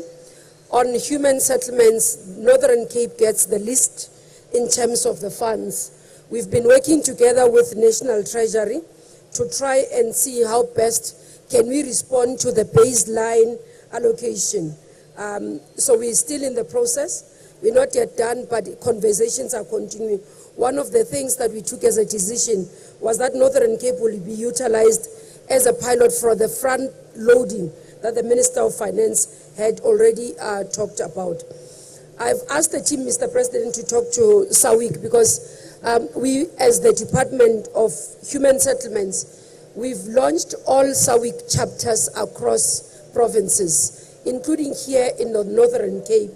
So I want to understand, I've asked the MEC, none of us are not sure why our colleague was saying they are not recognized. Perhaps it's in terms of allocation, because in other provinces you might find that they are allocated specific recognition in terms of projects, but we'll take it up, because in terms of their launching, it has been done. In terms of their structure in the province, it has been done. Mr. President, the other issue that was raised was around illegal occupation of land. We have checked our records. In terms of ZW district, we don't have illegal occupations that are on record, but we've asked for records to check. We know the district that we have a bit of a challenge is around Kimberley, so we are dealing with that. But in this district, when we checked our records, we don't have that much. On service sites, quite a number of communities raised challenges around allocation of houses and service sites. Mr. President, we have several projects that we are working on, maybe just to indicate to the communities. We have a KMOS project in Kamako project. It's now at 1,541 residential sites. It's in progress, under constructions currently. In 8COMS, 748 projects. We have 748 residential sites that are currently under construction, almost done. This will be sites that are given to communities. In Groblershoop, it's 1,539 residential stands that are given. This is a project in that area. In Smarties, 328 residential stands that are located there. In Dakota, We've got 409 residential stands where houses will be built. In Jachan's Stadium, 128 residential areas that are allocated with projects for houses.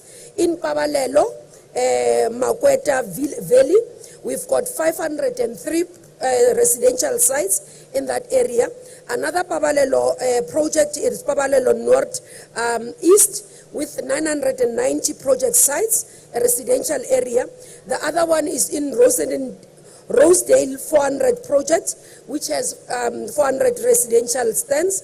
Rosedale 438 is another site with 438 residential stands.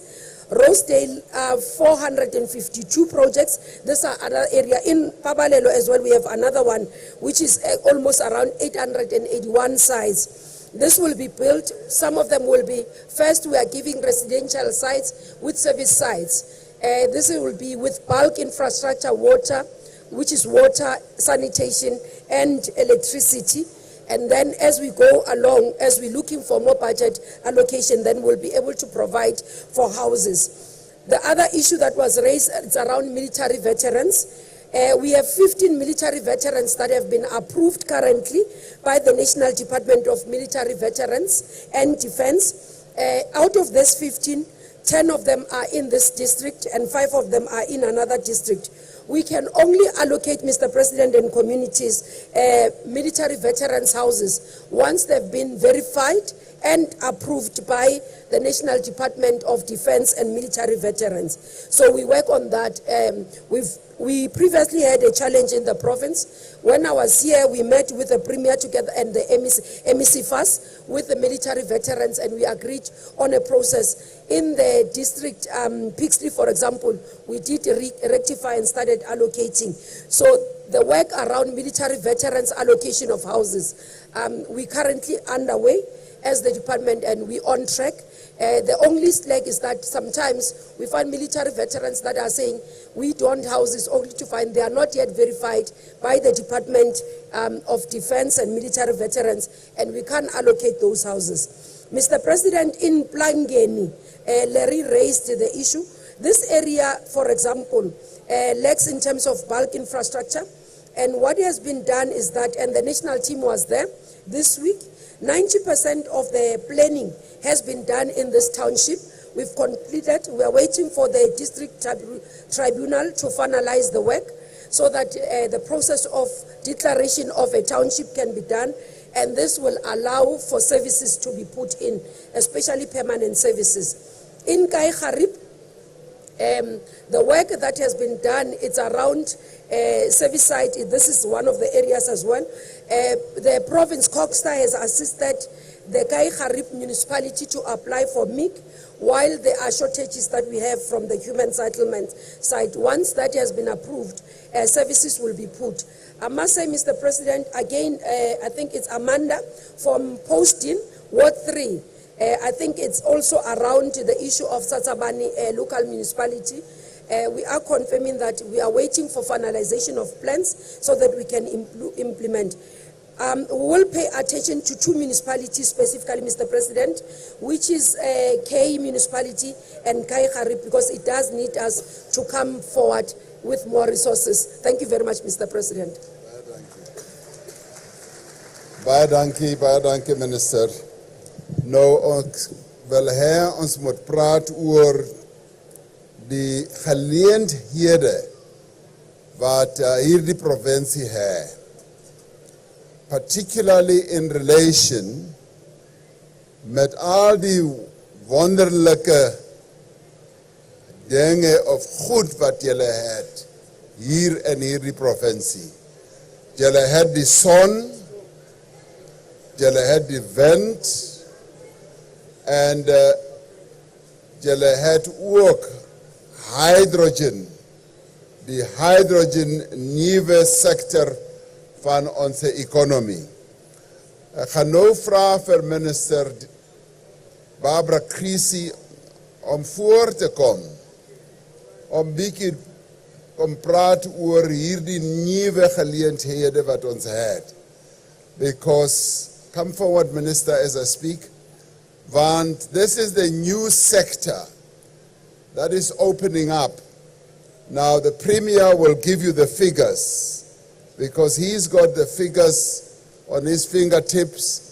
I just want Minister Creasy, who is the Minister of Forestry, Fisheries and Environment, just to talk a little bit about these great opportunities, die wonderlike geleenthede wat ons in hierdie provinsie with regard to the sun, die sonkrag, the wind, windkrag and hydrogen, and the opportunities which the Premier will talk about in Boegoebaai that is calling us, which is going to generate a great deal of growth in this province. And the Premier will give us a little bit more detail, but Minister will talk about how we are now embracing this new energy source, which she's helping to manage with Minister of Energy. Minister.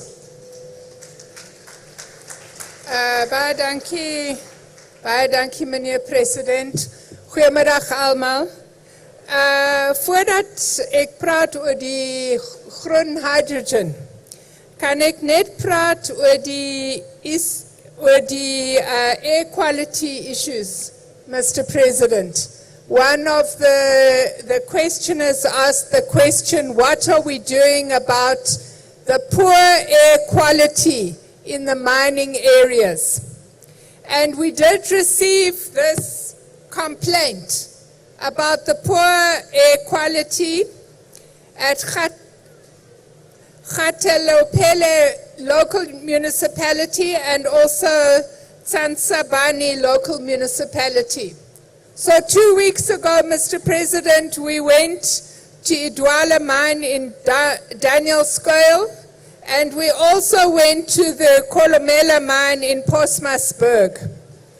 Both of those mines have agreed to finance an air quality monitoring station. That air quality monitoring station, Mr. President, will give figures to the mine to say whether they are exceeding the air quality standards and whether or not the emissions that are coming from the mine are damaging to human health. So once those stations are built, Mr. President, we will work together with the local municipality to monitor the emissions and to make sure that the air quality that is coming out of those mines is not damaging to the communities that live there. On the hydrogen,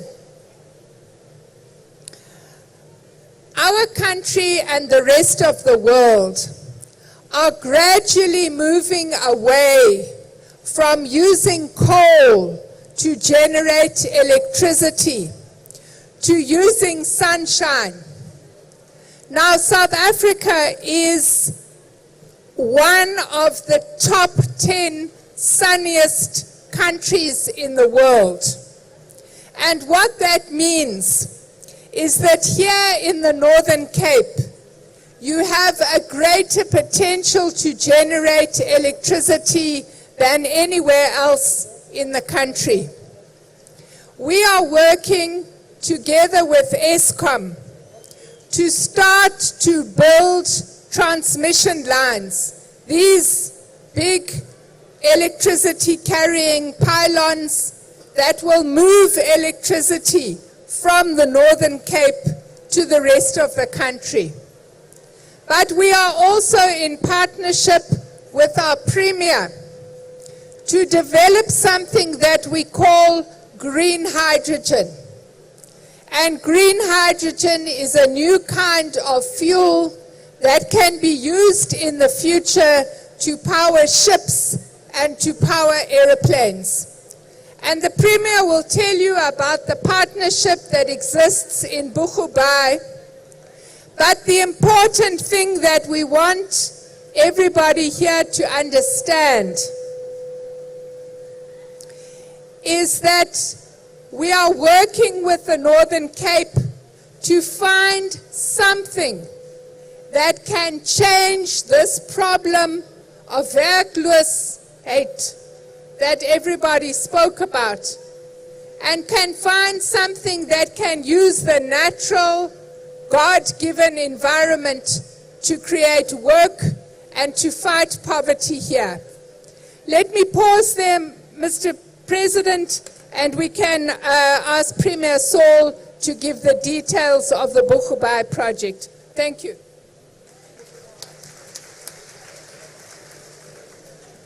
Hierdie projekte gaan baie investments bring in die provinsie. In fact, as we look now, almost 200 billion rand has been invested in our renewable program, and 64% of that has come here in the Northern Cape. And much more is going to come. And already we are seeing quite a lot of job creation.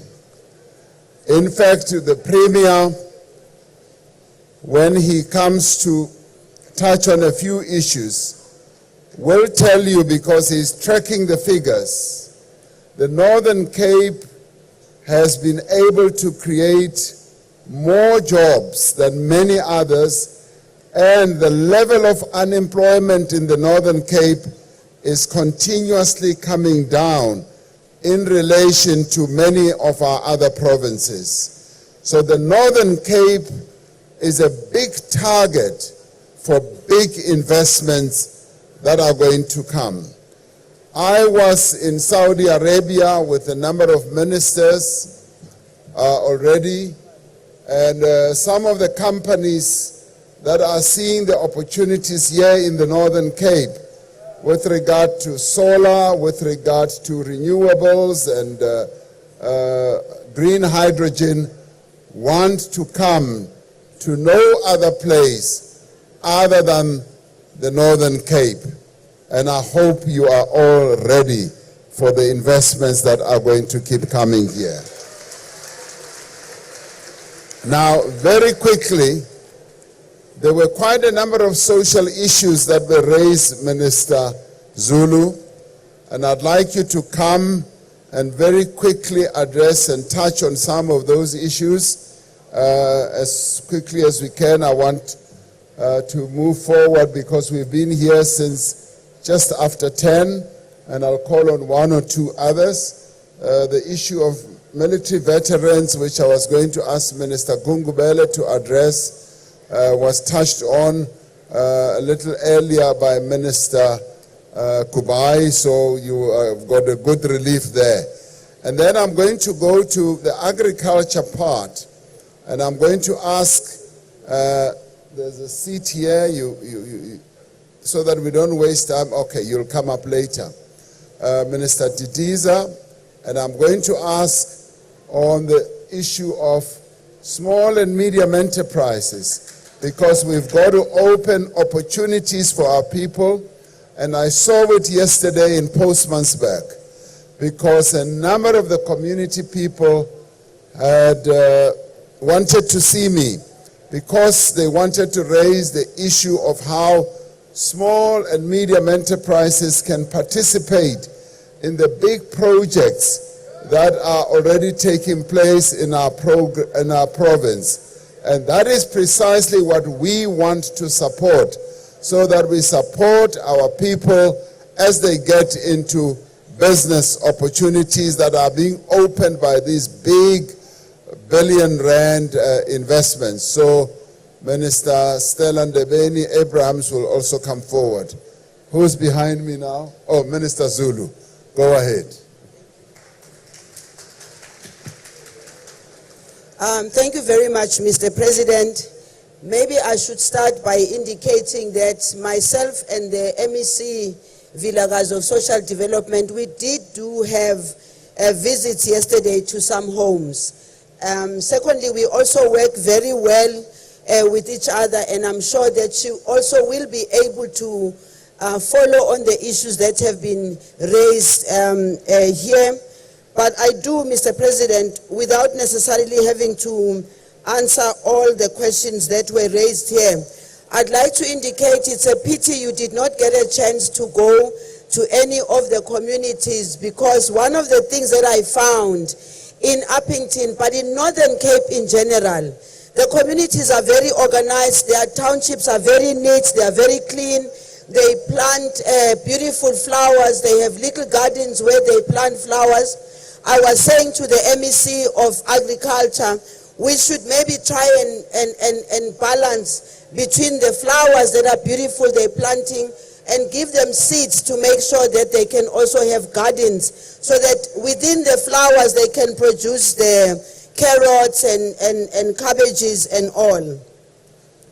The issue of drugs, Mr. President, every year since I've been a Minister of Social Development, in November we are always here because we combine issues of gender-based violence and femicide, as well as the issue of drugs, but also human trafficking, because this province is one of those provinces that is suffering from human trafficking. So we do come back, we will come back again and do the programs that we normally have, and people attend to those programs. With regard to the, I raised another issue with Minister Mutsecha, that as a Department of Social Development, we have the community, the CNDCs we call them.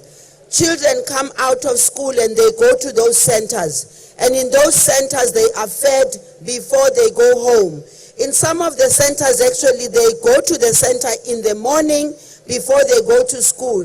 I'm now saying to Minister Mutsecha and myself, we must look at other services that we can do, like them being able to do their homeworks in the schools and be monitored. But obviously the challenge is getting the teachers there and getting the social workers there. Overall, there is also the issue of NGOs who are supposed to receive funding from the Department of Social Development. Here is fact, Mr. President. Many of them do not comply. And there's one thing that we will not be able to do, is to give financial resources to people who are not complying, because we are expected to comply. It's taxpayers' money. And we go to the communities to explain. We also help them, Mr. President, as a department. The department takes responsibility of teaching them the accounting, the accountability, and how they have to do that. Lastly, the issue of drugs and abuse of drugs. Yes, Mr. President, yesterday we visited places. It's the worst thing that you can ever see. Children are out on the streets after school. You can see that they're very organized kids, but they are all over the streets. Myself and Minister Peggy Kele, I think we have to work in a united form together, the MEC of and the police too. We work together to just make sure that the issue of drugs is dealt with. But the issue of drugs will not be dealt with if we don't catch the big fish who are the ones who are distributing the drugs to the people. They are known. Unfortunately for us, Mr. President, some of the communities also keep quiet because they are afraid. Lastly, Mr. President, we have a problem of teenage pregnancy. It is a shame, and some parents even keep quiet about it. We have children at the age of 11, 12, 13 having children. What kind of a man makes an 11-year-old, a 10-year-old pregnant? And if communities think it's only government that can deal with this, it's a big mistake. This is a societal problem. All the communities must talk about it. The nurses in the clinics, they see these children coming, they check on them for antenatal, but they don't report to anybody. I believe this is one thing that community need to deal with. All these things cannot be dealt with by government alone. Everybody has to stand up and support. Thank you. Baie dankie. Minister Didiza, come forward, please.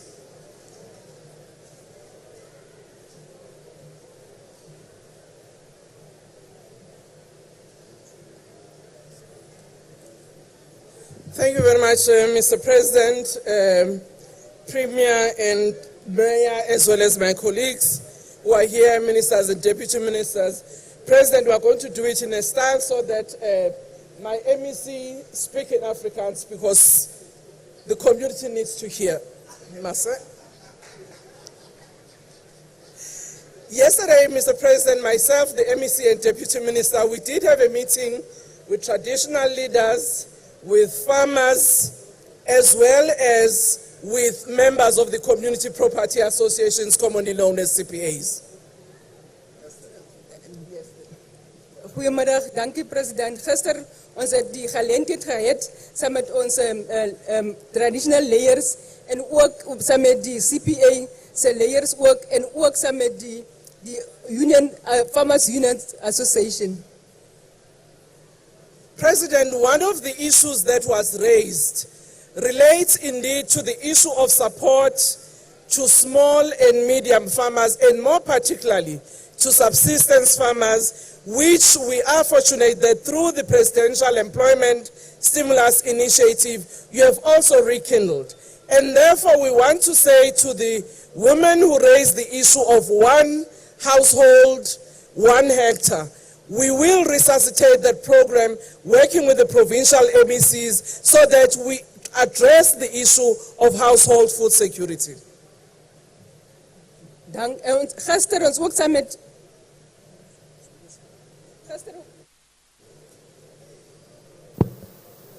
Okay.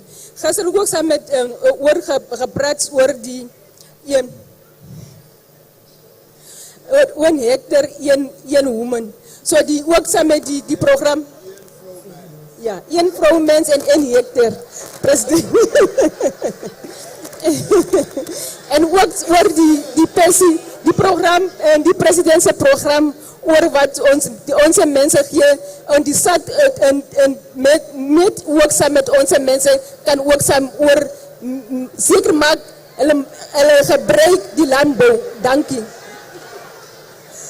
The other issue that was raised, Mr. President, was raised by one of the traditional leaders around the issue of community property associations and the relationship with the traditional authorities. I would like to address this issue, Mr. President, because in yesterday's meeting, it was very clear that part of the challenges relates to how traditional leaders, after land has been transferred to the respective communities, which also involves CPAs, at times they do not continue participating in that processes, and a rift then occurs. We have encouraged them that there's a need for continuation in engagement, because part of the problem is that some of our traditional leaders, when such land is transferred to the communities of which they are part, they regard it as an extension of the communal land, and that's where the tension emerges. Ons het ook gepraat oor die samenwerking van die CPA en ook die traditionele layers. Om hulle te sê, as het die grond na onze mensen gee, die traditional layers, hulle denk is automatieke om zeker te maak, die grond by hulle is. Maar die grond behoort na die mensen toe. So hulle moet maak zeker dat hulle werk saam om zeker te maak, hulle develop the land. We are ontwikkel die grond. The other issue, Mr. President, that was raised. The other issue that was raised relates to seasonal work of farm workers.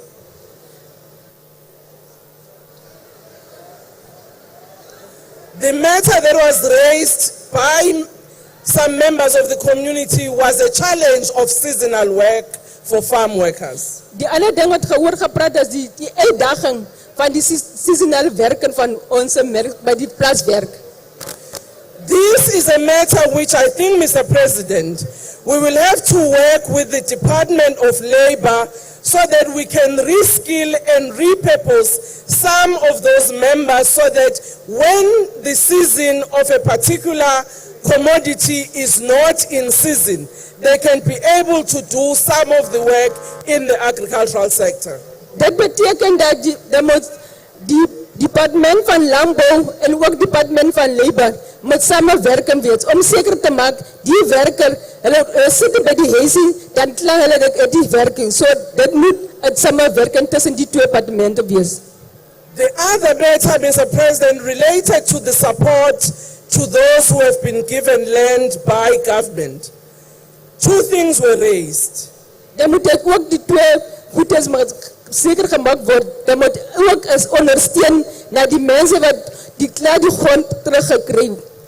The issue is about supporting those people who have been given land, and we've agreed with the MECs that we'll have to work together and other government departments such as the Minister of Small and Medium Enterprises on how we can support those people who have received their land. Ons ook samen met die ander departement samen werk om zeker maak daar is ondersteun om bij die mensen wat die land teruggekregen het. Ook samen met die departement van SMME's om hulle te zeker maak hulle gee hulle die funksies om die land te ontwikkelen. Mr. President, we've got a challenge with people who have received restituted land in the Northern Cape. Some of them have received land that has got mineral resources, and they have received permits, and unfortunately my colleagues have not been able to assist them on how they can utilize those permits so that they can get investment on the land that they had received. Paar van onze mensen het die grond teruggekregen. Paar van hulle se grond het mineralen. So moet samen ook samen die departementen van mineralen om zeker te maken hulle kry die licentie om die grond om zeker te maken hulle ontwikkelen ook dit. So we have agreed that between us and the Ministry of Minerals and Energy, we will have to see how best we assist those communities. We will therefore come back to this area so that those specific community property associations who have received such land can be better assisted in order to reap the benefits of the land that they've received. Minister sê sy gaan seker maak sy gaan weer terugkom en saam met ook die departemente van die mineral om seker te maak onze mense gaan ook die help kry van ons die regering af. The last issue, Mr. President, relates, and my Premier as well as my MEC for local government, they are aware of this issue, which is one of those issues we need to resolve, the transfer of trunker land to those communities. Die ander ding is ook die trankerland. Onze mensen het ook gekla oor die trankerland. So die departementen van local government samen met die departement van minister gaan zeker maak hulle gesels en ook zeker maak die mensen gaan die hulle se trankerland reis kry. This is the matter that we must work with and quickly resolve it in order to make sure that those communities can receive the land back from our government. Thank you, Mr. President. Baie dankie. Mooi Afrikaans. Ik probeer, president. Ek sien, jy probeer mooi Afrikaans te praat hier, ja. Ek sien. Ek gaan nou vra vir minister Ndabeni Abrams om hier te kom praat oor small business. Minister. Baie dankie, meneer president. Goeiemiddag allemaal. I tried, right? Okay. Well, I'm going to respond to a few things that have been mentioned. President, in March this year, we crisscrossed this province together with Premier Sol and MEC Foslo, we're engaging with all small businesses in different sectors. Now to respond to some of the things that were raised that again found expression today here. We met with a group of small-scale miners who were complaining of lack of support, both from DMRE and ourselves that we're not looking at. We know, Deputy Minister, that although you have given mining licenses or permits, but there's no business development support that is provided towards those small-scale miners. We therefore committed that we're going to help in terms of providing funds as part of business development support on exploration of those that have the mining rights. And if we do that, Mr. President, we believe that would have given our people a leeway into participating in the mining sector as they ought to participate. The second issue that was raised was the issue of lack of processing or opportunities when it comes to the agricultural space. And we did say that when we come back, we're going to be looking at interventions that we must make, because although you are good in beef, you're good in certain aspects of farming, of whether it's grapes, but there's lots of agricultural products that are found in this province, but there is no support towards processing. And we said we are working with Minister Didiza, as she explained here, to say how do we enhance the opportunities that are here for processing by providing both the business development support and money. Everything requires money when you are small businesses.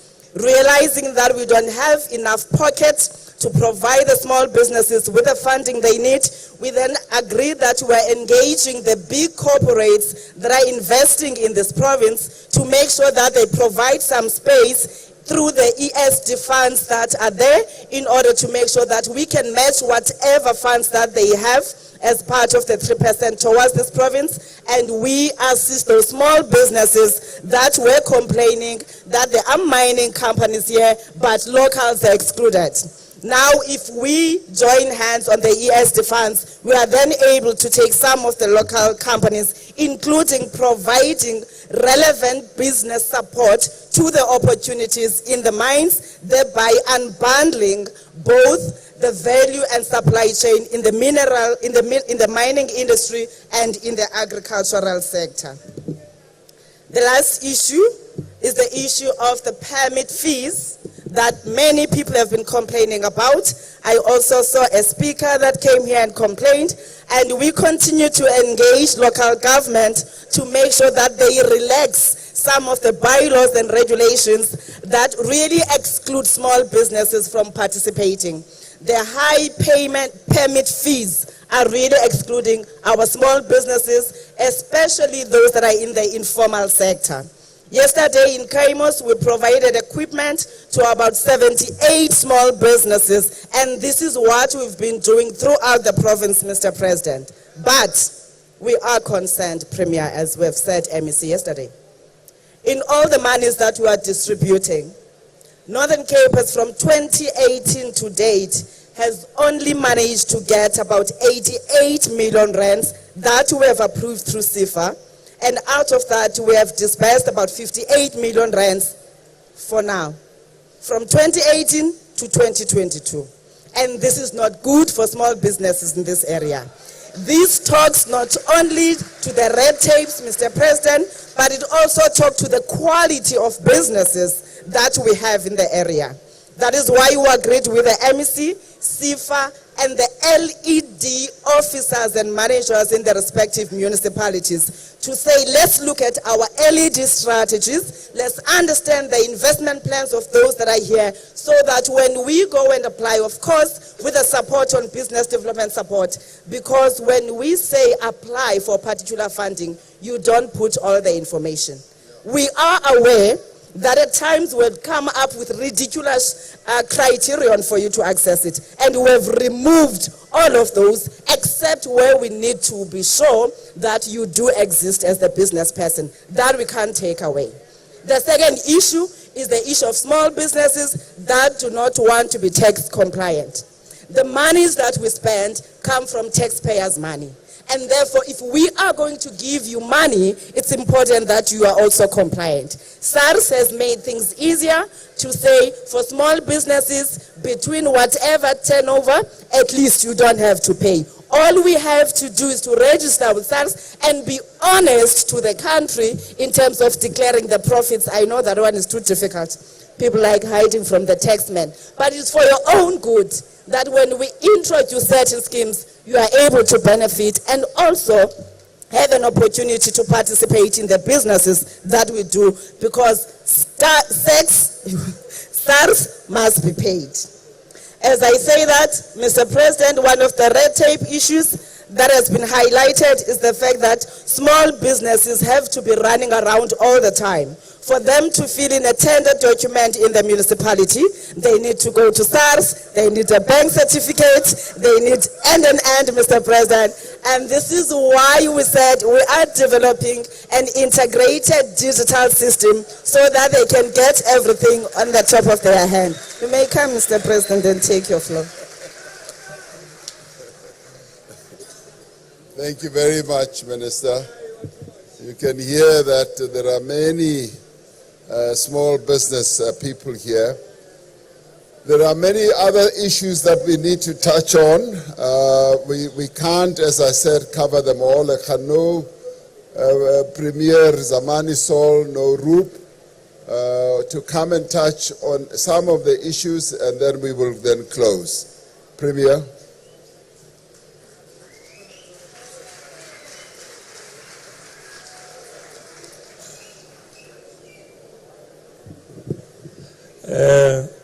Vroeger het ek gesê goeiemôre. Nou is goeiemiddag. En die president het vir my nou gesê dat die mense van die Noord-Kaap is kragtig.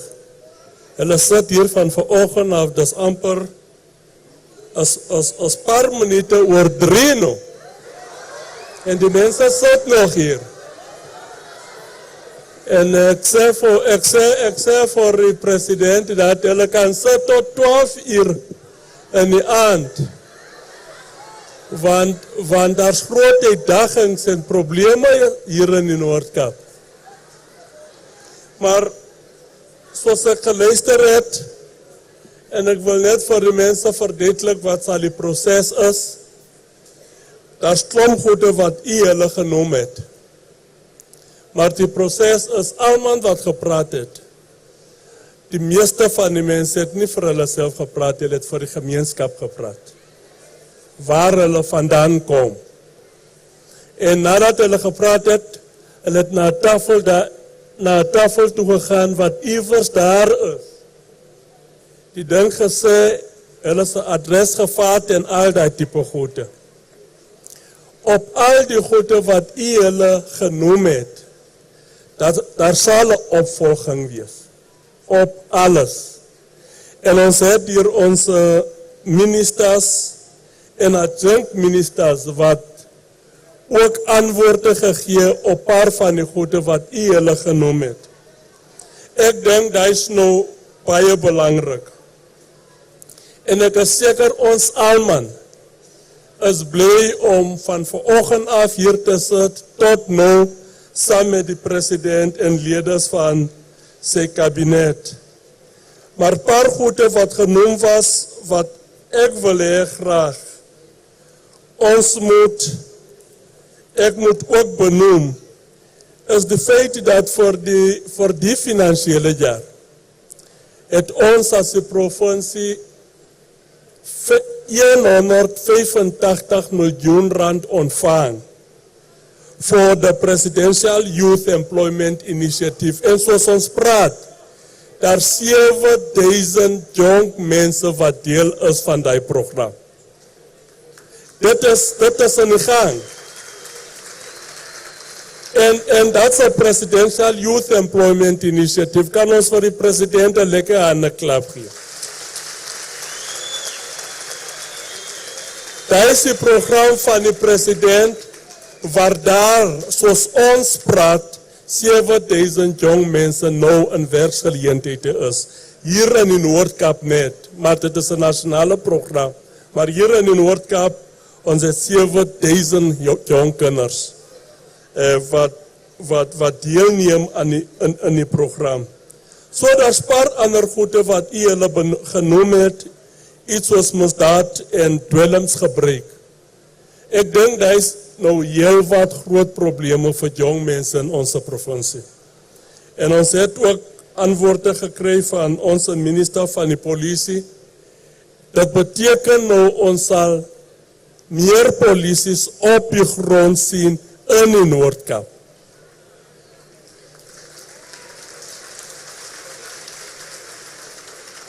En polities wat nie geld vat nie. Wat die geld vat nie van kriminele af nie. En dis wat ons nou regtig soek. Wat hulle sy werk sal doen en seker maak dat ons bekaap misdaad en dwelmsgebruik hier in onze provincie. Dat is iets wat die dame genoem het vannacht rondom die community health workers, gemeenskap, gezondheidswerkers. Sy sit iewers daar. Ja, daar is die dame. In die provincie ons het 2300 van hulle. En ek het nou saam met die LER gepraat hier. Hy sê toe hy inkom as die LER amper 2 jaar gelede, toe het hy die probleem daar gekry. Die probleem is nasionaal, net soos die president gesê het.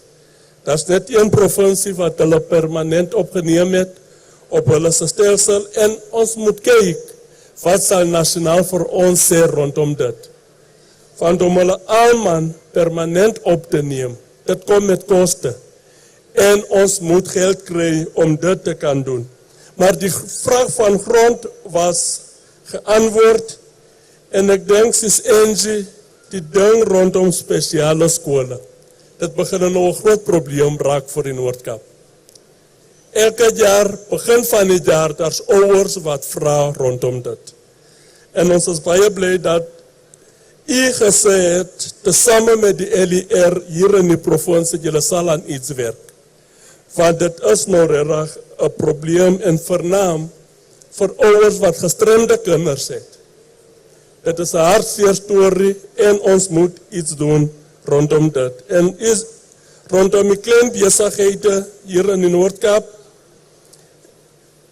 ondersteuning vir klein besighede, dis baie belangrik. En die meeste van die klein besighede is ons mense wat die geld het nie. Wat so 'n bietjie benodig om vir 'n stootjie, dat hulle kan begin iets doen vir hulle self.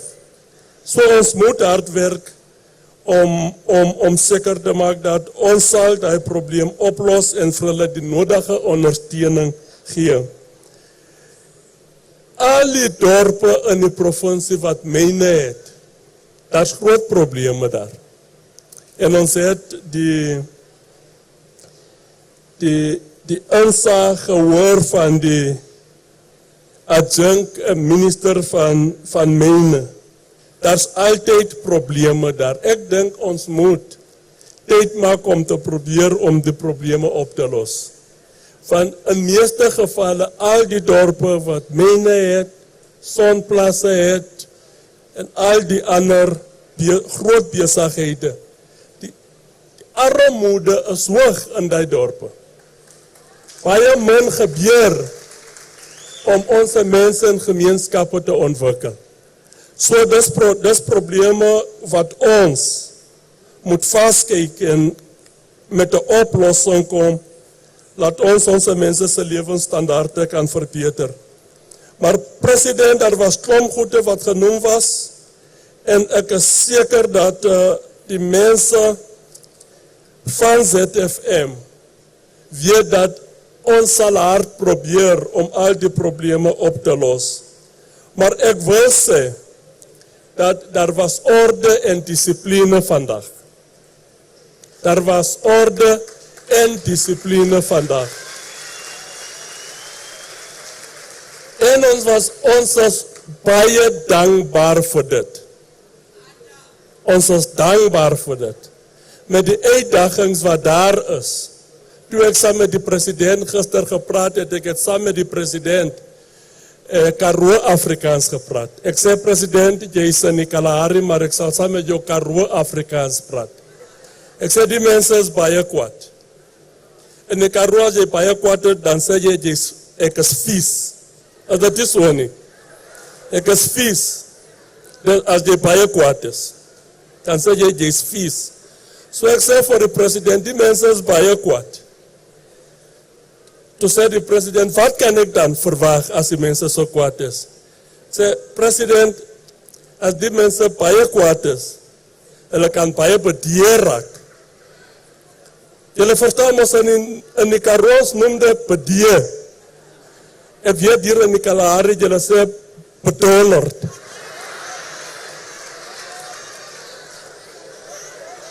Ja, ek sê vir die president, die mense is bietjie bedeer, die mense hier, bietjie bedeer. Ek praat nou Karoo Afrikaans. Ek praat nou Karoo Afrikaans, nie die ene van die Kalahari nie. So die mense is baie bedonder. Toe dink ek, jong, dit sal 'n lelike warme vergadering daar wees. En ek sê vir die president, daar's 'n ander vergadering wat ek hier bygewoon het. Toe staan 'n ander tannie hier by op die deur. Hy sê vir my, weet jy wat, premier? As ek so bedonderd is, dan voel ek om 'n man te moer sommer. So daarom vandag ons het dit gekry nie. En kan julle vir julleself 'n lekker hande klap gee vir dit?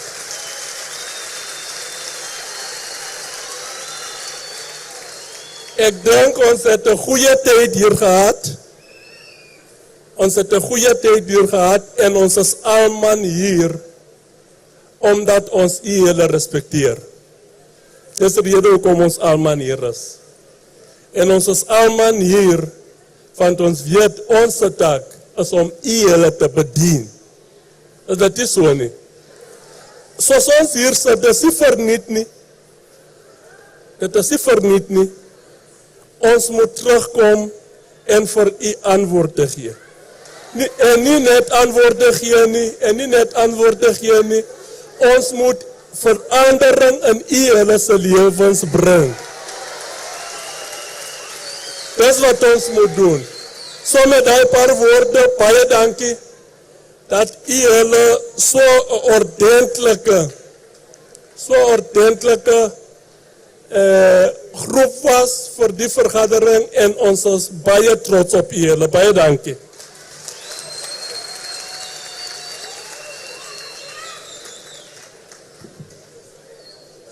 Ja, hierdie man is baie lang.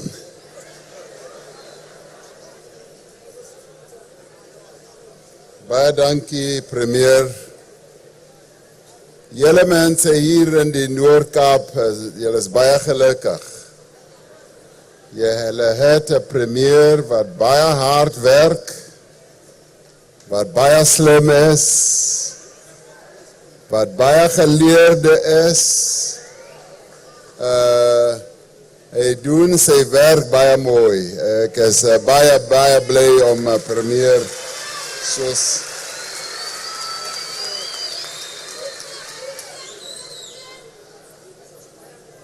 ek is baie bly, ons het 'n baie goed imbizo gehad. Daarom het ek gesê dat dit is die beste imbizo wat ons nog gehou het. Baie dankie.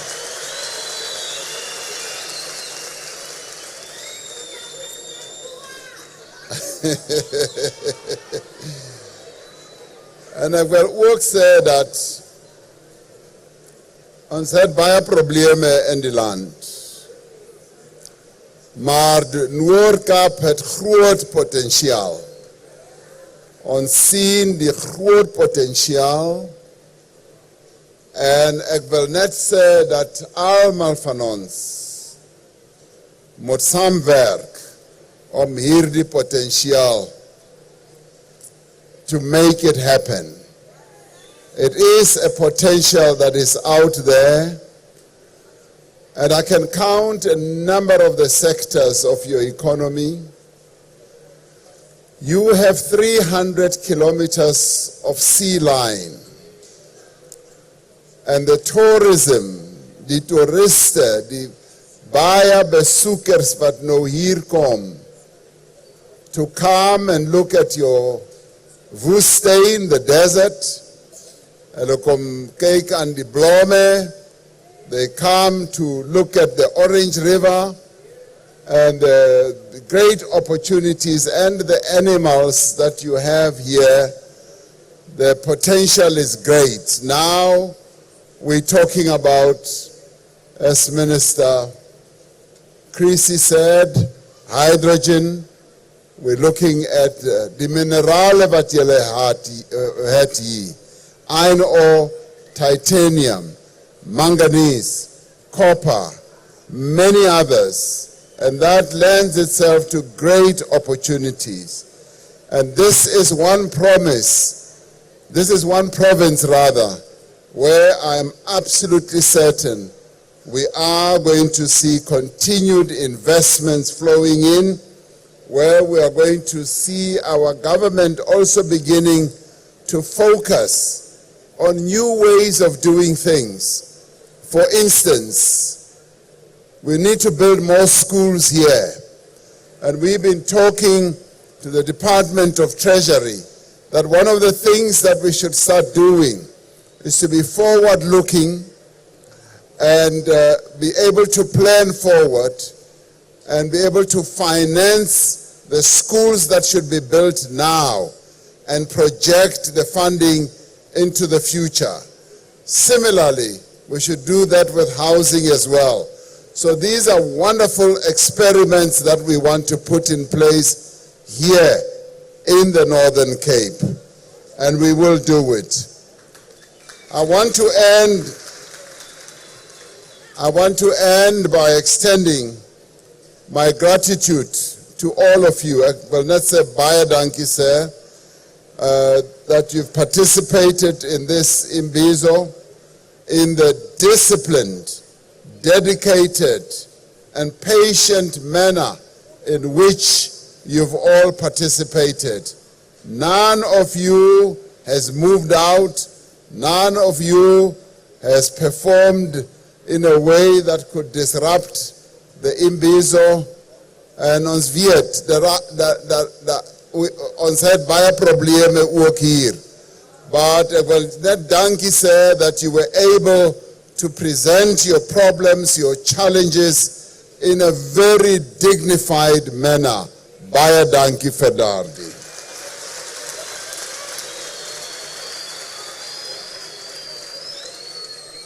En ek wil graag baie dankie sê for all the staatsamptenare, those who have helped to prepare for this Imbizo. I want to say thank you, because as our officials, soos ons amptenare, julle het baie hard gewerk, en ons sê baie dankie vir al die werk wat julle gedoen het. En ek wil ook baie dankie sê for all onze politie, the police who've been here, they've been there at the distance, but they've made sure that our Imbizo also works well.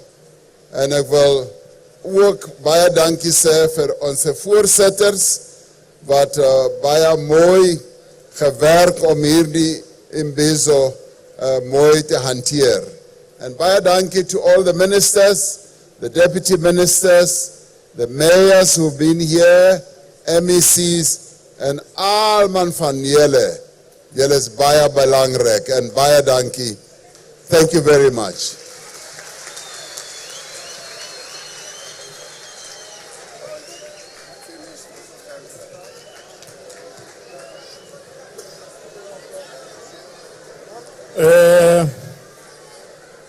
Thank you very much, Mr. President, the Premier, ministers for their responses. We want to officially close the event. We want to officially declare the meeting, Presidential Imbizo, closed, and we will want to give an opportunity for the President to leave the stage.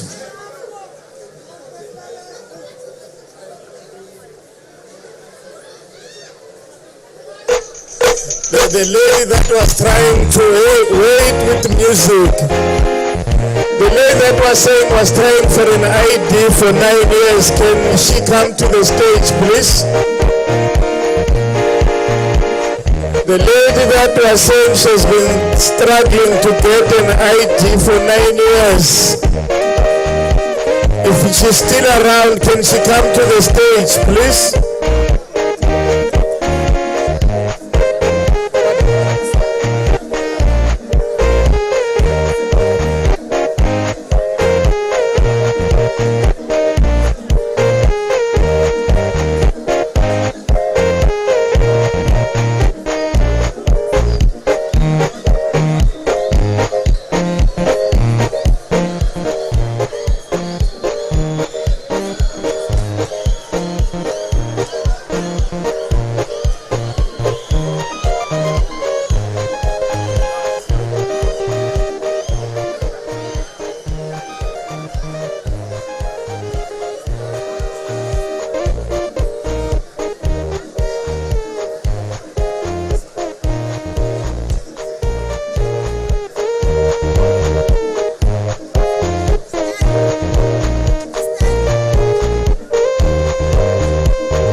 Okay, so this, which one are you using? I'm using this one.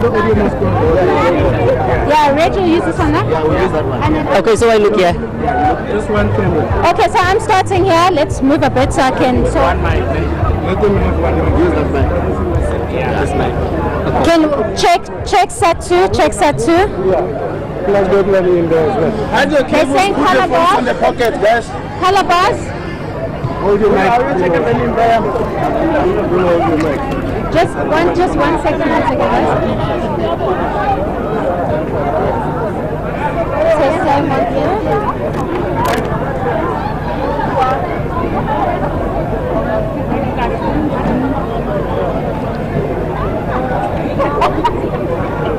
Can they test the mic?